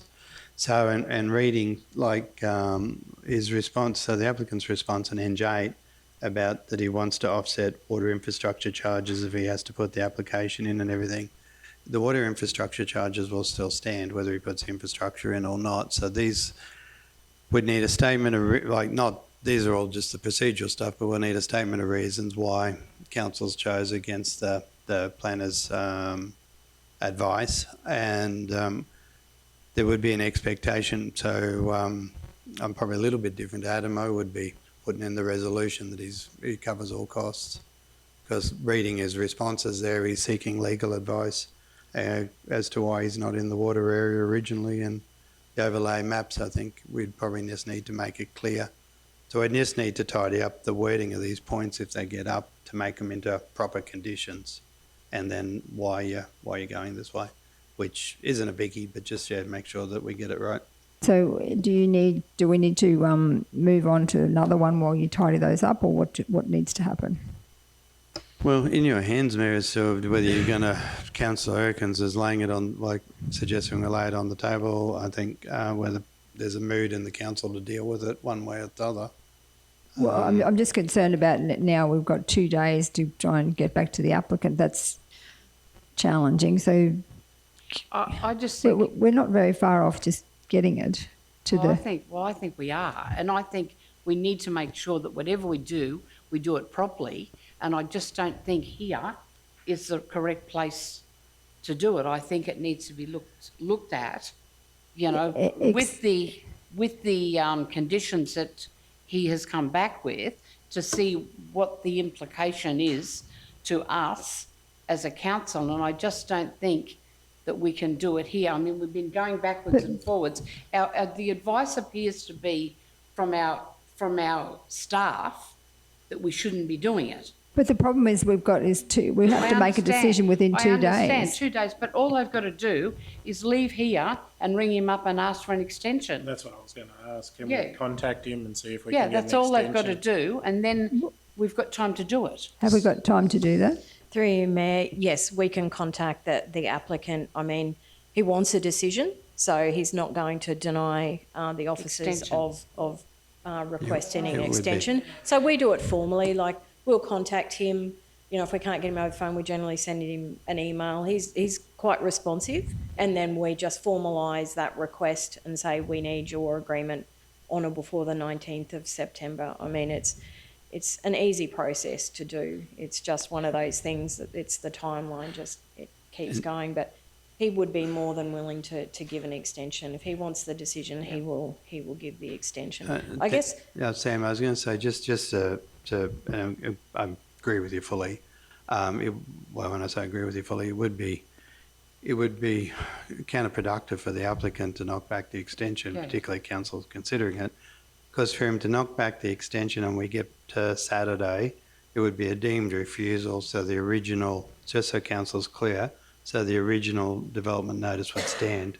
So he would miss out. So if he didn't, and it's not to sound like you're threatening him or anything like that, if it would be in his best interest, if council's of this mind, the only good thing about that would be too, because like, as I said, I would really happy to capture the notes, and so just make sure the process of this is right, because reading some of his replies to the, and I certainly understand and concur with the original buffer zones because of now there might be other issues the council wants to consider as to why you don't want to put those buffer zones in, but that relationship with residential and or rural residential and rural may not be totally applicable there. I'm not arguing for or against it, but there's a reason those buffers get put in. But Councillor Sandra and I went there, and there's absolutely there's one place there's a buffer already there. It's actually a driveway, and there's trees already there, so it just seems. So I say, Mayor, I'm not arguing the point for it, but there's very valid reasons why those buffers are put in. And we're not arguing against that rear buffer zone for the rural, because that is, I understand that needs that. But the other side's a church that gets used once on a Sunday, and there's plenty of houses in Mergen with churches next door. So so if it were to lie it on the table, I think Manager Simon and Sam, that we'd have to contact the applicant, and so I wouldn't recommend this wouldn't come back until the October meeting, and then that'd at least give us a chance to workshop it as well. Can we also look at where the sewage connections are there? Because he's mentioned that he'd like to connect into that in here. And I don't know how close they are. You put that in as part, I don't know. That was ENG 9. Yeah, did he put that in his response? Yeah, he though? doesn't agree. Okay, yeah, because again, practical, I just don't think we can add in something that he hasn't objected to. He's objected to ENG 9 and says not agreed. Please refer to ENG 8. But ENG 8's water supply, not wastewater. So Councillor Erkins has moved that lay on the table. Someone to second that? Councillor Potter, put it to the vote. All those in favour? Against? Carried. Thank you. So moving on to the next item, which is one that CEO Mark is going to step out for. Seconder was Councillor Potter. Well, we all got to go. Item 12.7, negotiate decision request for development permit for reconfiguring a lot on page 280. We don't have to go to this, do we? We don't have to go to this one, do we? Oh. So the officer's recommendation is that council approve CEO Mark. Yep. So the officer's recommendation is that council approve in part and refuse in part the request for a negotiated decision notice for development permit for reconfiguring one lot into 2 lots at 19 Benin Elsmere Road, Toominga, as follows, and there's a set of conditions. So would someone like to move that? Councillor Potter, seconded by Councillor Erkins. Councillor Potter. Yeah, thank you. Through you, Madam Mayor, a question to senior staff of Sam with regards to the power supply. We all know that, green energy and power supplies and things like that, so I fully understand that part. I think my question to you is, if the applicant decides to on-sell this block at a later date, what will happen to that power supply? Will it stay with the building? Because I know there are power supplies that literally you buy on the back of a trailer and you can plug it into your tiny home or your house. Will this block be sold with that power supply, or will he be taking the power supply with him?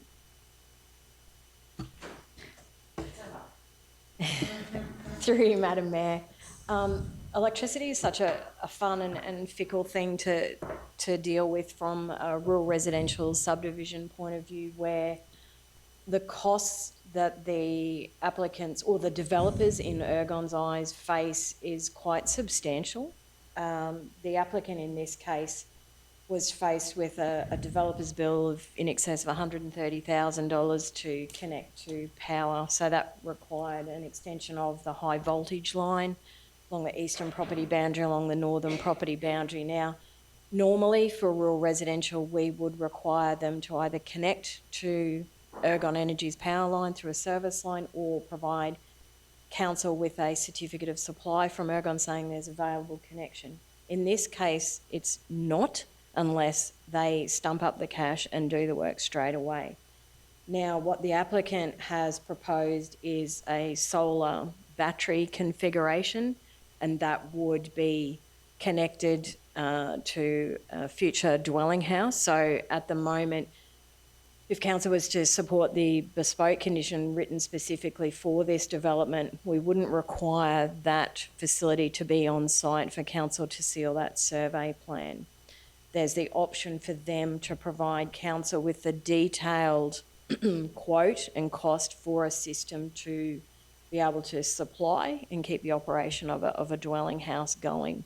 The applicant has done that homework and has been extremely thorough in their research detail to be able to justify why they're not going to connect to the standard reticulated service. So from a compliance point of view for council to seal the survey plan, we're agreeing that, well, the officer's recommendation is that the applicant provide that detailed quote and that the note be recorded against the property that when a dwelling house is built or on-sold, that they either have to connect to power, provide their certificate of supply, or provide that configuration of solar and battery. So that's the best outcome we could come up with as a bespoke condition for this development. Can I just say that's a very, very detailed answer, so thank you. Thank you, Sam and Councillor Potter. Councillor Deneen.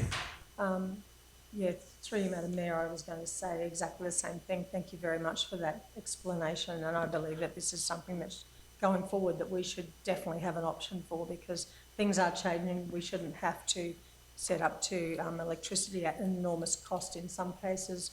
And anything that, even if the battery supply wasn't there when you're on solar block with or without a house on, that's reflected in the contract price and what you buy. So I just think this is a great decision that we're about to make, I hope. Thank you, Councillor Deneen.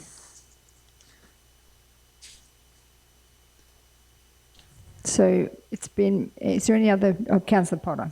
Sorry, Councillor Erkins. Vehicle access, why is that crossed out? Construct a gravel driveway, have a minimum width of 4 metres in accordance with Council Standard Drawing 00049 to access proposed lot 11. Note, when no table drain exists, a culvert is not required. Through you, Madam Mayor, there was a duplicate condition for the access, so SARA's, which is Department of Transport and Main Roads, they conditioned that property, so it was just an oversight in drafting the report, and duplicated conditions, it's unnecessary, so the applicant is tasked with complying with Main Roads access conditions. That was just a little, my fellow councillors As long as he took us out yesterday showing us driveways. So any other questions? So the refuse part, in part, council approve and refuse in part. So what are we refusing? Through you, Madam Mayor. So the applicant, as I said, is very detailed in their representations. They sought for the general condition, general GEN 3, to be further clarified. We didn't believe that was actually necessary.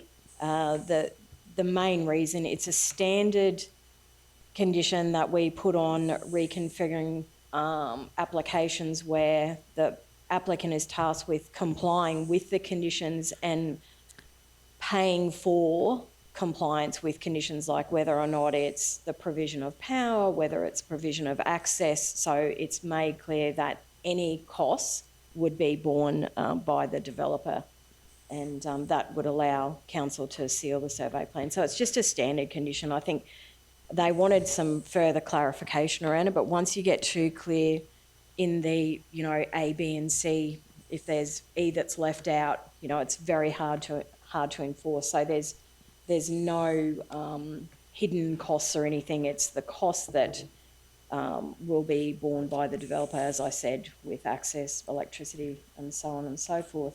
The water supply is the applicant, they're in a water supply area, so they are required to connect to council's water supply system. The applicant proposed to have their own on-site rainwater tanks.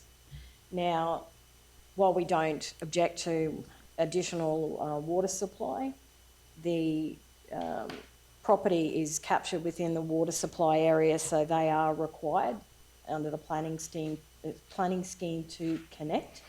Now, we did meet with the landowner and his family early on when they put in the representations, and it was explained to them that what council requires is an extension of that water supply line, but they can choose whether or not they put a meter on it or not. They can put a tap on and they could leave it there. So if they went to on-sell it, someone builds a house, they can put a meter on it and then they can connect to council's water supply. So I guess it's I wouldn't say taking advantage of our condition, but we're not saying you have to put a meter on it. We're saying you're in the water supply. We require you to extend and make that connection available. But if you do not want to put a meter on it and connect your house on it, you do not need to. So that was the advice we got through our water and wastewater team, and the discussions that we had with the applicant at the time. They were satisfied with council's response. Therefore, we refused those changes that they had lodged.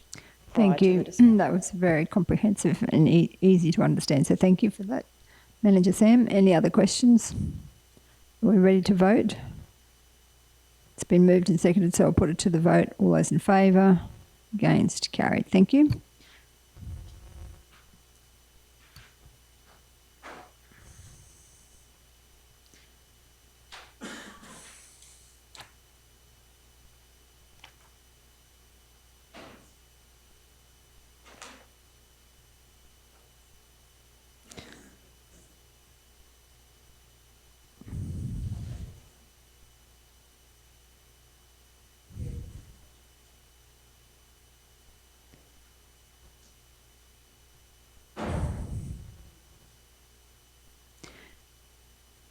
So we're moving on to item 12.8 on page 372, the trial of waste ID and backflow ID. And the officer's recommendation is that the matter be lifted from the table. Someone to move that. Councillor Deneen, seconded by Councillor Height. Put it to the vote. All those in favour, against, carried. And the original, we go to the original motion, which was moved by Councillor Potter and seconded by Councillor Little. The South Burnett Regional Council accept the 4 to 5 month trial of the waste ID and backflow ID systems. Councillor Potter. Yeah, thanks, Madam Mayor. I'd just like to say that this is actually something that I truly think is a wonderful idea, because the amount of money, so during the trial, we will save more than what we're actually spending on the trial with regards to staff and everything like that. So I think the benefits and savings far outweigh the upfront costs that we'll be up for with regards to this trial. Thank you. Thank you, Councillor Potter. Any other comments, discussion? Councillor Sander. I've spoken to a couple of plumbers, and their concern is that the only time they can use this app is while they're there to scan the tags, and most places that these guys go, they don't have any service, and it's going to create further issues down the track because they're not going to be able to scan into your tags that you put on the tanks. Won't work. It's geo located, and it won't work if they have to take it away from there to rescan it. So, Manager Simon. Well, yeah, if I may, through the Mayor, look, appreciate that comment, and it's very valid, but normally what happens, and I think we just need to clarify, normally what will happen is when they cannot get the reception there, as long as they've logged where they've been with the geocode at the time, as soon as they come into the reception area, it will then log it all. I would just like to clarify that, because that's quite what happens with a number of systems, where they don't log it until they come back. When they drive another 3Ks, they're back on. It takes the previous coordinates and the details and logs. I will just need to clarify that, though. Yeah, we're gonna have to lay it on the table again to do that, though, because that's the reason why I was against it, and I knew there was a reason why, and I found the plumbers, and the issue is that it doesn't do that. The geo, it doesn't allow them to do it, and then it causes more dramas down the track. We will clarify that for you, Councillor. So, Councillor Can I just ask? Potter. Oh, sorry. So, Councillor Height. I hear what you're saying, Councillor Sander, but if 80 or 90% of them work, is it still a good saving, even if some don't work because there was no reception? Yes, through the Mayor. Councillor, very fair comment. The majority should work. To be very honest, it also largely depends on what telecommunication systems the plumbers are using. If you're using certain providers, you are not going to get the coverage. If you're using Telstra, and I will mention that company because their coverage is normally pretty good in nearly all of the areas. So, valid point. No, that's not, sorry, through you, Madam Mayor. That's not true, Simon. I've got Telstra. There are many, many places in our region that do not have mobile phone coverage.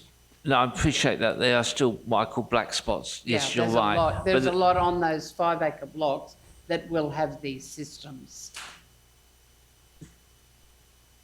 Okay, so any other questions? So is everyone comfortable now to vote? So it's been moved and seconded by the original movers, Councillor Potter and Councillor Little. Are we going to find out first whether it will? Well, they'd have to lay it on the table again. Well, I mean, there's no point if we find out that it will not transfer in. Well, then, you know, a lot of our places, it's not going to save any time. It's going to cost us money, and so I think we need to clarify that first. Yeah, through the mayor again, look, I appreciate that. And I mean, I think we also, that's one of the questions we will probably want to ask some of our other councils that we've been discussing with that have the current system, as well with the supplier. Look, there's an additional question we just need to clarify for you. So we've got clarified? Manager Adam has got his light on, and maybe he may be able to. Through you, Mayor. Yeah, so the Waste ID app side of things, the glossy brochure that that was delivered to us is exactly what Simon said, that the customers should be able to log on, whether it be a backflow prevention, Waste ID, or any other type of device, that when they come back into communication that they can log on.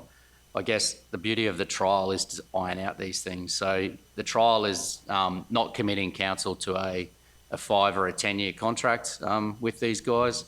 The trial is to iron out any of these issues, and if they don't happen to work within that 5 to 6 months, then it's only a small financial loss and a very low risk to council.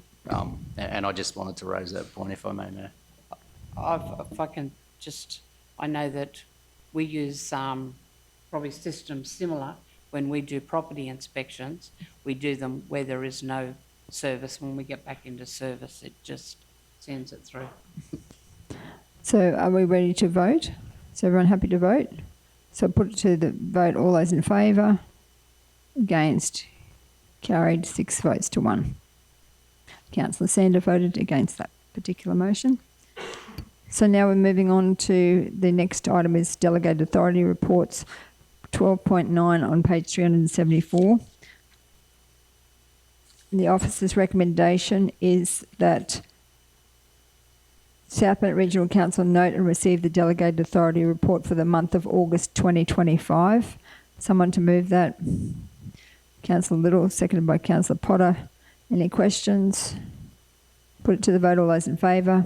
Against? Carried. The next item is 12.10, list of correspondence pending completion of assessment report on page 376. The officer's recommendation is the list of correspondence pending completion of assessment report as at the 9th of September 2025 be received and noted. Someone to move that?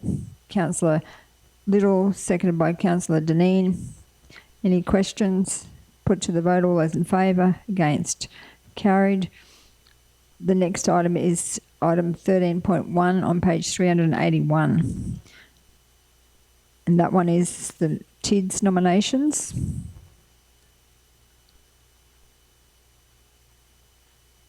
So the officer's recommendation is that South Bennett Regional Council nominate for the 2930 to the RRTG the following roads for TIDS funding: and Alfred Street, East Kingaroy and Tingura Chelmsford Road, Greenview. And number 2, amend the TIDS program to support existing projects and maximise available funding proposed for delivery in future years. Would someone like to move that? Councillor Potter, seconded by Councillor Deneen. Discussion? Any comments? Everyone ready to vote? Put it to the vote. All those in favour? Against? Carried. Thank you. The next item is item 13.2 on page 389, the Memorandum Transfer Station Gate Card Fee and Charge.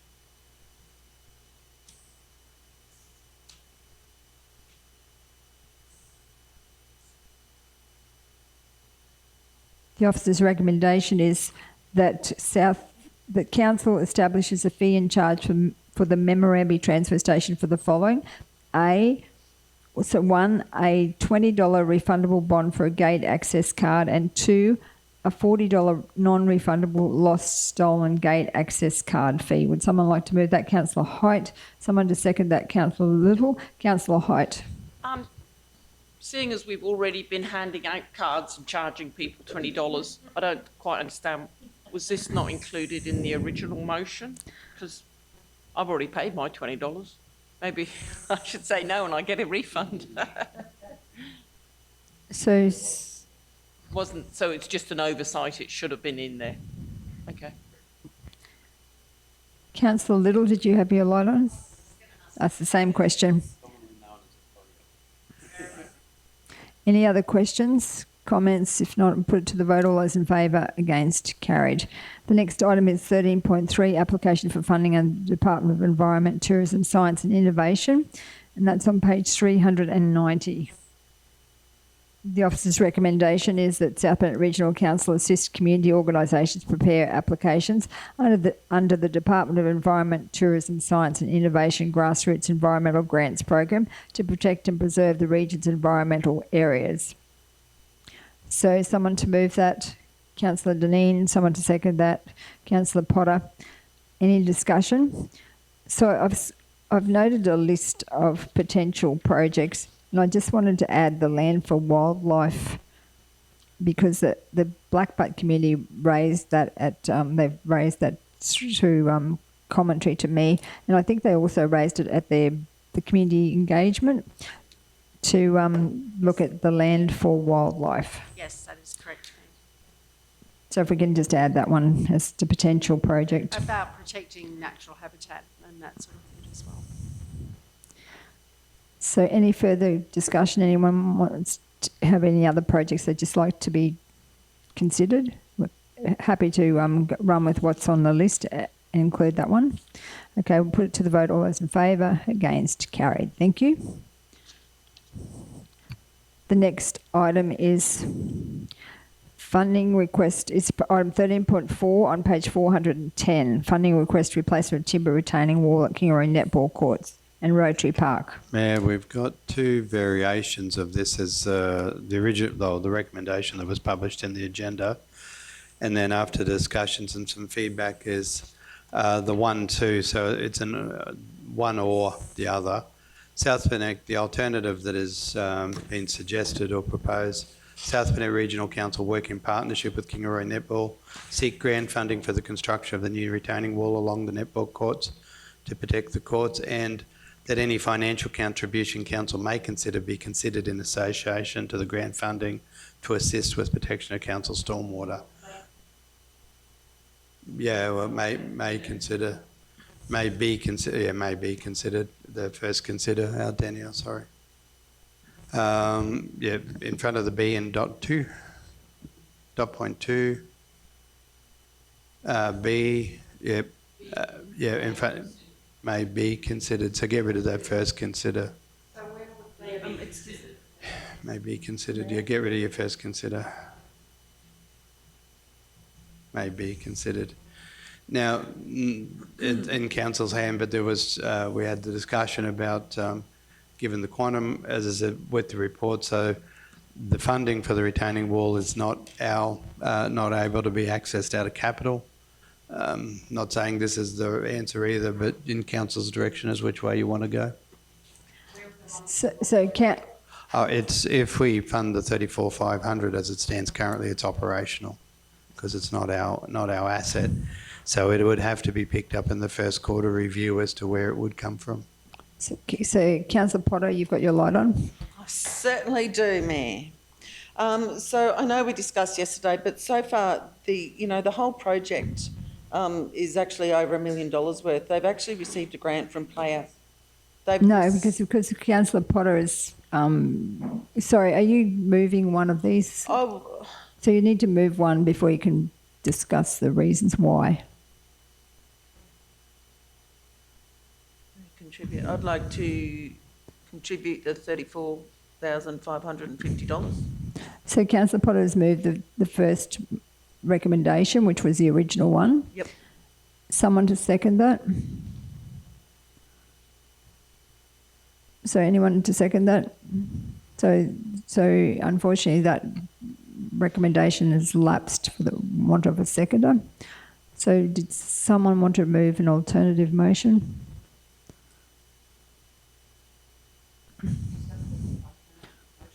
The 1 and 2. So that was I was explaining, Councillor Hyde, so that this was come out of the discussion. So they're either or. They are complementary. Well, it was added in after your discussions yesterday, so it's there for consideration. We could have left it blank and let councillors come up with something, but The South Bend Regional Council work in partnership with the Kinroy Netball Association to seek grant funding for the construction of a new retaining wall along the netball courts to protect the new courts.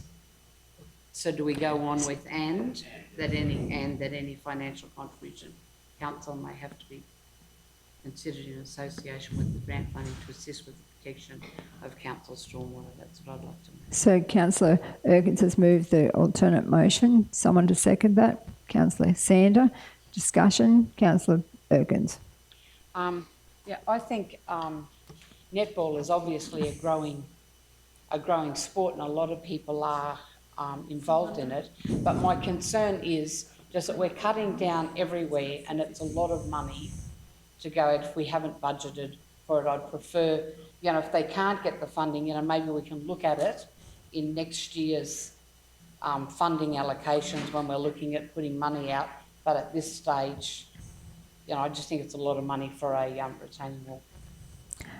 Thank you. Any other discussion? Councillor Potter, sorry. Councillor Potter. Before we make our decisions, I think we should know the full facts here. So the Netball Association have actually got a grant from Play Our Way for 1.1 million, for just over $1.1 million with regards to this. The club's already putting towards that grant $70,000. It's a huge total cost of this project. So it's not like they're not going out and getting grants. They've already got a grant to move forward.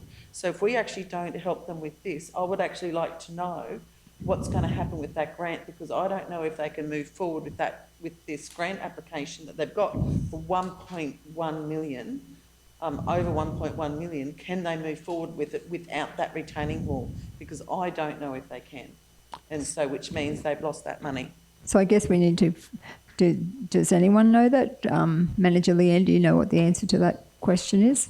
Through you, Madam Mayor, no, we would have to take that on notice and actually go back to the community group and just check with them.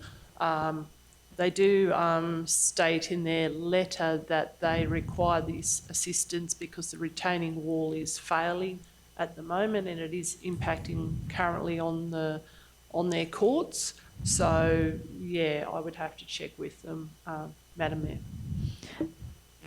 Thank you. Councillor Little? Yeah, so just a question. Could they not use the funding that they've got to deal with the retaining wall first and re-budget the rest for whatever the rest of the money is being spent on? Through you, Madam Mayor, I believe they had that in mind, and that's why they went out to tender for the entire project to include the retaining wall. Unfortunately, when their quotations have come back, they don't have adequate funds to cover the entire build. So they had a look at their build, and I would imagine they've investigated and identified that because the retaining wall also protects council's stormwater infrastructure, they were looking at probably seeking some assistance from council to put towards something that would also benefit council as well. So I think that's probably why they've done it, rather than just ask council for a contribution of X amount. They've tried to identify where there could be assistance that would also benefit council. Thank you, Manager Leanne. Councillor Little. What is the time frame for the grant funding? Like, is it a 1, 2, 3 year project? Like, do you know that sort of information? Unfortunately, Madam Mayor, I'd have to take that back. At thinking it's in the letter, it's stated that they will commence November 2025. I'm not sure of exactly how long their grant is for, whether it's a 12-month period or longer. I'm not aware of that. Councillor Erkins. Yeah, I'd just like to know, how much did the Netball Association say how much they fundraised without grants? $70,000. Okay, thanks. Councillor Deneen. Yeah, that does put a different slant on when you think that the Netball Association has raised $70,000. But yeah, I think all those questions are valid. How long is it for? I didn't realise it was also going to support our flood infrastructure. So that's something that's important. Maybe we should have another look at it.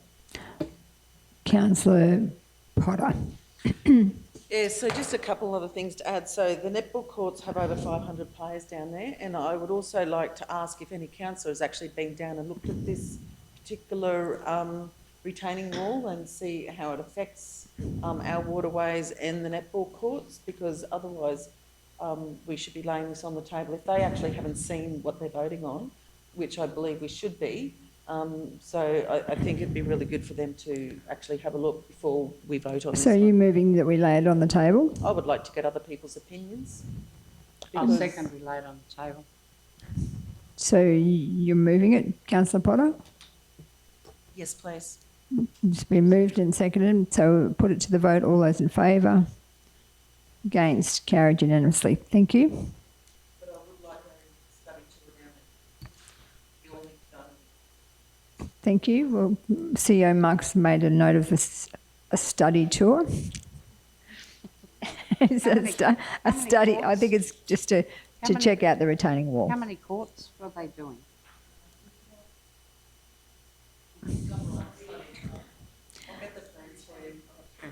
So the next item is item number 14.1 on page 443, donations to the Animal Management Centre. Yeah, so before, Simon, you're not going, are you? I asked, So this is a question on notice, donations to the Animal Management Centre, and this was by Councillor Erkins.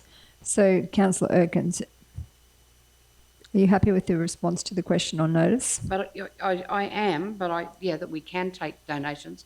But I'd just like to ask that when we put things up asking for donations, can we just look at the wording of it? Because there was a post went up on Facebook looking for some puppy food for the poor puppies that were going to starve. It sounded like it was really, it made it look like we were begging, and if we didn't get the food in, the animals weren't going to be fed. So while I really encourage people to make donations to the animal, what is it called? Animal centre. It just, it really did. And there were a few comments on there from people, having a go at council. I mean, I think it would be nice if people do donate and give things, but I don't think that the puppies were going to we weren't going to let them starve if we didn't get puppy food. And if I may, through the Mayor, Councillor, look, I think again, the open day that's planned for October is going to be really important, because I'm hoping if the media are in attendance and everything else, it can set minds at rest that this centre is being run well. We've got staff there that really care. There's been a lot of work done. Bear in mind, we've only been there 2.5 months, and we're doing an awful lot of work to make things really happen. And the adoptions are now, as I mentioned earlier, are now really starting, or I think I might have mentioned the other day, are really starting to happen. Thank you, Simon. So the recommendation is that the response to the question regarding donations for the Animal Management Centre raised by Councillor Erkins be received and noted. Did you want to move that, Councillor Erkins? It's seconded by Councillor Height. Any further comments, discussion? Put it to the vote. All those in favour? Against? Carried. The next item is information section 444, which is nil. We're moving into the confidential section. So the confidential section, we will be discussing the item 16.1, management and operation of the Southburn Aquatic Centre contract number SBRC Q2526-01- negotiation outcomes. Item 16.2, award of contract SBRC 2526_11, plan and design for South Burnett Tourist Parks. Item 16.3, construction of a formed road to lot 29 RP 36980 and lot 10 M5421 Memorandum. Item 16.4, application to waive rates charges on assessment 40567 000 000. And item 16.5, performance review, chief executive officer and renewal of contract. So would someone move that we go into the confidential section? Councillor Little, seconded by Councillor Potter. Put it to the vote. All those in favour, against, carried. Thank you.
welcome back to the general meeting of council. Would someone like to move that we go back to out of the confidential? So Councillor Potter, seconded by Councillor Height. All those in favour? Against? Carried. Would someone like to move that we proceed your motion that we do 16.5 first, because we've got CEO Mark out of the room? So moved by Councillor Erkin, seconded by Councillor Potter. All those in favour? Against? Carried. So the officer's recommendation is that South Bennett Regional Council receives the performance agreement Chief Executive Officer December 2025. Number 2, that the adopted organisational development plan be endorsed for the Chief Executive Officer performance agreement for the 25-26 financial year. Number 3, that the Mayor be authorised to sign the performance agreement Chief Executive Officer December 2025 and the remuneration schedule in accordance with the contract of employment. Number 1, that the South Bennett Regional Council, in accordance with S194 of the Local Government Act 2009, South Bennett Regional Council appoint Mark Pitt to the position of Chief Executive Officer from 1st of July 26 to the 3rd of July 2030, and that the Mayor be delegated to finalise and sign the contract of employment. Someone to move that? Councillor Erkins. Someone to second that? Councillor Dineen. So any discussion? If not, Councillor Sander.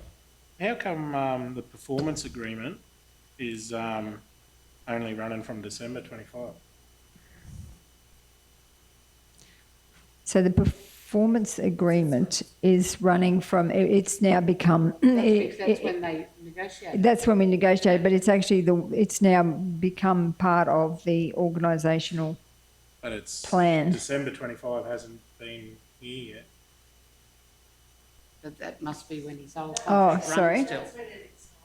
That's what, now the Can't new one started. expire. We never had one prior to that. No, but the contract that he was on. No, it only ends in April or May next year. 30th of June. So I'll just get, Manager Chris, did you want to answer that? Sorry, I'm just looking at the performance agreement and it's 2025.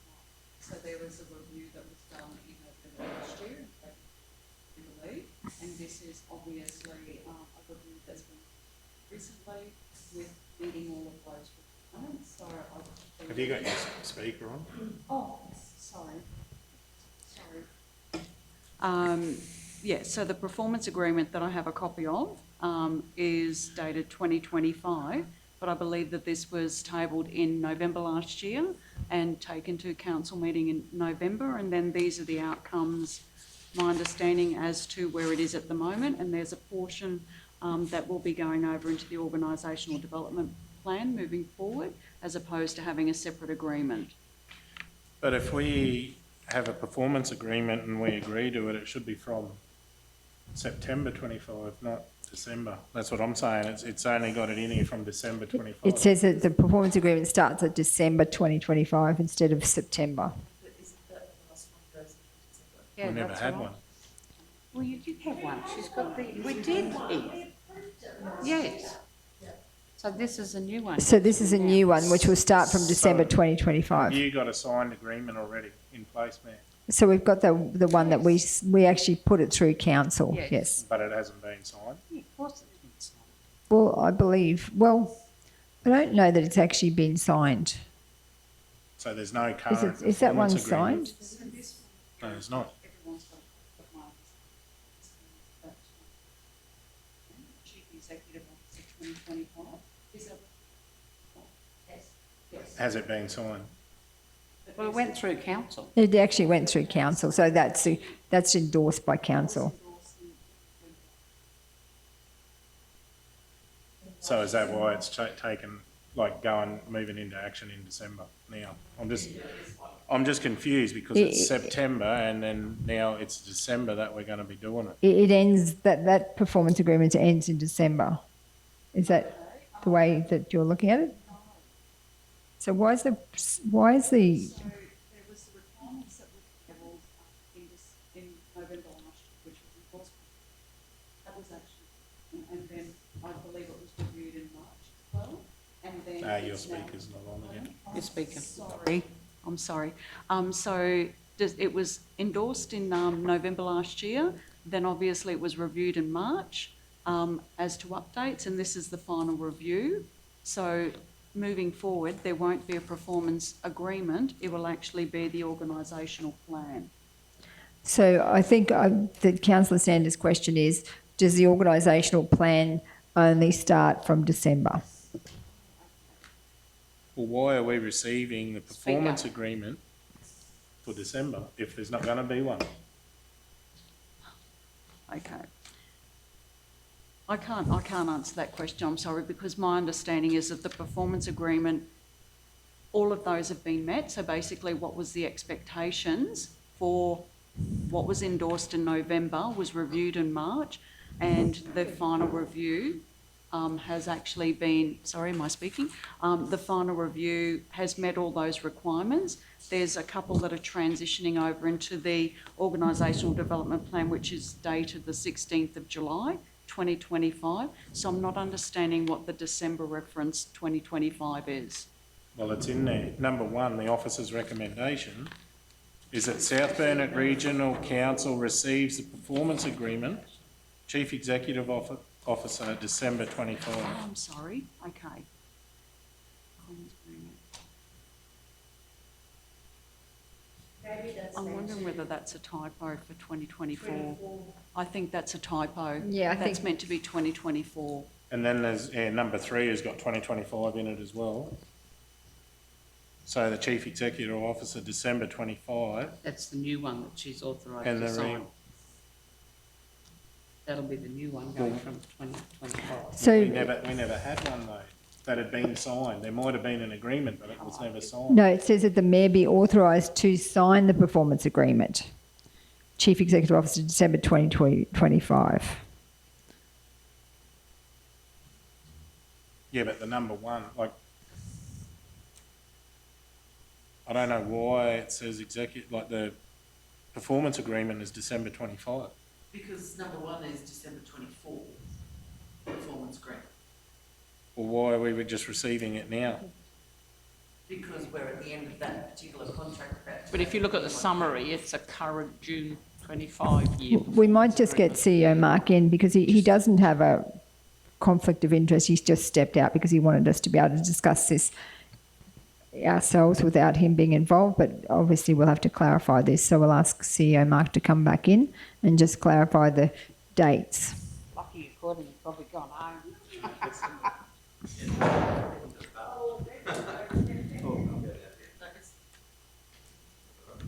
So the question was the Chief Executive Officer, so the first point number 1, that the South Burnett Regional Council receives the performance agreement, Chief Executive Officer, December 2025. We're just... Oh, no, 24. It was the one that was adopted. So that was the one that we adopted in December 24.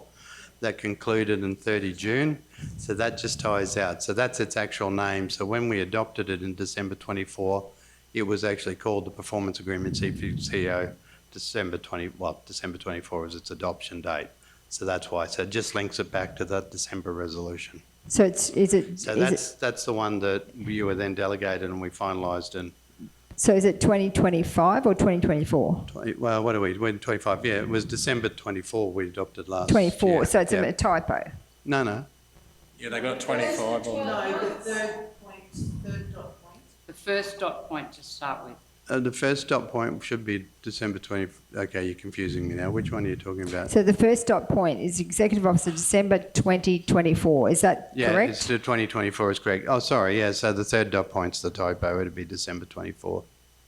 So that's the conclusion of that. That was the one. That's the date it was adopted by council by resolution. So the first one would be wrong too because it's 25. And the summary, the No, it's paragraph 24. above, But it says finalised the 25. 30 June 25 performance agreement. It says So we just 24 have now, lots of different dates. Yeah. Yeah.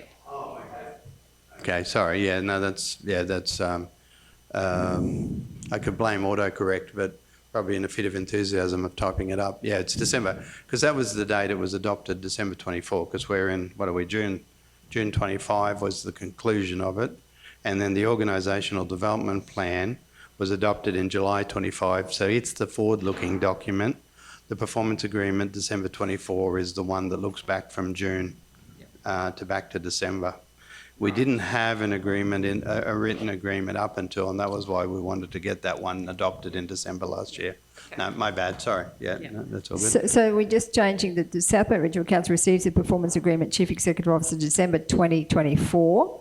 Yeah, it's on the thing, Kathy, it's on the screen. Yeah, and then that the adopted organisation development plan be endorsed for the Chief Executive Officer performance agreement for the 25-26 financial year, and that the Mayor be authorised to sign the performance agreement, Chief Executive Officer, December 2024. Is that meant to be? Yes, thank you, Mayor. And the remuneration schedule in accordance with the contract of employment, and that the South Bank Regional Council, in accordance with that one of the Local Government Act, South Bank Regional Council appoint Mark Pitt, that one's fine, and then that the Mayor be delegated to finalise and sign the contract of employment. So is that all now the dates are correct? So the first one's December 2024 and the second one is also December 2024. The third one, sorry.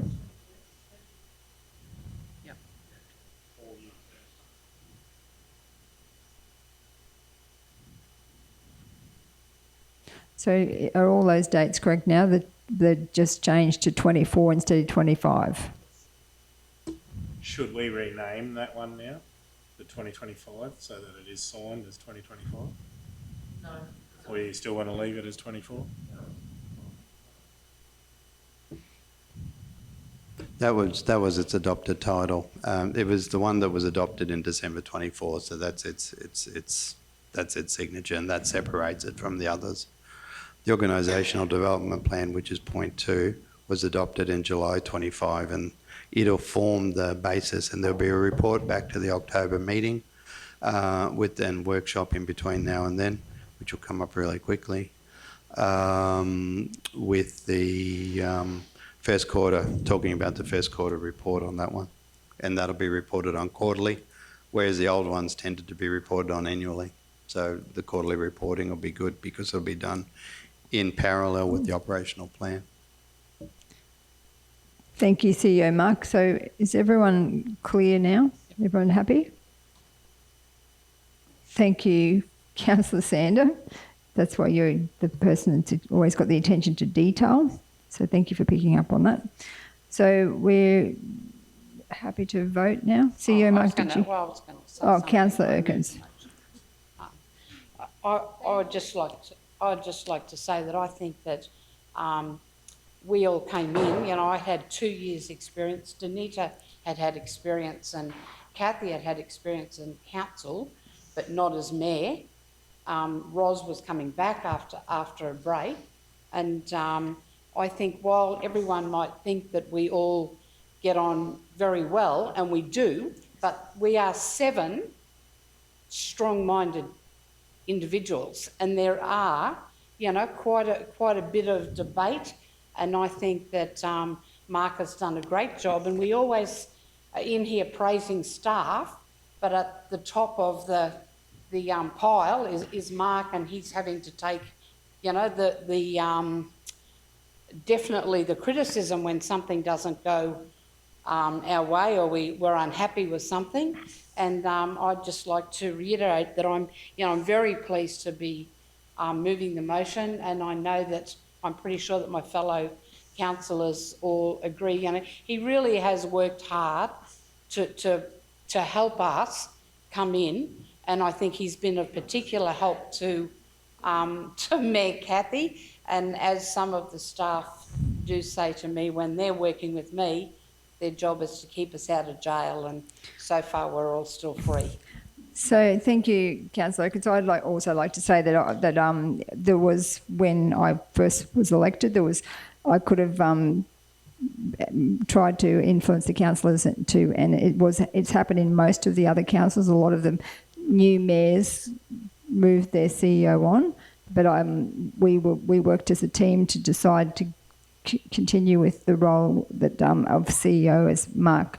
And I'm really pleased that we did that because it's created some stability, and he had all that experience, and we've really gelled together as a team, the councillors and myself and CEO Mark. So I think it was a really, really good decision, because I know some of the councils that have got new CEOs and new mayors have really, really struggled. So we've been able to consolidate and take the advantage of the fact that we had that long history and the knowledge of this South Bennett Regional Council. So yes, I 100% agree and think it's a good decision for continuity and to try and to help with stability for our organisation going forward, that we endorse CEO Mark, and I'm pleased that he wants to actually be part of our team, because he was planning to retire, and now he's said he's actually enjoying the role and he's working with us, and so he wants to continue on. So that's ticks all the boxes for me. So thank you, and thank you, Chris, for your support with this as well, this process. Any other comments? We're ready to vote. So it's been moved and seconded, so we'll put it to the vote. All those in favour? Against? Carried. Thank you. So I'll ask CEO Mark to come back in.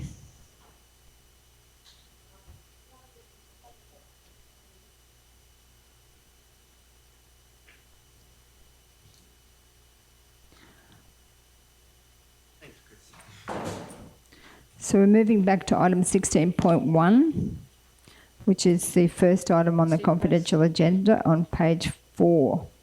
The officer's recommendation is that South Bennett Regional Council accept the negotiated terms and conditions of contract from Wright 70 Proprietary Limited Trading as Summer Country Aquatics, the preferred tender to invitation to offer SBRC Q 2526-01, and to allocate additional funds at the first quarter review 25-26 of 24,000 excluding GST. Someone to move that? Councillor Erkins, seconded by Councillor Dineen. Any discussion? Councillor Erkins. I'd just like to say that I'm very pleased with the renegotiated hours. The pool is going to be open on Tuesday and Thursday till 7 o'clock, and I really encourage community to make sure they go down and use it, because as everyone knows the saying, use it or lose it. So get down there and make use of the pool. It'll be open later on those 2 days. Thank you. Thank you, Councillor Erkins. Any further discussion? If not, I'll put it to the vote. All those in favour? Against? Carried. The next item, Councillor Sandy, you'll have to step out. It's item 16.2. And it's the officer's recommendation is that South Bennett Regional Council engages Blackwood Architecture and Design for the value of $140,930 excluding GST for the delivery of tender SBRC 2526_11, and that Council delegates to the Chief Executive Officer the power to negotiate and finalise the engagement contract. Someone to move that? Councillor Little, seconded by Councillor Dineen. Any discussion? If not, I'll put to the vote. All those in favour? Against? Carried.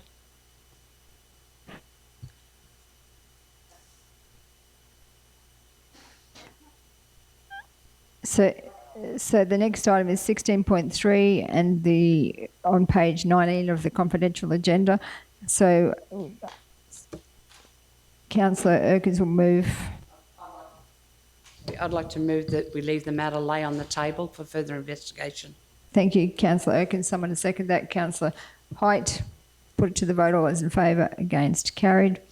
The next one is 16.4, application to waive rates charges on assessment 40576000000-000.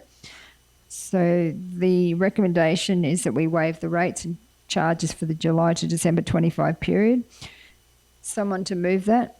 Councillor Height. Someone to second that? Councillor Erkins. Councillor Height. Yes, this has just been an application from this organisation who do an awful lot of good work in the community, going through a little bit of a tough time, and if we can waive these rates for 6 months just to help them get back on their feet. Thank you, Councillor Height. Any other discussion? If not, I'll put it to the vote. All those in favour? Against? Carried. Meeting closed. Thank you, everyone, for your attendance. Thank you to the senior staff and everyone and also Danielle for your working overtime to make sure that we can finish this meeting. So thank you.